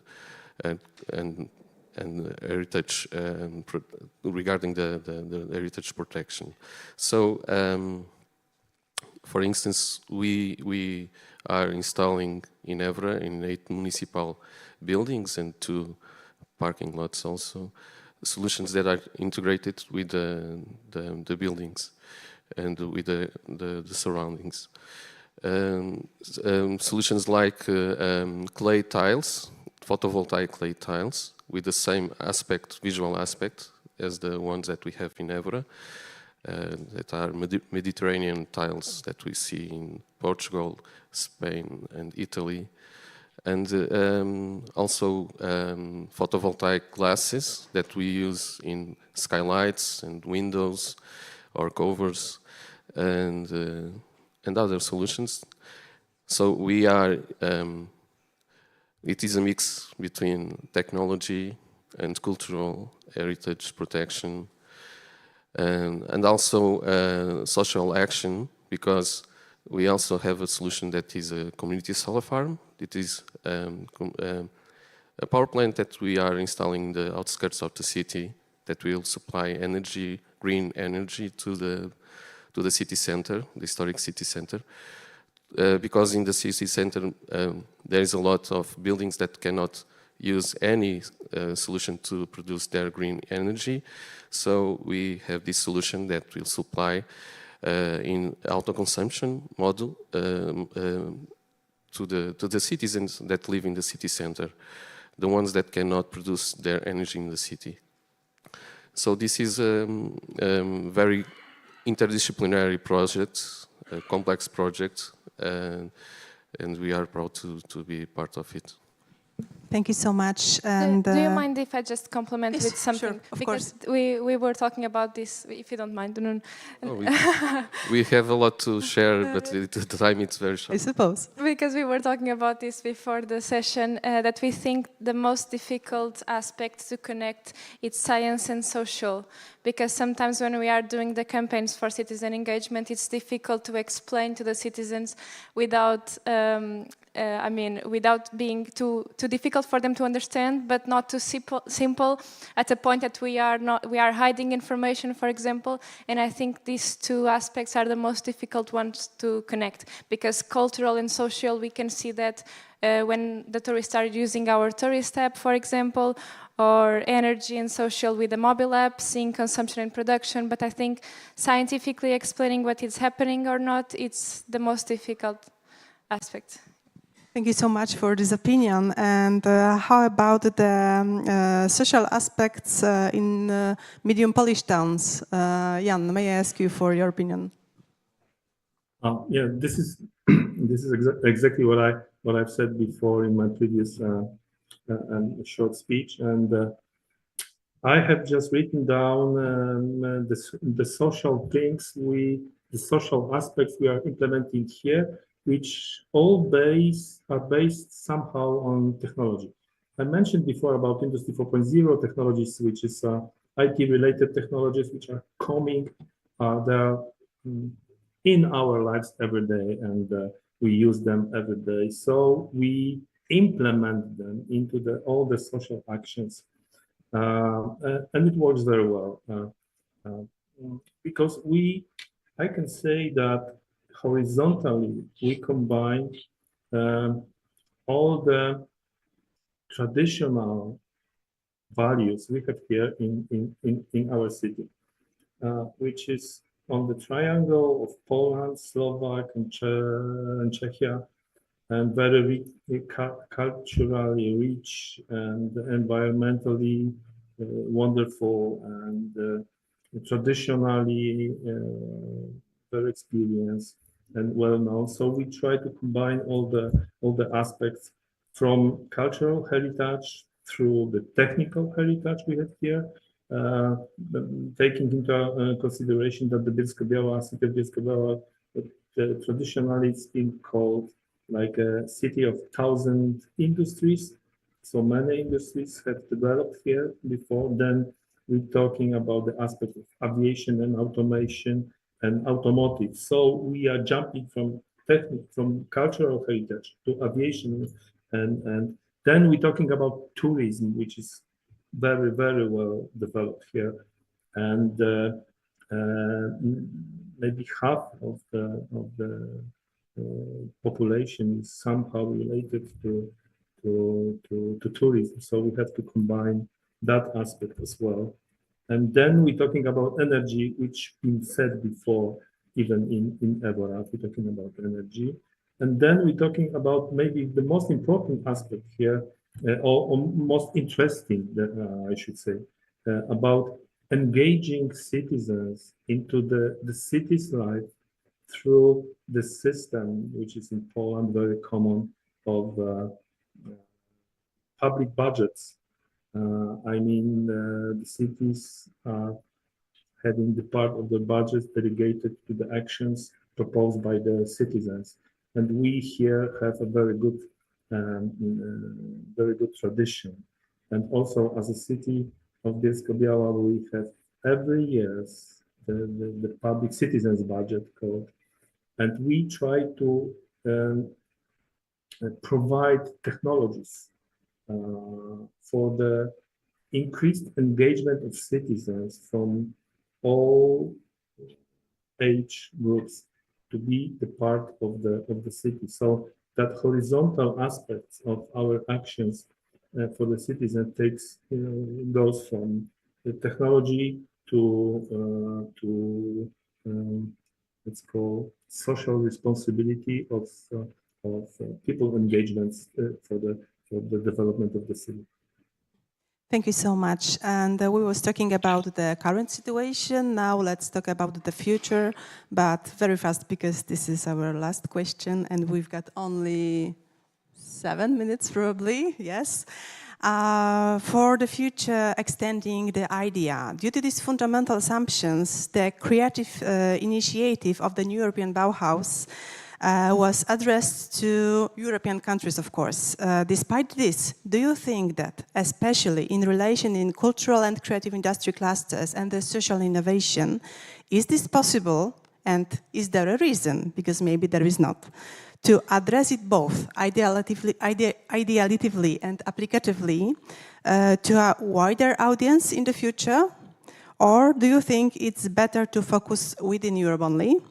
Do you see any specific benefits or maybe threats stemming from such an action in the future? And I would like to invite our remote guest, Boryslawa Woodford, to share her thoughts and her opinion on this subject.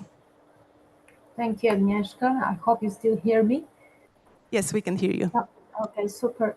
I would start by saying that culture innovation doesn't know or share borders, you know, goes beyond boundaries, frontiers, etc. So starting from that point of view, I also had a little bit of a look at the statistics of our entities that are part of this New European Bauhaus initiative in our community so far. 3 years of existence, over 1,100 entities, but still very, very many come from research and innovation, those partners that are part of, for example, faculties that explore multidisciplinarity, the faculties of design, art, and architecture, We have a lot of businesses that are interested in working with us.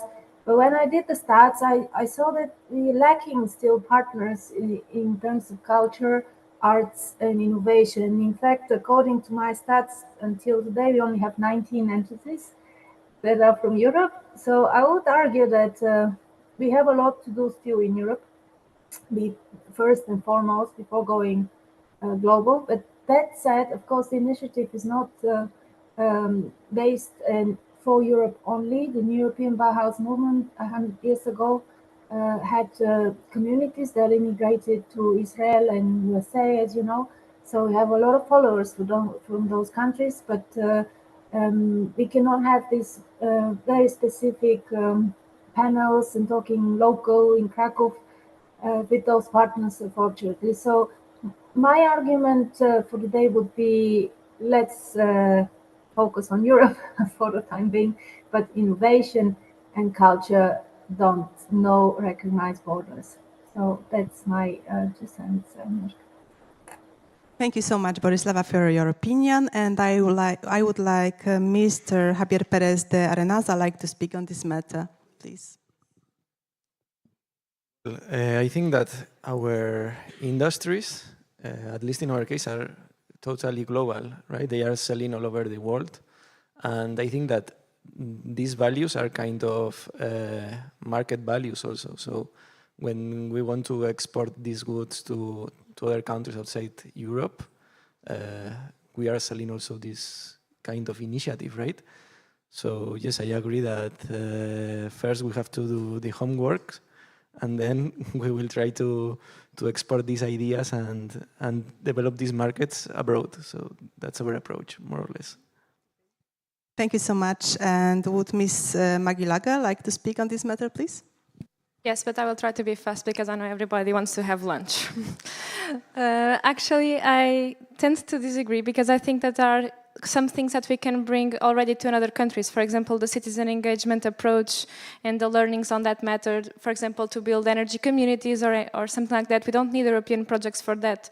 At least in the countries where the legislation allows to implement energy communities and it's feasible for the citizens, I think this is something that we should invest in other countries. Of course, that the technologies that are more expensive, for example, the PV shingles or the PV glass, like the ones that we are installing in Évora, we need funds for that because they are really expensive. They are 3 to 5 times more expensive than normal PV modules.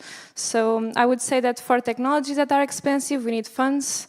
So we need European commissions for that. But there are things on social innovation that I think we can start implementing in other countries.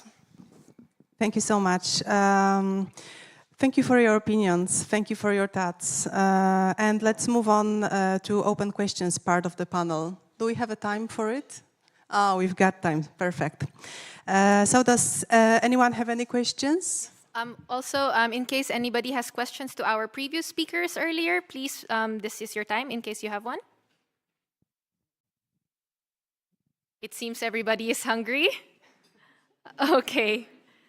So I would like to thank you, Agnieszka, and to all our panelists, also to Borislava and to Jan. Thank you very much for joining us online. So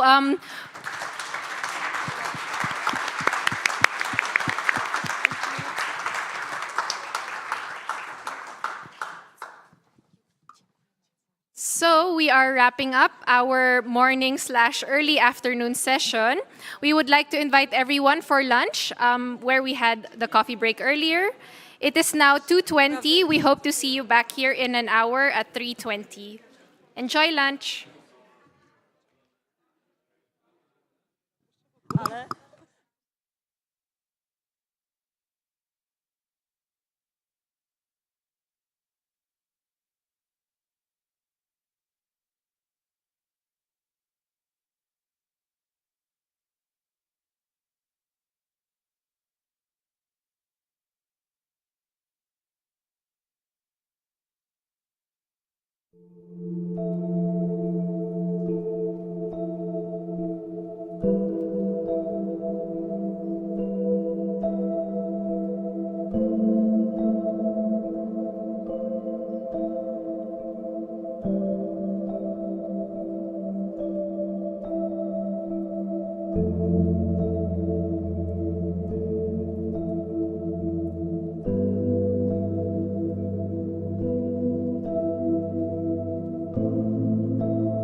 Tak już zamyka Iwana.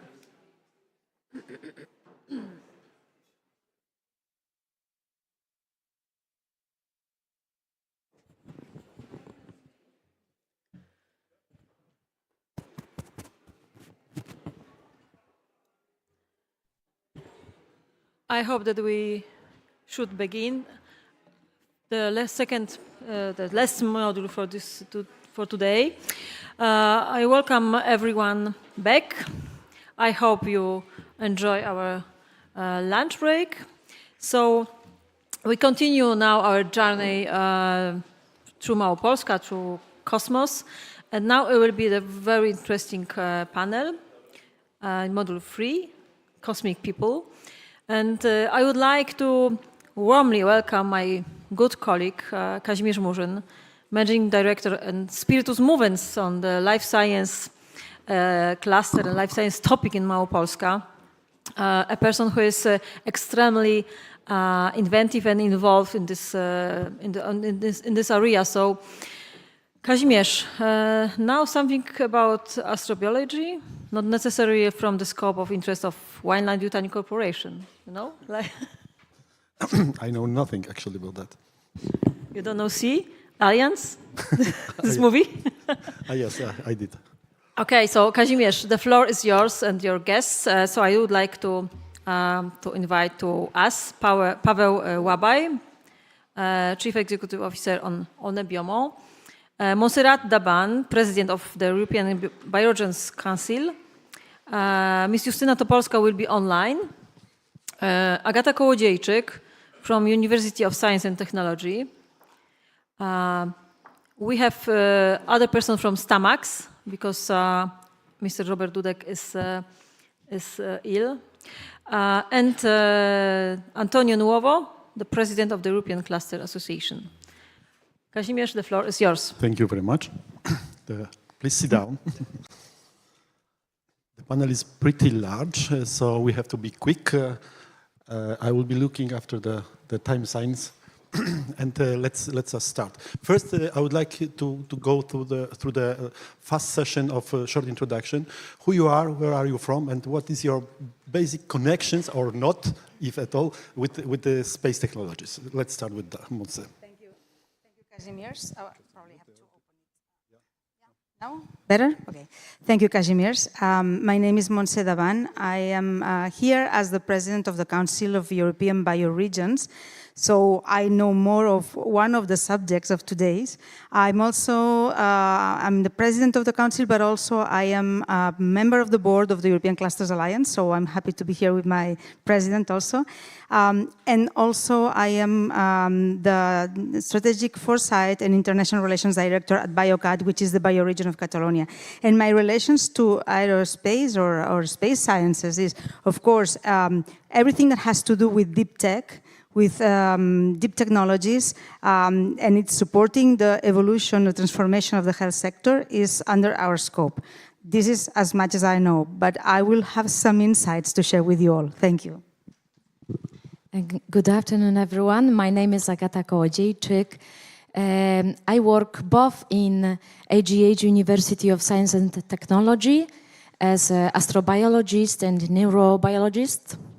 Also, I'm the creator of all simulators of Polish space bases.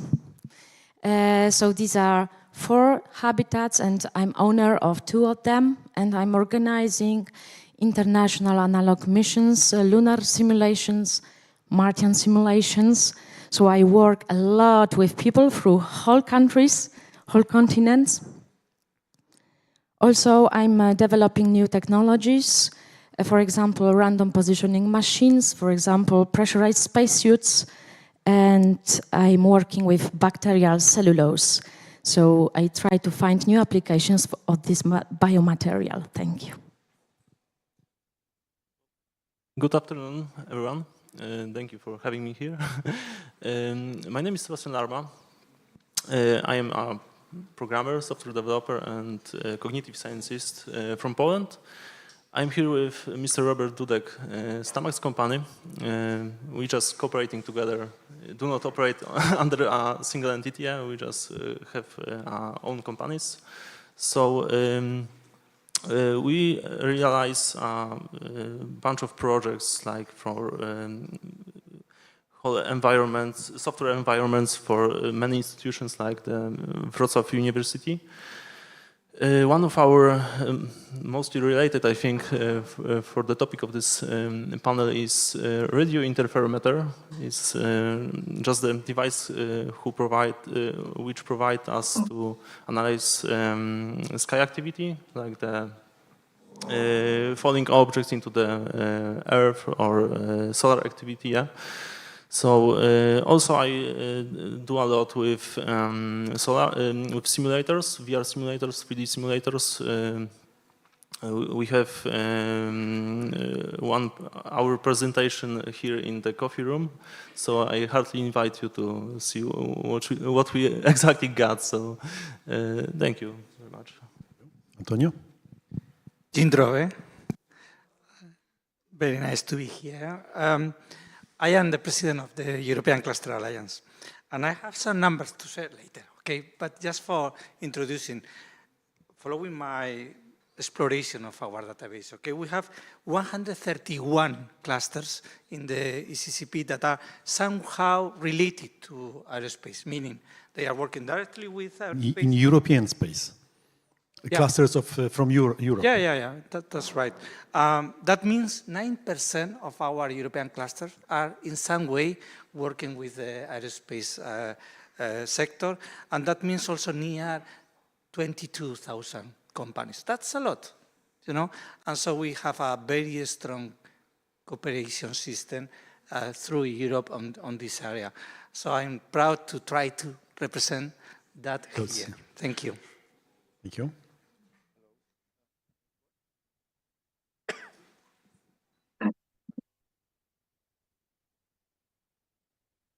And now? Okay, now it's work, okay.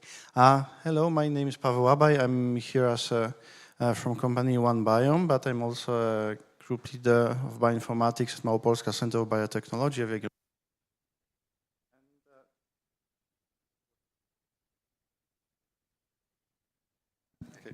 And what I'm here is that in One Biome we are thinking and characterizing the gut microbiome to assess the quality of our health and well-being.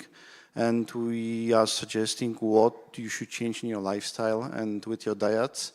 And this is, in fact, connected to the space in a way that the technology which we are based on is exactly the same technology which is designed to be used in the manned missions to the Mars and further, because in space, it's critical to be able to diagnose as quick as possible and to have an answer, because there will be no chance to go back.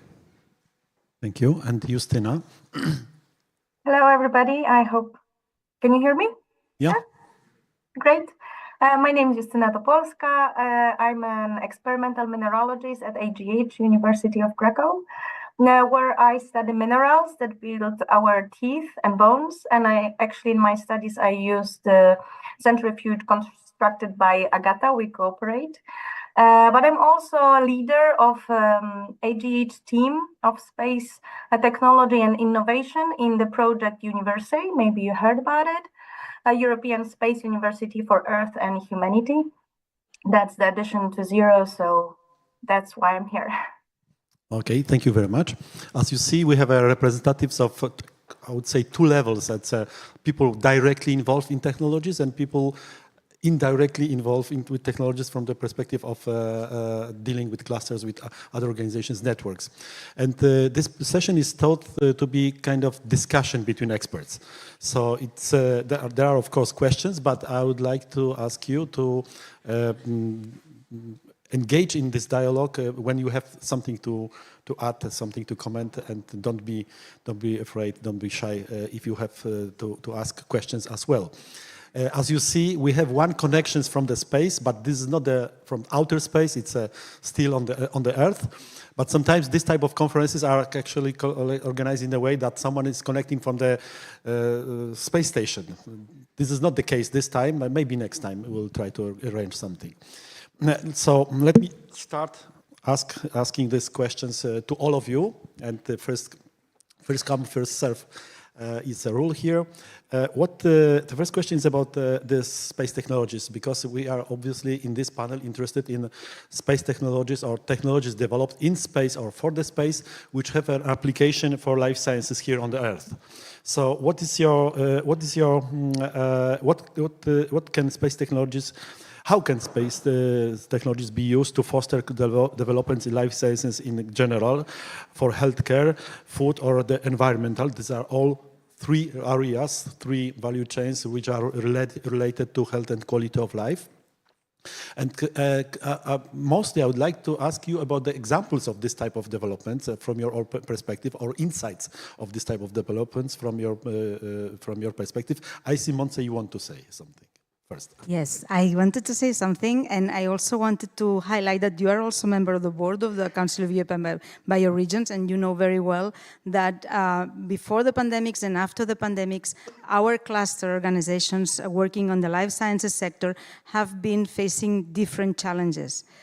So I would ask, probably, and then it's an open question also to the panel, not only how this technology in the space science can help health or healthcare innovation, but also which are the needs in healthcare innovation that can be satisfied with the technologies there. So I think it's a needs-driven cross-sectorial collaboration or uptake of technologies, because at the end of the day, in health, we put the needs of the patient not at the center, but at the beginning, and then we need to find the right technologies to provide solutions from whichever the sector it is. And more we see that we need to use other sectors to find these technologies. And space technologies have been collaborating or have been nurturing health systems for years. But now, more than ever, data, monitoring, digitalization are crucial areas in which these technologies can be used. Okay, Antonio? I would like to build on what Montse just said, okay? Because I have, again, some numbers. I think it's good to have some numbers in the mind. Yeah, I was speaking about 131 clusters related to aerospace. Of them, we don't have full data of all of them, okay? But what I have is that only 11% of them are pure aeronautics or aerospace, you know? All of them, all of the rest are collaborating. And 71 of them are collaborating with more than 3 different ecosystems. So it's extremely linked with other ecosystems, you know? And of all of them, 37% are working with health. That's a lot, you know? And only those 37 are collaborating with 73 startups specifically oriented or supported by the cluster. Can you be more specific? What areas of health? Health. But more specifically, not. I should explore it to give you more specific information. But I know some examples because, for example, I know of 3 French clusters working on agri-food. Okay. Thank you. Okay. And how about you? Your own perspective, because you 3 or you 4 represent actually activities which touch upon exactly technologies from space or to the space. So I found four aspects: general, healthcare, food, and environment. You mentioned. I will start from general because I think this is important. Space technologies and space itself, it gives us very important answers for what life is. If we are alone on this planet or there is some life externally, can we sustain life extraterrestrially? Can we terraform other celestial bodies? There are hundreds, if not thousands, billions of questions that they are emerging from space technologies. And similarly, we are searching for extremophiles, for bacteria, for organisms that can sustain very, very strong conditions. We live in very hard times. There are wars. We need to create some safe, isolated systems where we can survive. And we are searching for these survival systems. This is very, very important. Then there is aspect of food. Again, how to survive without food. If there will be some huge destruction of our planet, if the climate will completely be killed by us, how can we produce food? And of course, we develop extreme technologies to produce food in isolation, in vertical farms without light. Somebody said that light is crucial for life. Depending which range of light. And we are searching for these kind of organisms that can produce food for us without light, etc. I could give you 1 hour of lecture on this kind of technologies. We are searching, or we also we are already implementing some findings on the Earth. We are now at the TLR level 2, 3, so it is still not yet implementation, but it is the way that we need to go. We must go. There is no other possibility because we see what is happening. And some processes cannot be stopped already. It's over. And you mentioned also about the environmental? Yes, that is what I said about environment and healthcare. Well, also Metsi, she mentioned that we are just after very long and huge isolation related with pandemics. I believe that non-invasive telemedical devices, telemedicine, some support that can be externally reached in our houses, it is something very important what we saw that must be developed. Okay, thank you. How about you? Yeah. Just okay, maybe Justina now.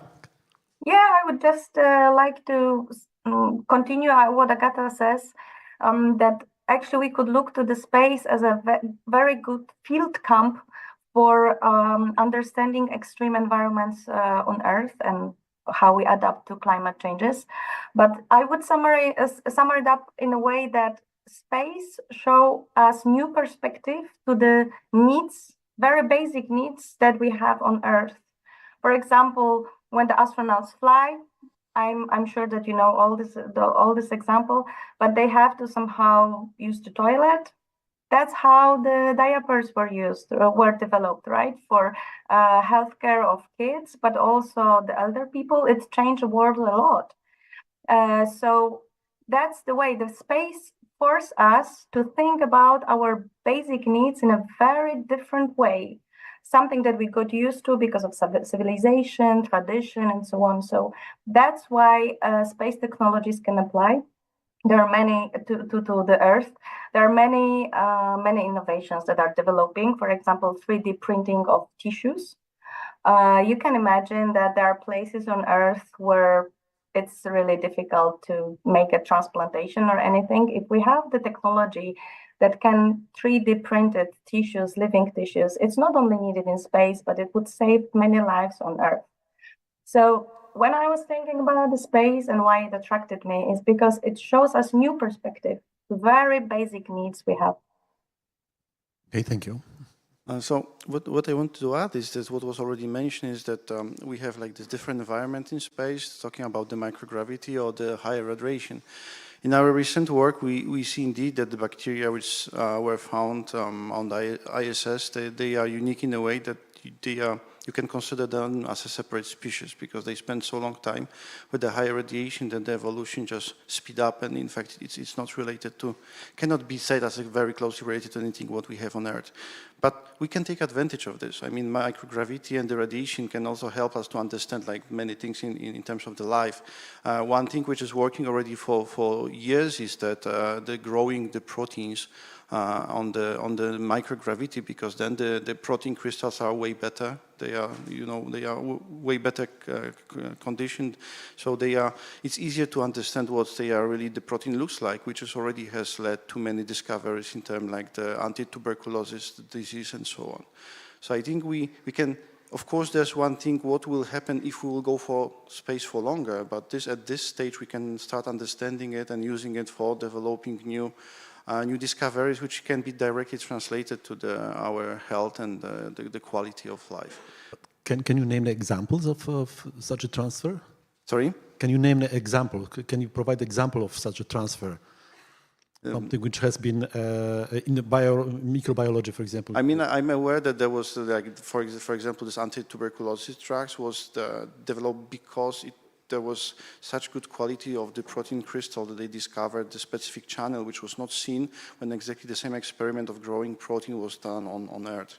The other thing which we see is the technology which we use in our company, but which is going to be used also by NASA. It's called the next generation sequencing, but with the Oxford nanopore. We know that it works better in the microgravity. So the quality of the data which is produced in microgravity is just better than what we can get on the Earth. Of course, there is a problem that to put anything to the DNA sequencer, we need to first get DNA, and this is the problem at the microgravity. Okay.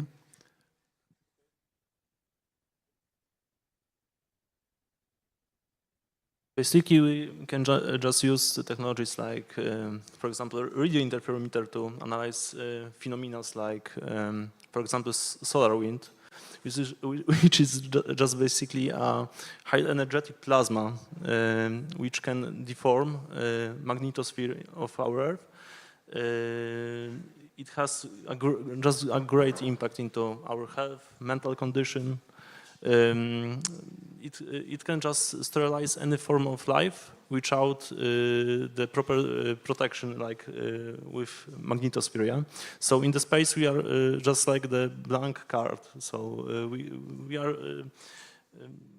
It's just a deadly zone for our organism. Yeah. So we can just here in the Earth, or maybe in the space, or maybe in the other planet, we can just analyze areas using the interferometry to create density areas of these phenomena, computing this data, saving on our databases, and just pulling this data into the various kind of institutes. Just using this data into our their purposes. So it's that technology is just like the hub for any other areas of our science life. Yeah, this is just we have that environment in the Wrocław University, but for our own usage.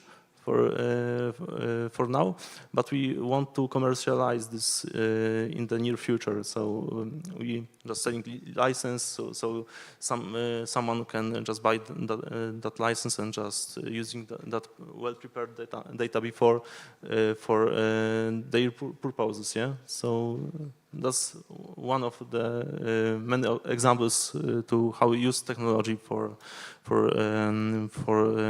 space industry, basically. Yeah. Okay.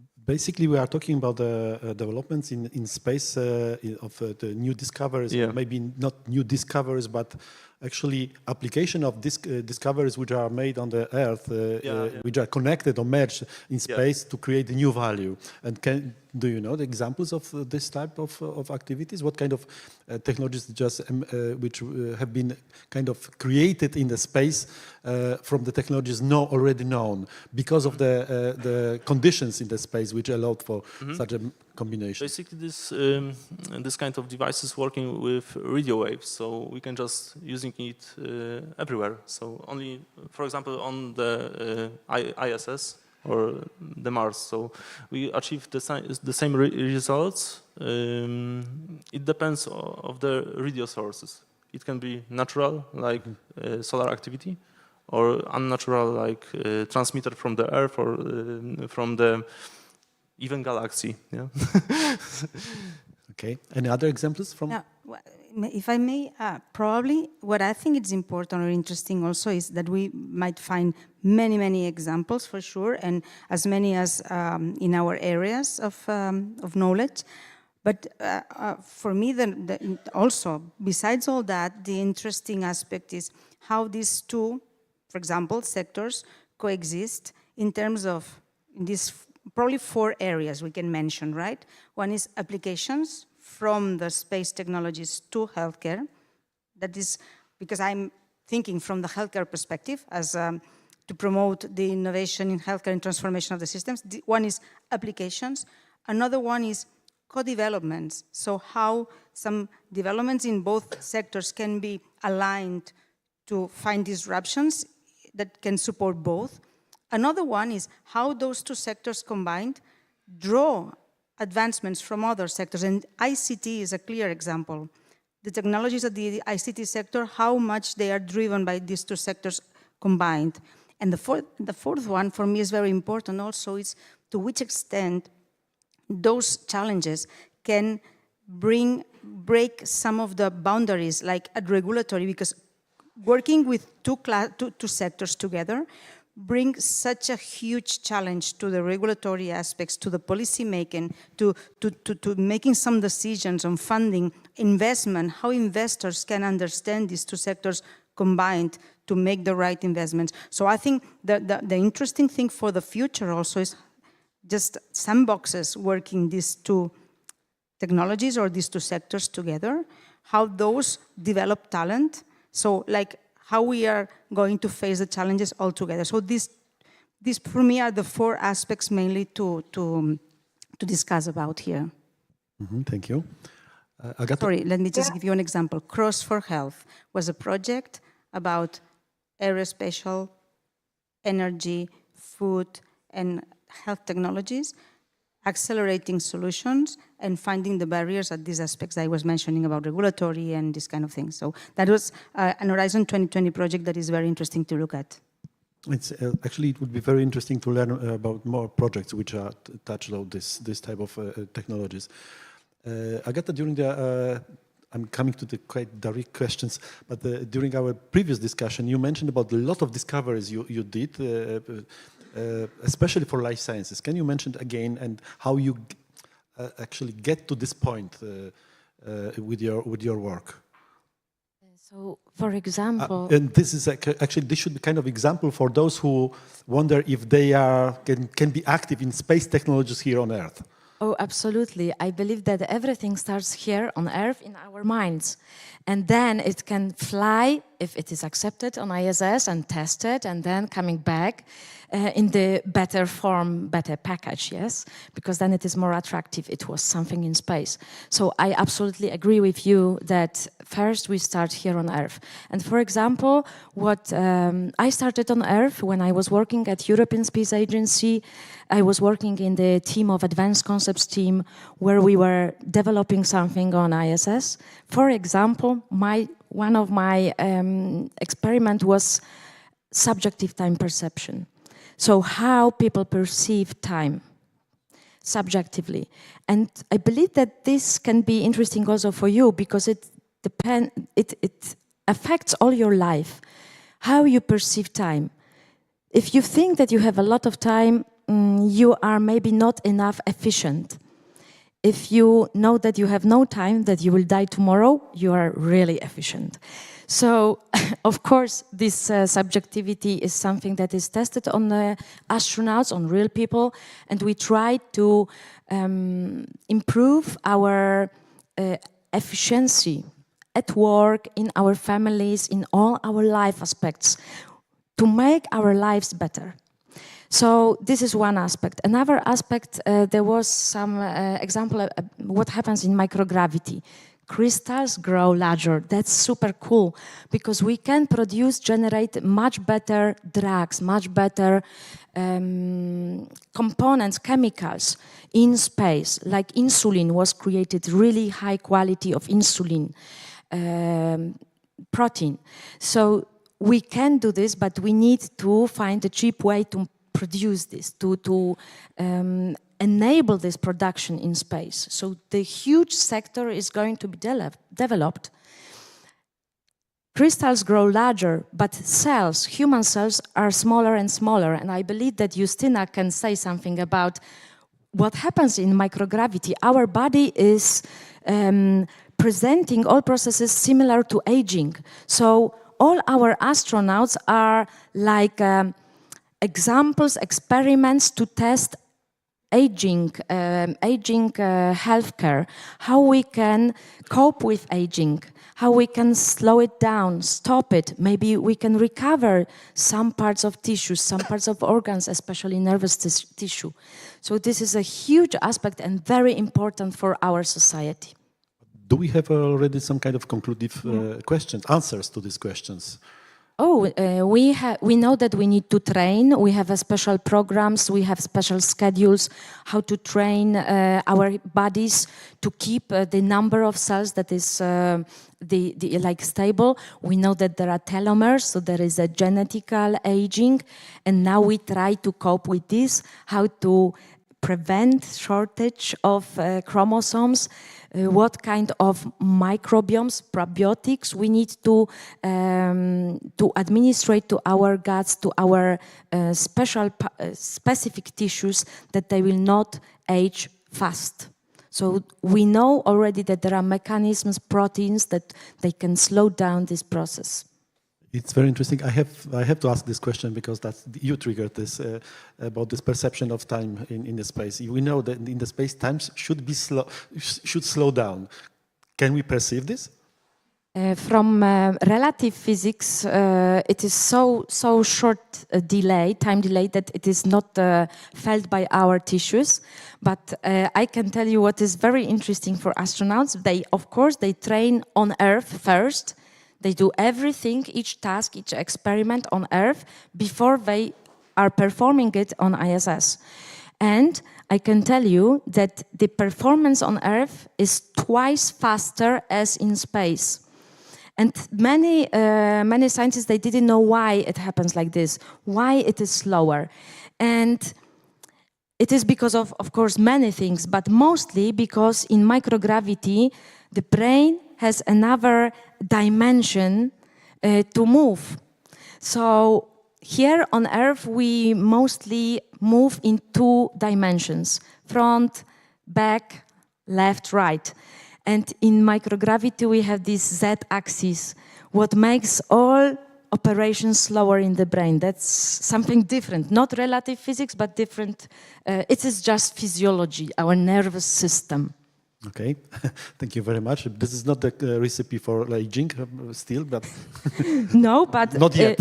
But it is. I think that if all people here on Earth will start to move in 3 dimensions, so we can learn how to, for example, dive in neutral buoyancy, or we can fly using planes. It is expensive. Not everyone can probably have time for this, but then our brain expands, our capabilities grow. We see different perspectives, different horizons.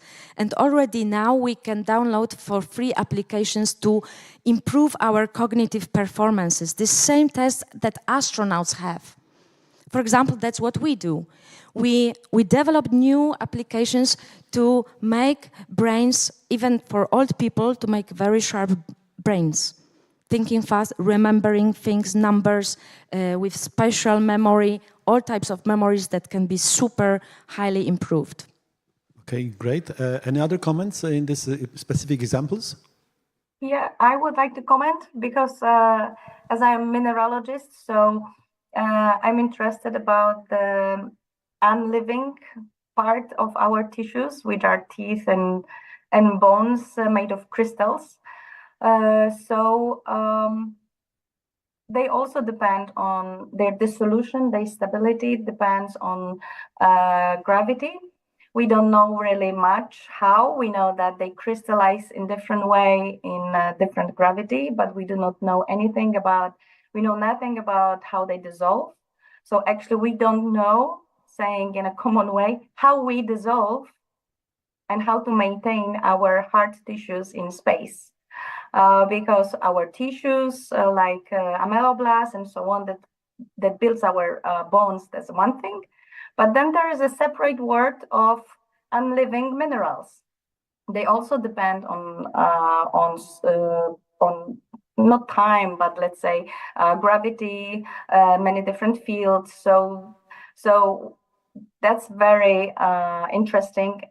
if we are going, for example, to develop from beginning the skeleton of a human body on Moon or Mars, whether when the embryonal stage of growing a child will build a proper skeleton because of not only of our cells but also from the point of view of crystals, because they might crystallize in different way, and we are constructed to perform in the gravity of Earth. So that's my studies. That's what I'm interested. But as a mineralogist, I would like also to pay attention to water purification system that was developed in space and can be applied on Earth. Astronauts used to say that today coffee is your tomorrow's coffee. And we do not really appreciate how complicated is to really clean all the water so that it is available, because we are used to that. We always have kind of rain, wells that can bring us fresh water that is purified by natural minerals, rocks, that is purified by humidification and so on. But there on space, we had to develop the system from the very beginning. And it appears that there is a problem, for example, with the medicines, small amounts. When you have a water system that is completely recyclable, like a closed system, then you have to purify everything, not only metals, not only main biological contaminations, but also such things like medicines from our urines. And this inspires us as a mineralogist to develop better sorbents that can actually absorb many different compounds. We can modify them. So that's what is happening in the laboratory, for example, at AGH in my faculty. And this can have a space application. And it came from Earth to space and from space to Earth, so that we understand that there are many different compounds that really have to be still cleaned. That is not necessary in systems that are sort of closed, right? That are in most of our cities. Such a problem was, for example, in California, where they have a problem with having children. And then they understood that because they have very closed water system, there is a problem with anti-conception medicines in the water. So that's how space can help our water system on Earth. Thank you very much. That was very, very comprehensive. How much time do we have still? 10 minutes. Okay. Very quick question before last one, because we talk about a lot of technologies now. Very important thing.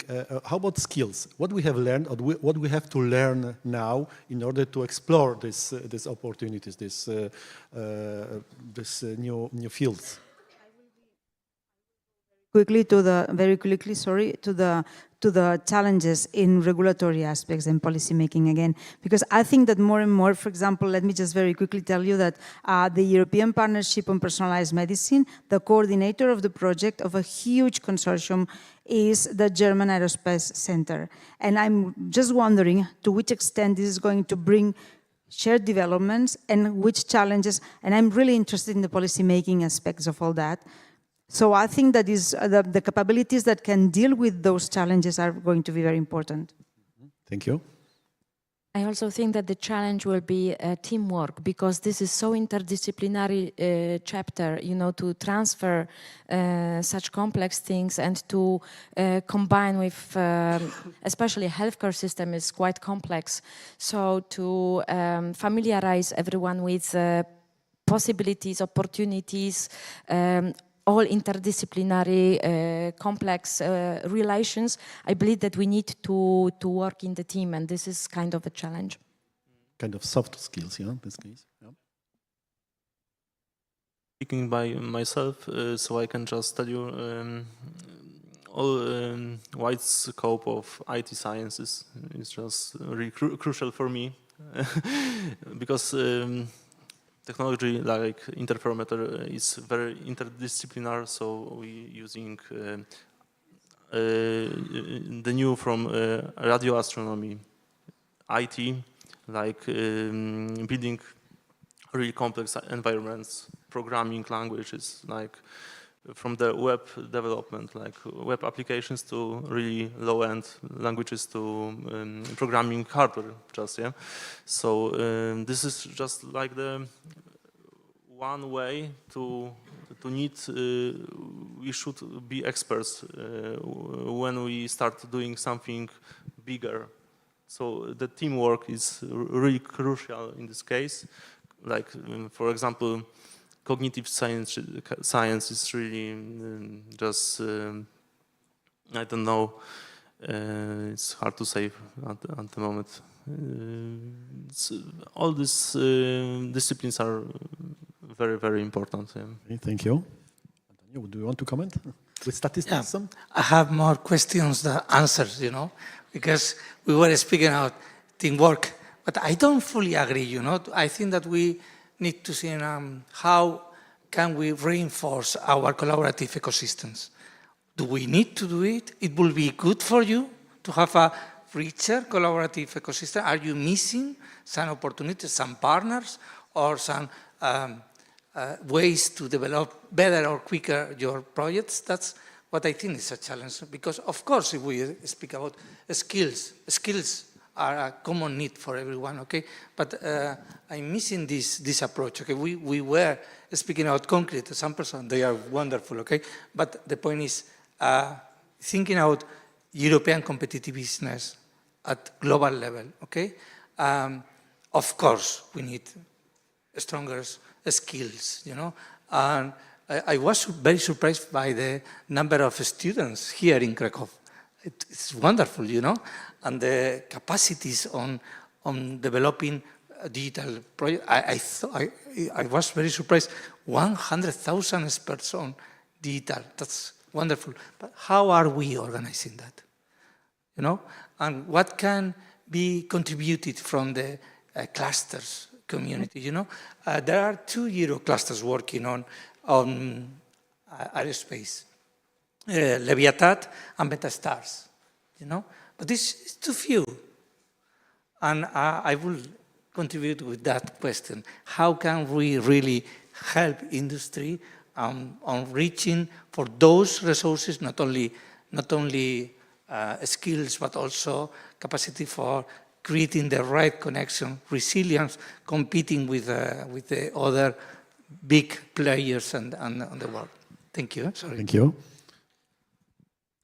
One thing I think which is important to mention is that the challenges which industry will need to face towards the long-term mission will be connected with keeping the crew healthy and diagnose quick.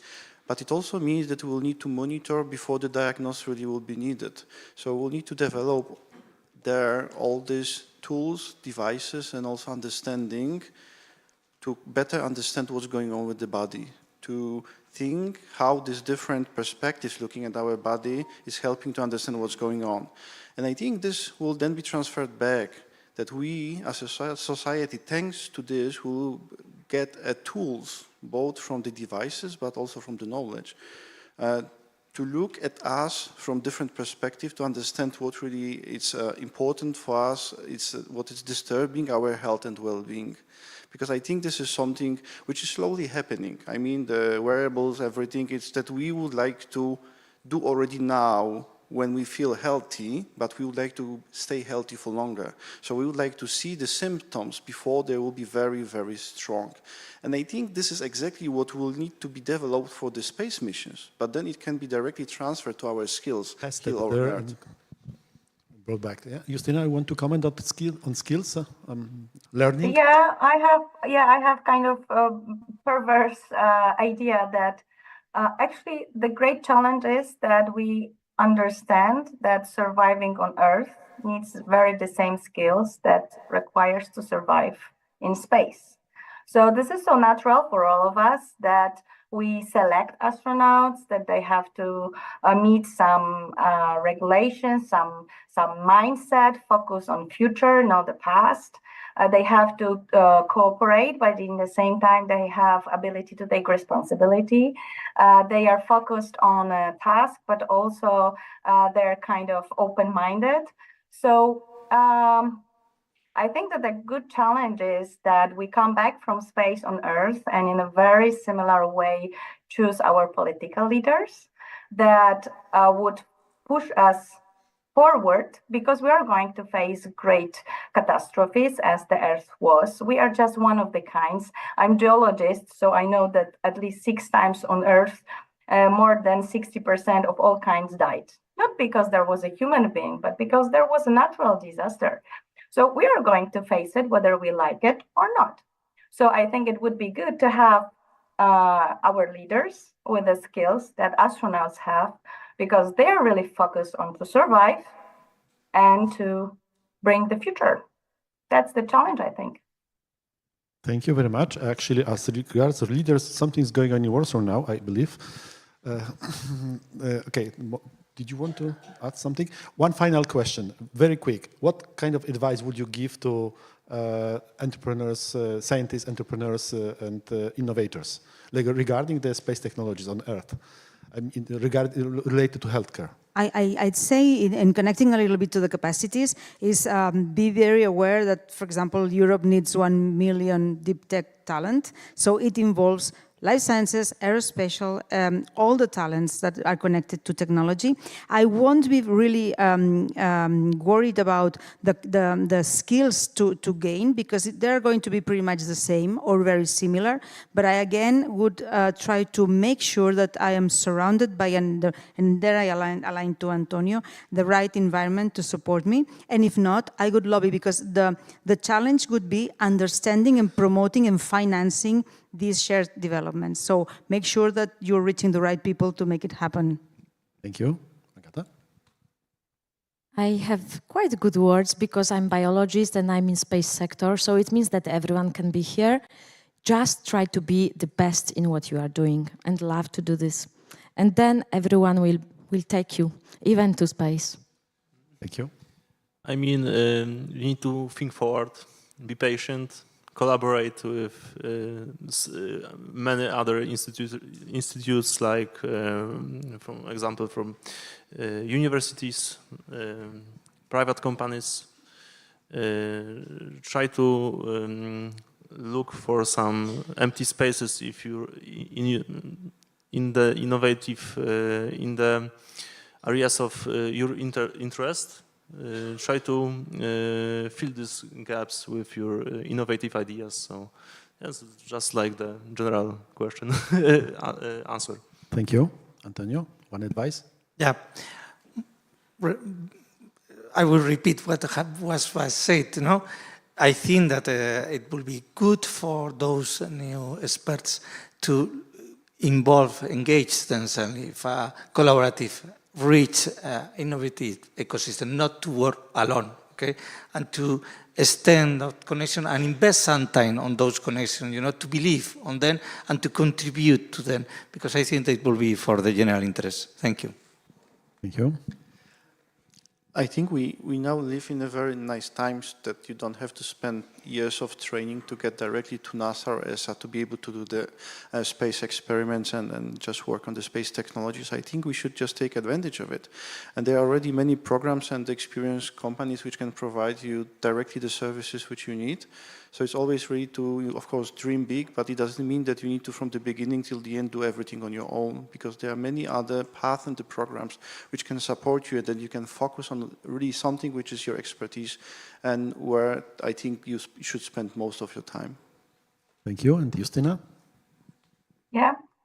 As a university representative here, I of course welcome everybody to European Space University for Earth and Humanity, where we are establishing the space technology master degree for many countries in Europe. So all the students and young European, but also worldwide young people are welcome to join the space team and try to develop their career in space here with us. Thank you very much. That was very, very comprehensive. This is the end of our panel. I just want to summarize the two observations. First, to the public, because we don't have questions from the public, I believe. No. Okay. First, you could notice that we have only 6 people here sitting, and so many ideas, so many perspectives, so many experiences. And Antonio mentioned that we have 130 clusters dealing with. So if we so if we collected all the people which are directly involved in the space technologies development, some innovations in space technologies, this is actually huge potential of brains here, which could be actually can be used by you, because it's enough to connect with Antonio, for example, with us, and you are connected. That's one. So it's a great potential, and you shouldn't be afraid of thinking from the outer space. I mean, not from the helicopter view, but from the space view. What are you doing? Because this is important, and you can be somehow involved in this space technologies development. The second observation is nobody mentioned even once about artificial intelligence in this dialogue. I'm not sure if this is important. Yes, digital technologies were mentioned. Yeah, but I was afraid a little bit that we'll be talking a lot about artificial intelligence, but it's not necessary actually to develop those technologies or being involved without artificial intelligence. So thank you very much again. It's actually applause for the panelists, which are great. Thank you very much again.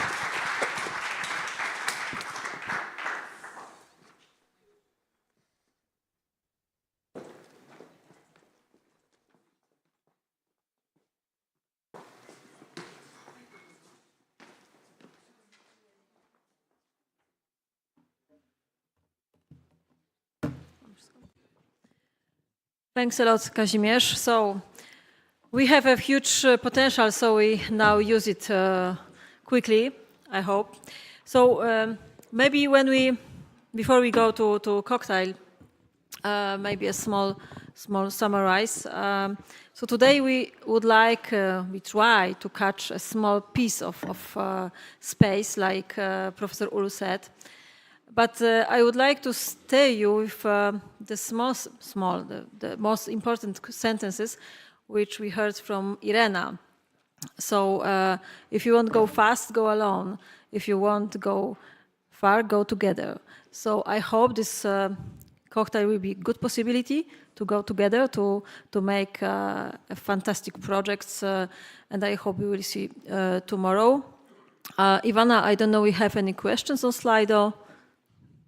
No. So maybe some words from you. Sorry.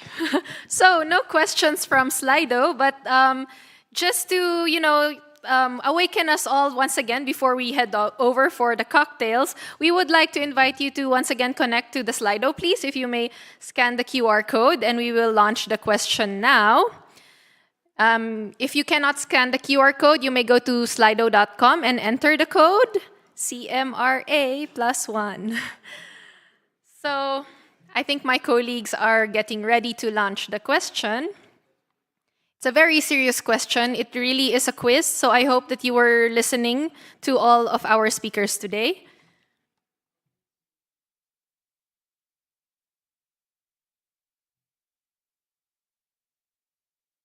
So, you made it. Are you going to join us for the networking cocktail?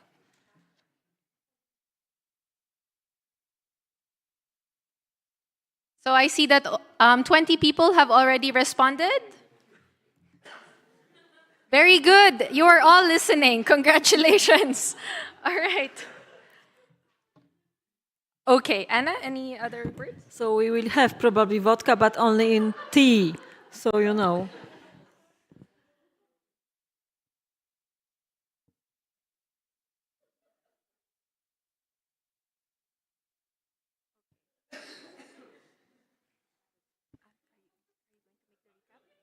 Oh, it's you. It's okay. Yes, okay. All right. Thank you, everyone, for joining the Slido. So before we officially invite you upstairs for the networking cocktail, just some practical reminders for tomorrow. Please remember that we will be starting the program at 9 a.m., but you are welcome to join us for the coffee as early as 8:30. Please keep your name tags and lanyards because you will be using them again tomorrow. But upon arrival, we ask you to please sign the attendance sheet. And specifically, if you are interested in joining us for the study tour in the afternoon, there will be a column there where we ask you to indicate again whether you will be joining us. This will help us with organizational purposes.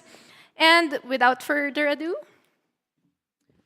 So thanks a lot for your attention, for your questions, for your that you are together with us today. So now it's time to cocktail. So we invite you.